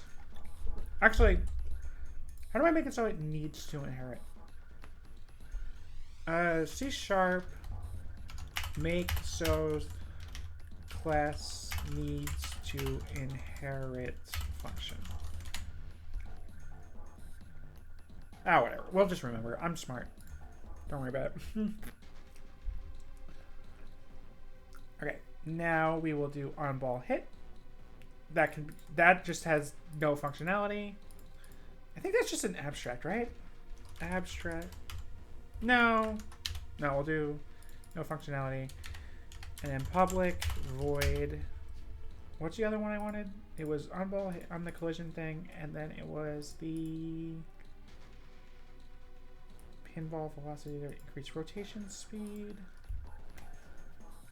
No, it was on board trigger. Right, that's for later. That's not for right now.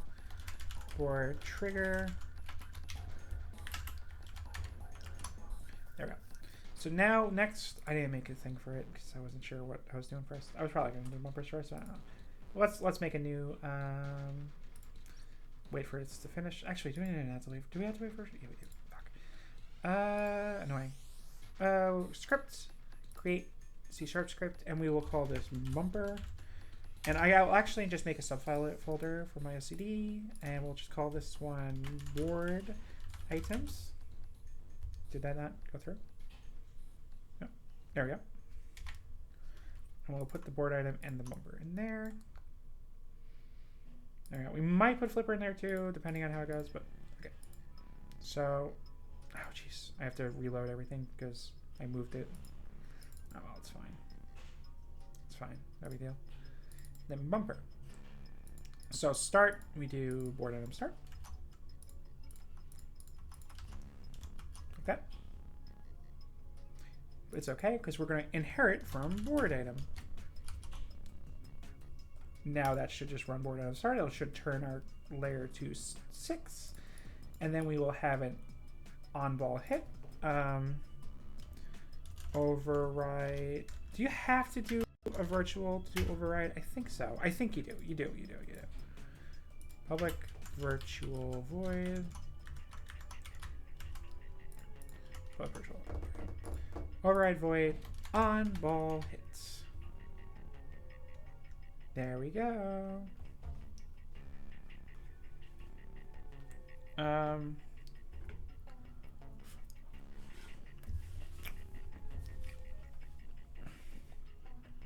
Yeah. Well, here's what we'll do. We can take this out later, but debug log Just make sure that works. On ball hits triggered. That's the wrong word. Triggered on, and then we do plus game object dot name. There we go. And then that should just say it triggered on the bumper, on the circle bumper. Okay. So base on ball hit. And then what we'll do is, oh, we need a reference to the animation controller, which we didn't even put on it yet. Oh, I'm just getting way ahead of myself. It's okay. Animator controller. No, what the hell is it called? How do you reference it? Animator controller Unity. Help me, help me, help me. I forget how everything goes. No, how do I reference it in code?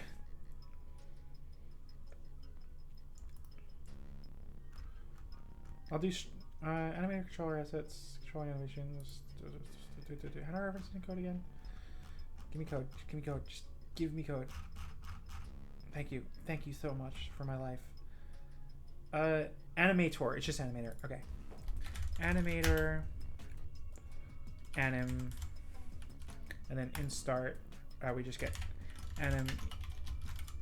anim equals get components animator. Save. Then here we just do, what is it? It's anim dot play, and then we can do a int bump hash. Is it int or is it a bump hash equal to anim dot string animator dot string to hash, and then that would be bump. I believe it's with a capital. This is why I hate doing strings. And then animate and bump hash.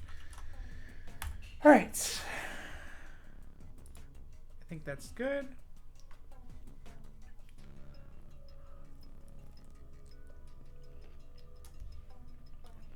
Let's put the animation controller, not animation, oops, animator.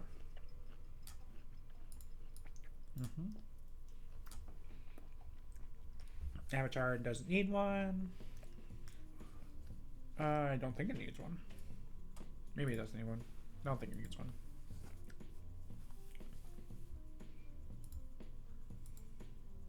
I hope we're good. First of all, let me just make sure that the it's getting set to the right layer. Layer default. God damn it! Why not? Why? Why are you doing that? Oh, because I didn't put that stupid bumper script on you. Whoops. That's my bad. There we go. Okay. First of all, it should be getting set to the board items layer. There we go. Now we are all done on here. Now on the ball, we need to do none of this shit. I actually made a ball class before.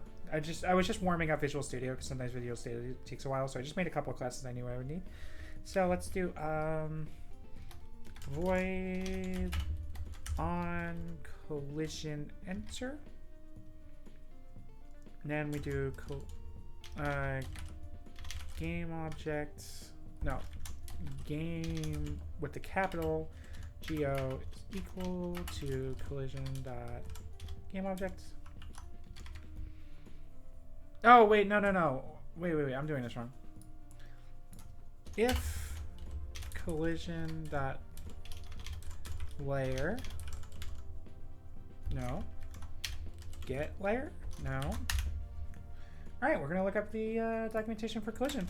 Collision, Unity collision. Hopefully we get the API. Thank God we do first. I fucking love this documentation compared to Unreal's.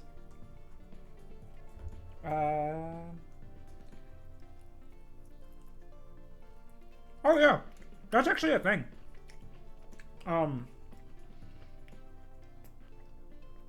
Excuse me. I don't know. My mouth's full of orange. That's actually a thing where your brain, when it learns anything, including new words, specifically new words, but it learns anything,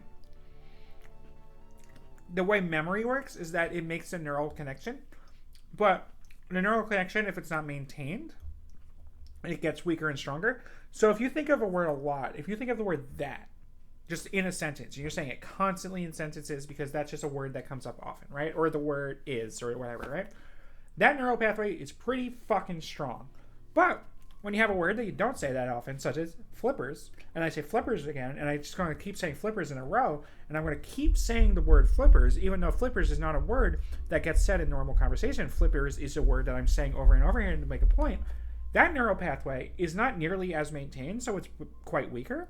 And if you say it enough times, like it starts to actually burn out, and then the neuron stops firing properly until it heals or recovers. And that's why words stop sounding like words, because your brain just like, I don't even know, like the pathway to get from word to meaning is just destroyed. It's so cool. It's so cool.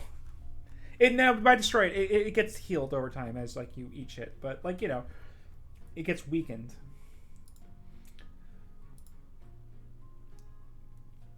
So yeah, when you code, you're probably seeing a lot of words like collision that you're not seeing in a normal day-to-day context. And yeah, that probably happens with visuals too. Yeah, for sure.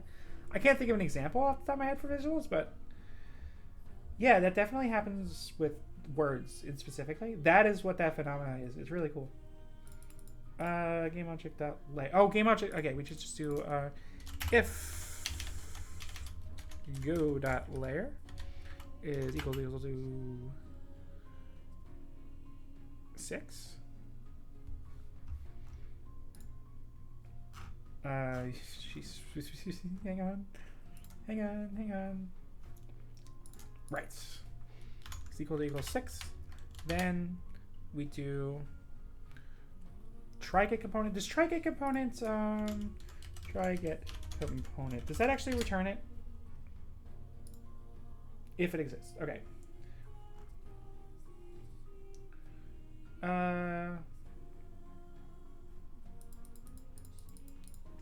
Okay. If try get components, and then we do out board item bi. So this will basically, if it has a board item, it will try to get a board item if it has one attached to it. Also, I put that in the wrong place. And if it doesn't, then it'll just do nothing. And then we do bi dot on ball hit, and then send ourself in. And the reason we're sending the ball in is because maybe it's a pinball video game, right? So maybe we're gonna do something with the ball that would not happen in a normal video game. So maybe like when I keep developing it, I'll put enemies in, right? And then the enemies can swipe at the ball and do stuff like that and add a new force and change the ball's velocity or whatever. So this one doesn't actually need the ball. So the bumper here, it's just playing its own animation. It doesn't actually need the balls, but yeah. So the ball here, if it collides with anything on that layer, it will try and get component. Else, nothing else should be on that layer other than board items. So if there is not, if there is something else on this layer, we will say debug.warning, log warning. That's what I want. And we'll say go.name plus is on the wrong layer. There we go. So if it doesn't have a board item on, we'll just say, hey, why is this here? Shouldn't be here. Shouldn't be here. I was on the wrong layer.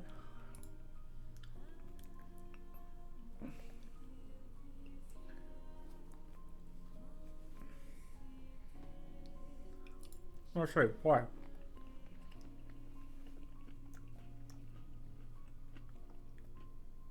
Oh, shoot. So I just saw the bumper's animation play. Like, if you look very closely, as soon as I hit play mode, the bumper's animation plays. I know why it does that. It's annoying. Ugh. Animator. I don't think there's a way to fix this.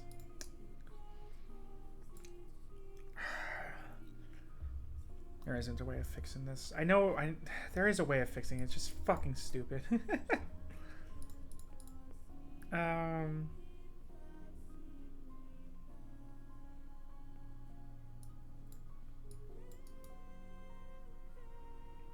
Set as layer default state. That is the layer's default. Wait, layer defaults? What? Oh, yeah, okay, because it goes right from entry into that. But I don't need that. I don't want it to... Default state needs to be idle, which, I guess I have to make an idle state. Fuck me. I fucked up. All right, that's fine. We'll go back to the circle bumper. Do I already have that open? I have that open. Go away. And then we'll make a new animation. New animation. New one. Give me... Cool. And we'll call this idle. And then I can't believe I have to do this. That's annoying. And then we will go into pose mode. Pose mode. There we go. And literally just kill these two keyframes. Literally just kill keyframes. That's all I gotta do. Bam. Easy. And now I just have a 1-frame animation that I need to make the default because I hate everything. That's fine. It's not a big deal. But I'm probably gonna have to do this for like multiple of the stuff I've made, which is just annoying. It's not a problem, I guess. It's just annoying. But let's go back into here, into the FBX, and then start to take this bumper arm, and we'll just do idle. Then we go here. Why is it not? Oh, apply. Wait, what? Where's bump? Where's bump? Why is it only doing 1? Oh, because I have 2. Oh, shit. Okay, we're good. We're still good. We're still good. Oops. Apply. There we go. Oh, give it 1 second and then I'll go. I just think it's on. Oh. Oh, well. Sure. Alright, I was gonna list my oranges. Hopefully that bump. Oh. Shit. I can't believe this just got named dull. Come on. How do I make it go up on the list? I know there's a way.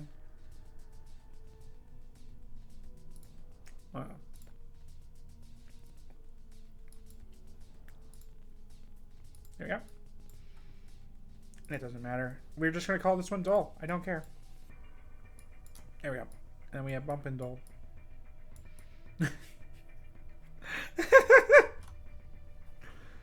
I don't know how to fix it, and I don't.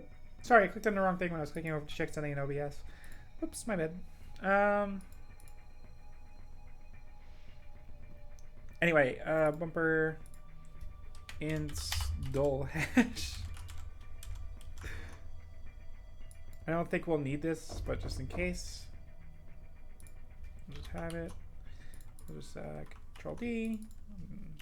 This is so funny. Oh my gosh. Okay. Now, the default is dull, and it should play bump when it gets hit. Also, let's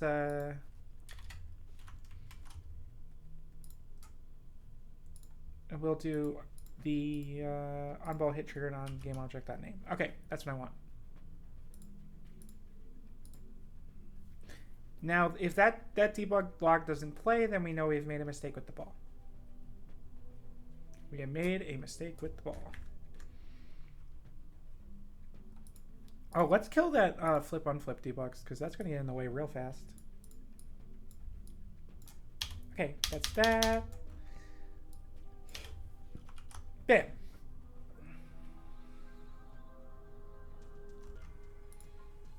Okay, on ball hit triggered on you. You did not get called. Why not?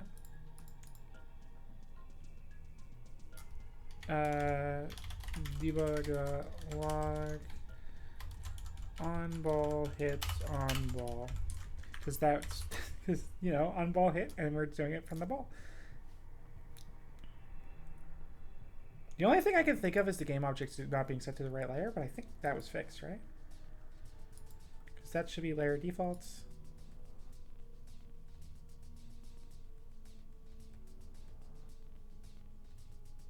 Yeah, that interesting. Why? Okay, so I think on collision enter is not getting triggered.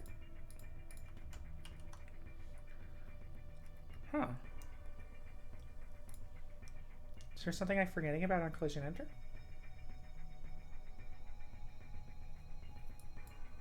I do not know.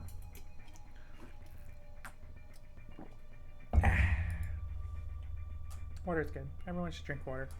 Everyone should posture check. Let me do that real quick. Yeah, okay. Okay, so on collision enter is not getting triggered. Why the fuck not? The ball has this. Hello. Oh, thank you for the follow, Rain. Welcome. Yeah, are you guys hearing the follow notification? Because I'm not hearing the noise on my side anymore. I used to, but here, I'm just gonna replay your notification. Oh, nope, I didn't hear it because I heard the song and it was the same thing. Yep, it's this sort of thing. Okay, you guys are hearing it. I'm not hearing it anymore. I have to fix that. I only found that out like literally 10 minutes before I started stream today. I'm like, I don't have time to fix this. So whatever. But yeah, thank you for the follow.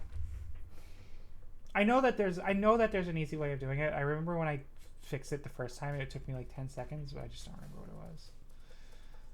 I know it's like one of the things that updated just killed it for some annoying reason, but whatever. Okay, I'm sorry. I'm looking at the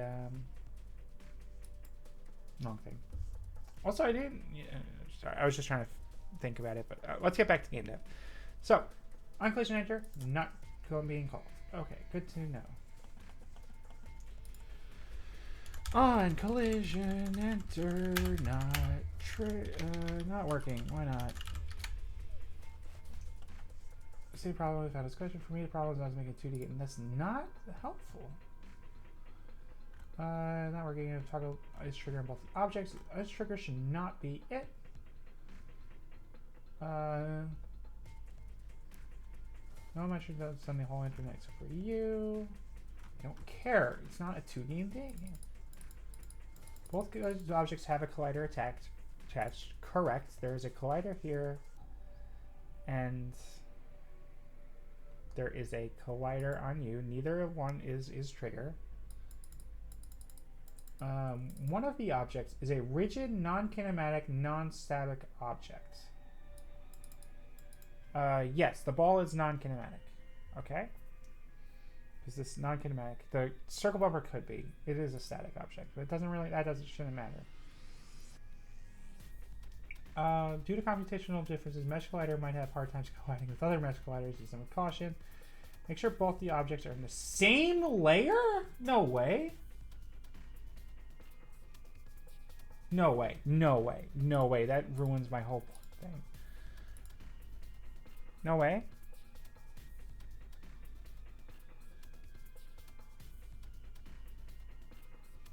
Okay, no, that didn't fix it. Thank God.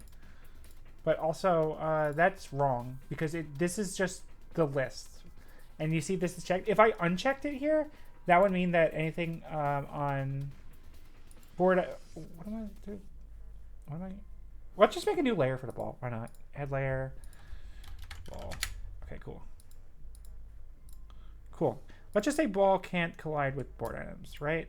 Just uncheck that box real quick. For argument's sake, right? We'll go into games. Now, this should...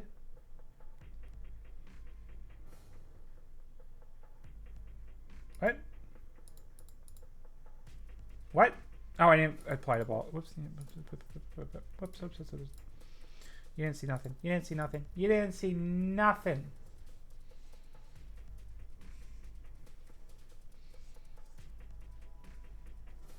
Yep, it just went right through. See, it just went through. I was looking away from the screen, so I have to do it again because I just double checked. But it should have just went right through because I unchecked it. But that's not what I want. So this should be able to collide with each other. Like, why would you say that? Or at least they collide in seat settings. Yeah, that's fair enough. Make sure one of them has a non-kinematic rigid body? Yeah, okay, I have a rigid body. What if I did this? Circle bumper, add component, rigid body, is kinematic. Does not use gravity. So is kinematic should just make it just not... Oh, collision section should be continuous. Whatever, it doesn't matter. Yeah, it didn't make a difference. Okay. Component. Kill it. On collision enter is not called. Why does on collision enter not get triggered? Components that transforms by linear box color 2D. Oh, fuck's sake! This guy's just doing 2D. Your two objects is kinematic enabled. Sphere collider with its trigger enabled. Yes, is kinematic is going to kill you. I will kill you. There should be no collision with anything that has a trigger, so on collision enter will fire. Correct. Why is mine not?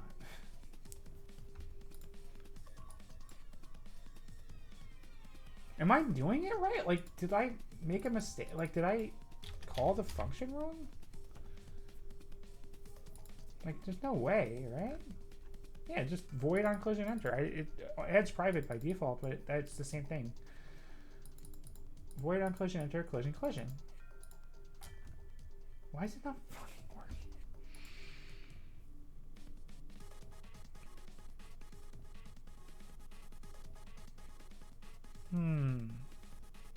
What if instead of a capsule collider, let's just test. This is not going to be a permanent solution because a box collider is a bad idea for this thing. I'll just make it temporary. It doesn't matter. Hit play. Layer should change to the other thing. Oh, it just missed. Okay, maybe it does matter.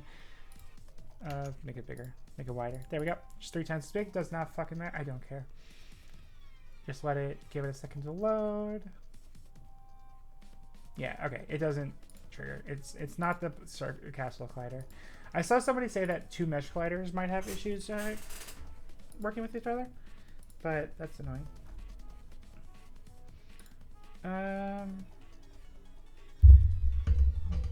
not going to rigid body to the option. No gravity. Some error called out said something. If you tried the on trigger enter, it said no, it doesn't work for me. Box slider wasn't as big as collision option. Sending X and Z values to 2. What? Why did that fix the problem? There's no fucking collider on anything in the children, right?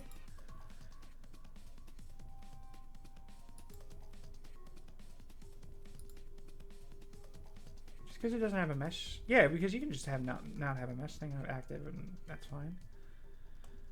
Why would that fucking change it? On collision enter not working. Duplicate. I didn't spell it wrong. No, it auto-filled it for me. It auto-filled it for me, yeah. Yeah, it auto-filled it. This person spelled it wrong for some reason. It's not registering console setting. The castle collider is trigger is false. Is your other collider a rigid body?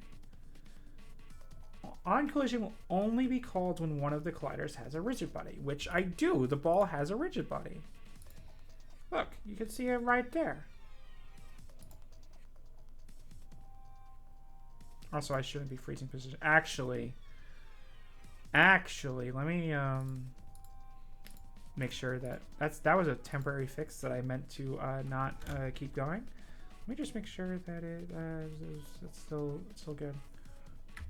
Okay, we're still good.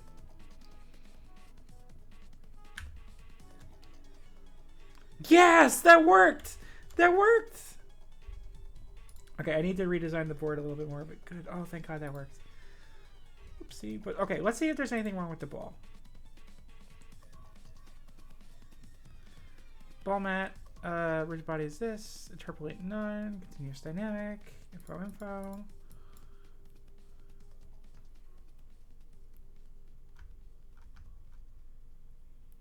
Physics.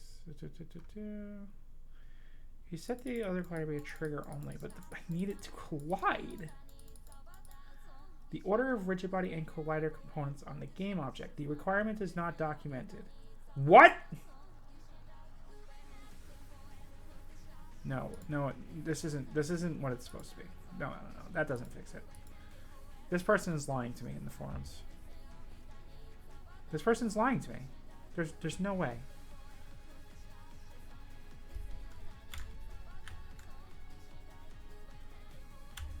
Okay, it didn't work, but also it has behavior sound like. It's fine though. It's fine now. I know what the problem is. Let's try it again. Yeah.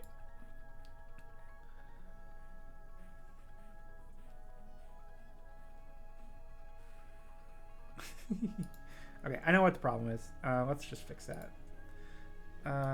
Like this, go around this, like that. Cool. And we go to the collider. Height is 3. And then the center is just 1. Just 1. We'll make it 0.5. Come on. Come on. I hate not having a numpad. There we go. Now let's try it. This is going to fix it. This is going to fix it. Watch. Because now it's going to actually just be colliding with a... Yeah, okay, cool.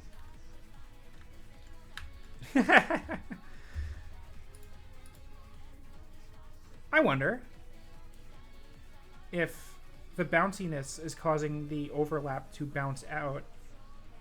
Fuck me, that can't be it either. No way, I refuse this. Bounciness 0. Bounce combined minimum. Absolutely no bounce. Just don't bounce.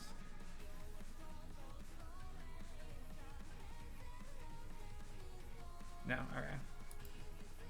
1. Next one. Cool. Alright. Ended up in this post configure out. Kind of figure out. Forgot to attach the script. Oh, you're an idiot. Make sure the rigid body is not... Okay, that was really mean of me. I forgot so many things. I'm just a little annoyed because I'm not finding my issue. Similar issues are found page. For me, I had a prefab that had child objects. On the script, you can prefab on collision into non-rigid. It turns out the rigid body was not registering with the floor because the rigid body was on the cylinder child object, not the parent.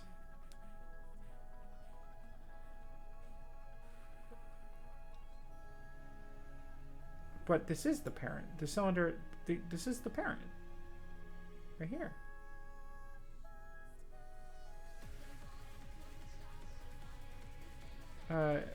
I had on collision enter and a script attached to the parent of the thing that was getting the collision. Not the thing that was getting the collision.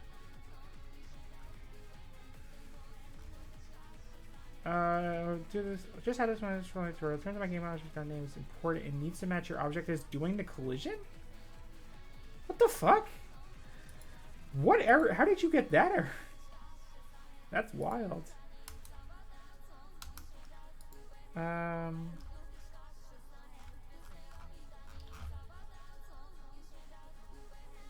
Trying to build a game where on collision enter takes a collision object as parameter and requires the isTrigger property to the attached collider component to be false.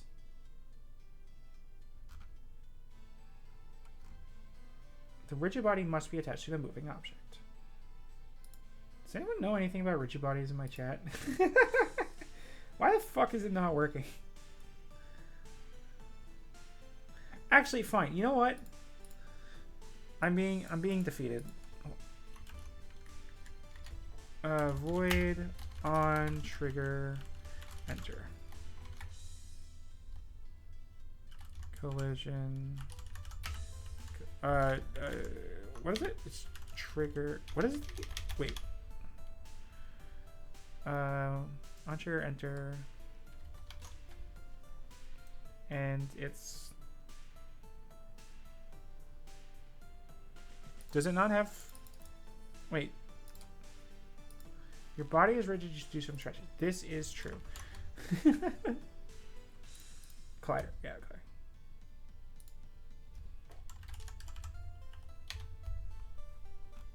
okay. Collider, other.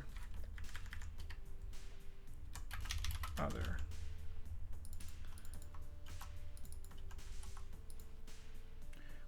Let's just test to see if it works as a trigger. I guarantee it works as a trigger because that's easy. That would be what I wanted it to be. If it works as a trigger, we have a solution. Because it's a solution that I don't like and is very annoying and makes my game run worse, but what?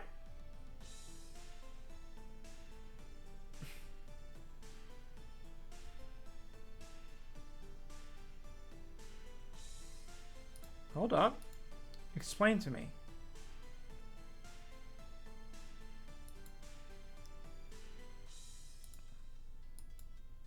You are colliding with the trigger, good sir.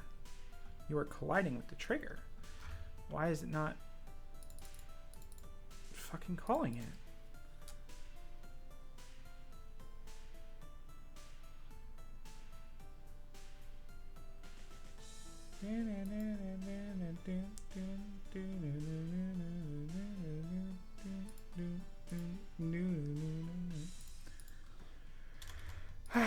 Goodness. If trigger isn't working either, then something is really up. I wonder if it has to do with the physics materials.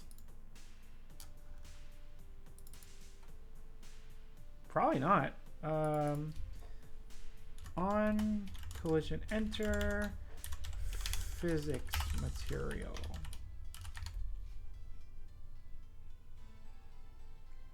Colliders.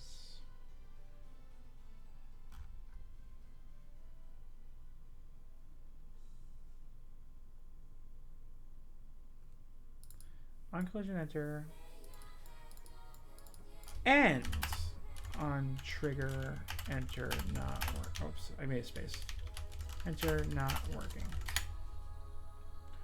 On trigger, like that's the thing though, like on trigger enter, I've used that so many times and it just works 80% of the time. Was miss. Oh my fucking god.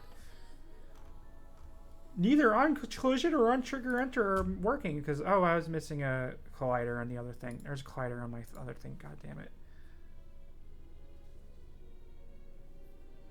How about this? Let's make another 3D object cube.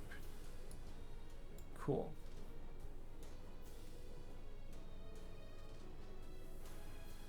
Wait a second. On collision enter should be triggering every time it hits anything, including the walls and the floor and the flippers.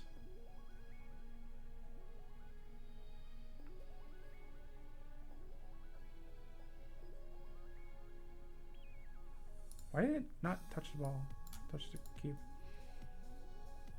Why did it just go through the cube?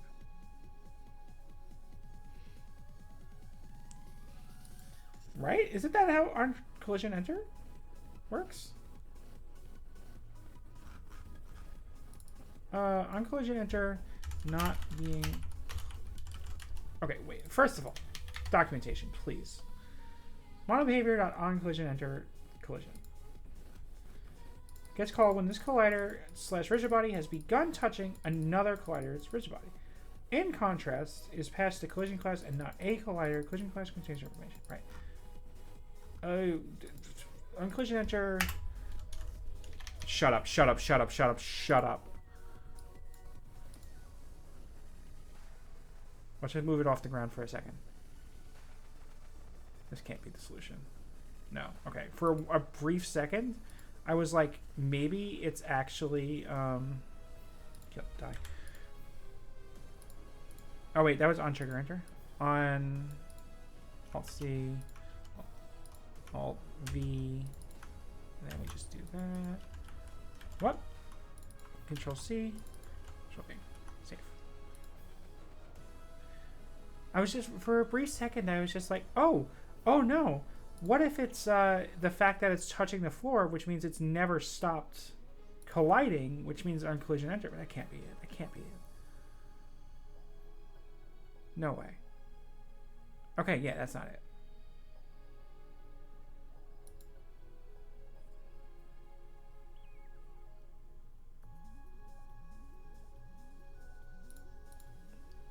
Position 0.5. I'm just wondering, like, what is it about this? This continuous dynamic... I'll just switch back to continuous. Does that just not generate collision events?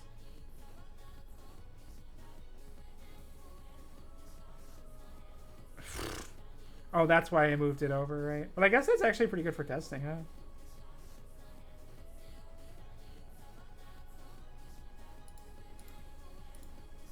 Am I like... I'm not crazy. Debug.log is trying to go here. Control X, Control V. How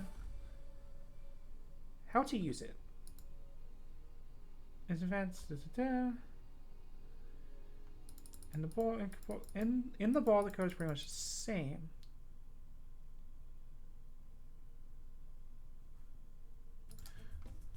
Here, how about this? In the bumper, we'll do a void on collision enter, and we'll do debug.log big test. Big test. Now let's see if the bumper one, because like something is causing it to not generate a collision test, but I don't know what. I did it on the bumper, right? Oh shit, I'm not looking. Oh no, no. What the fuck? You see this? Why is it working on the bumper?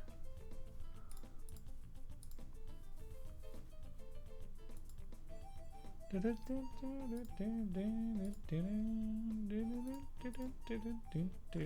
there something?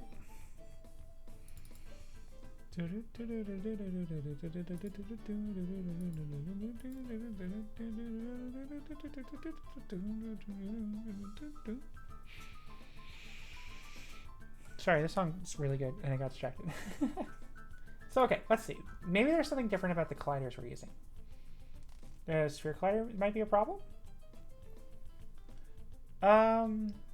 What if I had just, for argument's sake, changed this to a box collider? This is stupid, but whatever.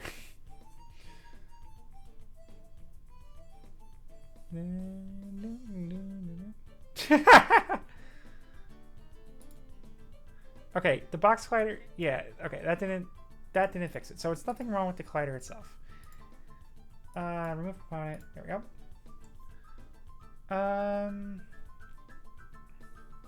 Collision detection, continuous dynamic. You're supposed to do that just because it moves faster that way. Interpolate, no.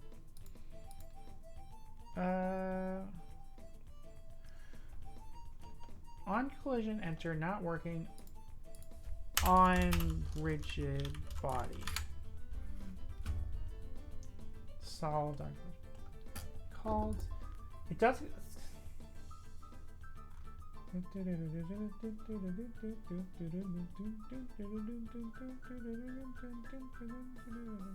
The collision matrix in project settings is all checked. Everything is checked.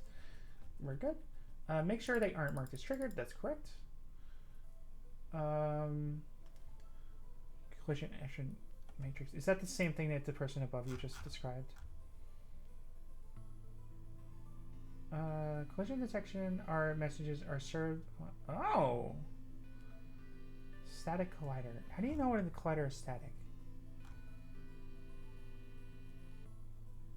Rigid body collider and a static collider send a thing. A static trigger collider, a rigid body trigger collider, a kinematic rigid body trigger collider. Kinematic rigid body collider. Should be... Fuck it. I think I tried this already and it didn't work. This was one of the first things I thought of.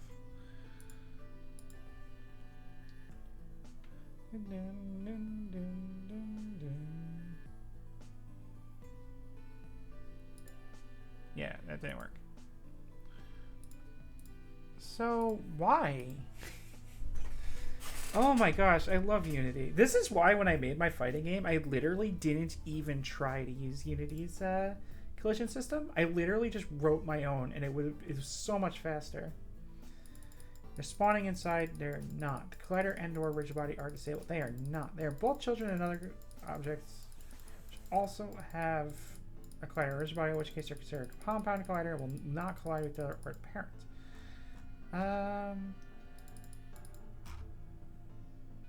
Less four of your suggestions are currently not the case. I assume this means they're all capable of colliding with each other. No problem causing this. Update. Putting this into the start function. Discovered that even though the script is the... Shut up. Oh no, I'm so sorry, everyone. I am so sorry. I'm so sorry to that guy I called an idiot. I'm so sorry to everyone in my chat. I'm so sorry to that guy I called an idiot. I'm so... You're not allowed to... Nobody in this chat is ever allowed to say that I'm not stupid again.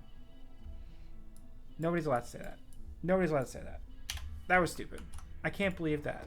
I didn't do that. Fuck my life. I didn't put the fucking thing on the thing. Oh my god. Nobody in here is allowed to say I'm not stupid ever again. Ever again. I didn't put the script on the ball. I didn't do it.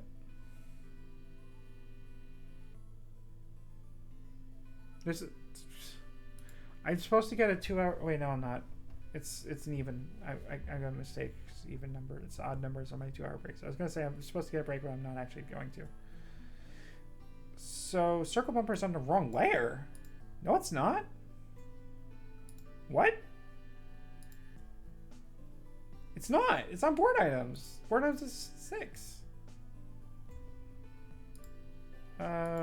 Is on... Hang on.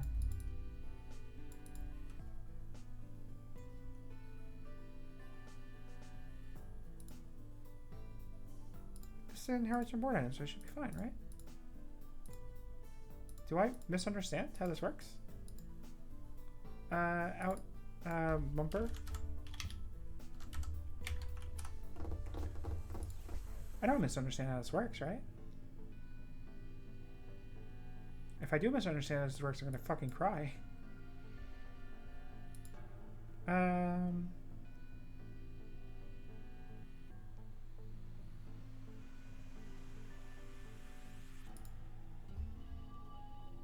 Circle bumper is on the wrong layer. It is not on the wrong layer.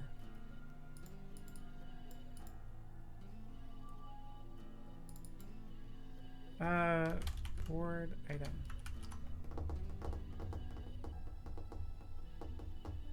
Because it should be trying to get the component for the bumper, which I did put on it, and you can tell by the fact that the other debug block was playing.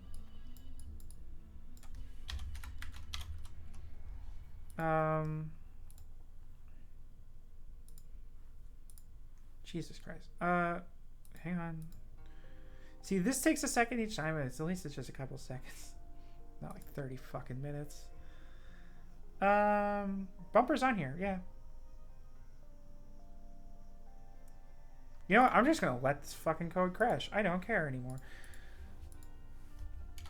I don't care. I'm just gonna let the code crash. If go.layer equals 6, we're going to do a get component board item dot on ball hit this, and it's just going to crash, and I do not care.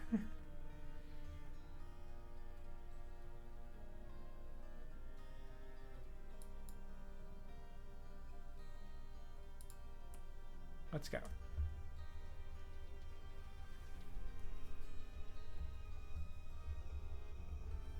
Yep, object now first sunset. So why is it not getting the script? Because it's saying circle bumper. It's very specifically saying circle bumper. So I know that it is colliding with the one that actually has the script on it and none of the children.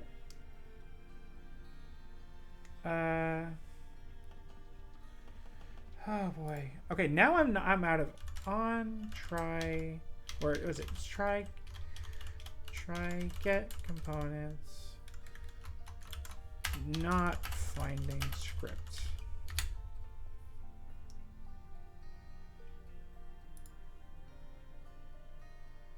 Or how about this? How about game object goes is equal, or not game objects. Mono behavior goes, whatever, is equal to get component. Get components? I think that just gets, oh, that's just of type. Is there a way to get all components?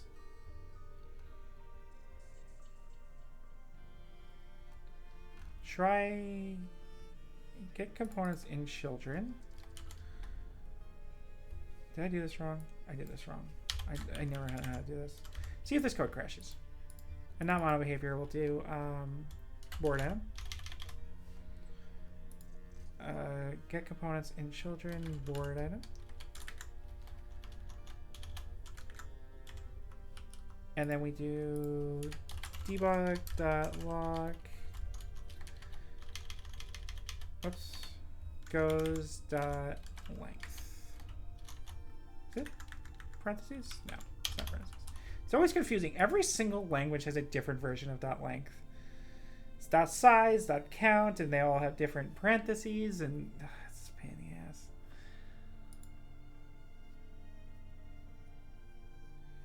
And I know like even vectors and arrays are different in C++.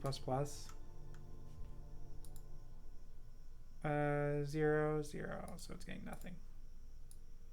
Why isn't it finding it? That's so crazy. I've never had get component just fail like that.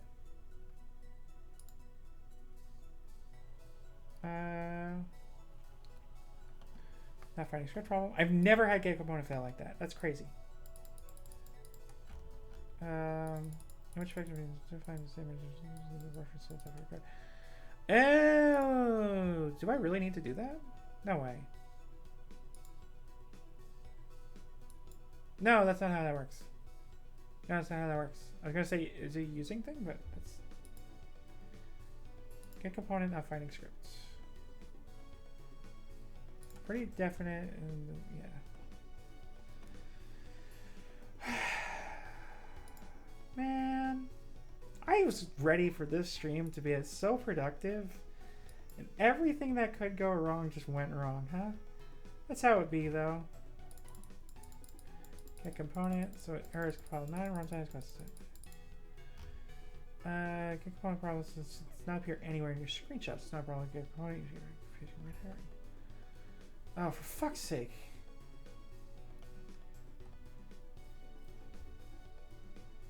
How about this? Get components. Oops.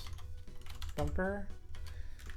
And then we'll just do that. And if it'll just equal nothing, but it'll run.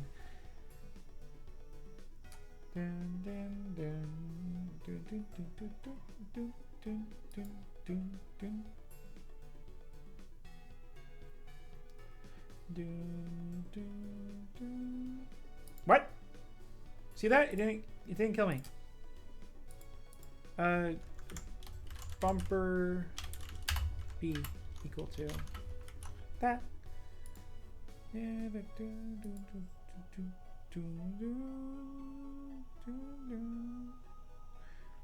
Oh no. Wait, why can't I get the parents? Can I not get a parent class when I do get component?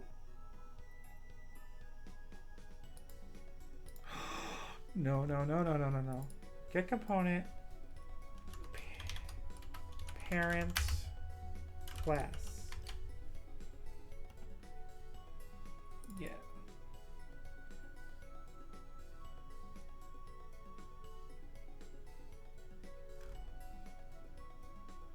No, no, no, no, no, no. Because that worked. And then we can just do get component dot bumper dot on while hit this. Yeah, shut up, whatever. Go away. Go away. You don't need it. Can we not do it with parent class? That's kind of weird. That's kind of wacky. That would be insanity. I don't think I've ever done it with the parent class, but maybe it just, what? Why did that?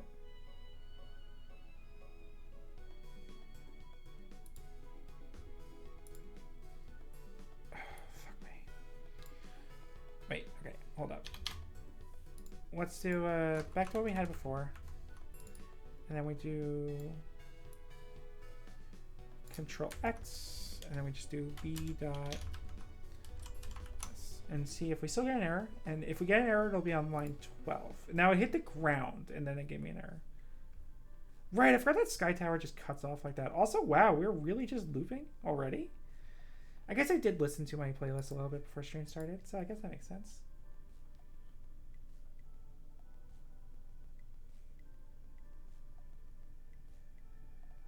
Interesting. Okay, so it's not picking up the bumper either. And the error is at 12. So get component. Oh, probably because it was just returning null. That's why. I have never seen it before where it just.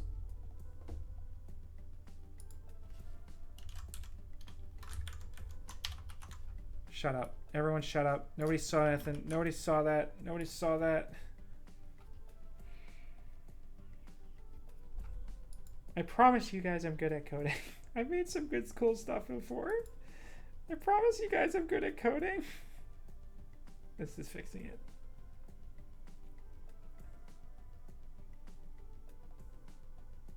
There it is. It works. It's not playing the animation, which is annoying. Why is it not playing the animation? I promise you guys I'm good at coding. I promise. I promise. Oh well, whatever. It happens. It happens. Shit happens. Weird shit happens. But this is working now. The debug block is going off. Cool. Now, why is it not playing the animation?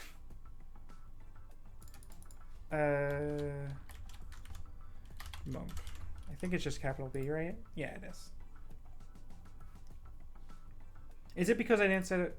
I didn't actually. No, I did get component animator. Okay.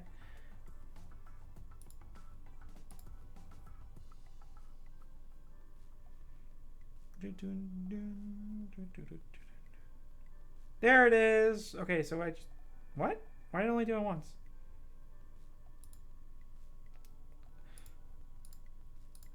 And make transition there. And then on the transition, you go and you just do transitions. This just conditions, parameters not exist.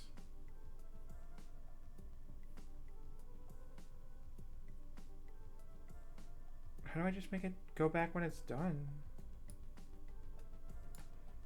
I don't want it to do that though. I just want to, there we go. Oh, there we go. There it is.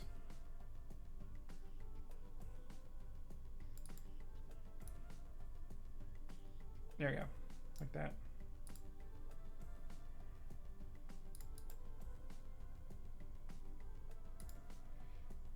Okay. I think that'll fix it. I think that fixes it because that'll transition it back into oh, parameters don't exist. Shit.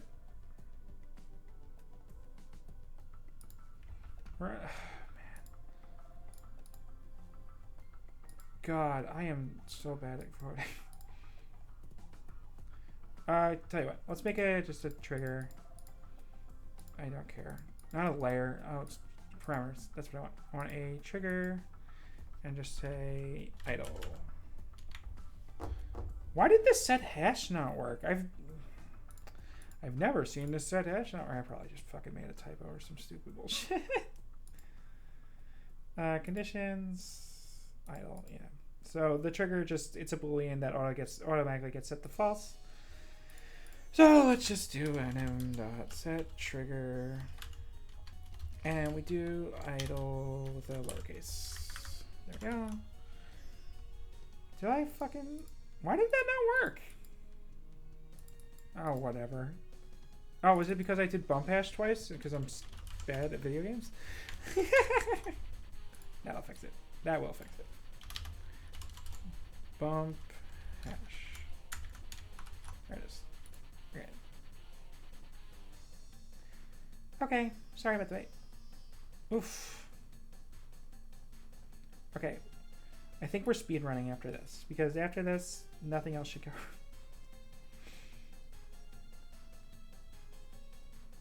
1, 2, 3. There we go.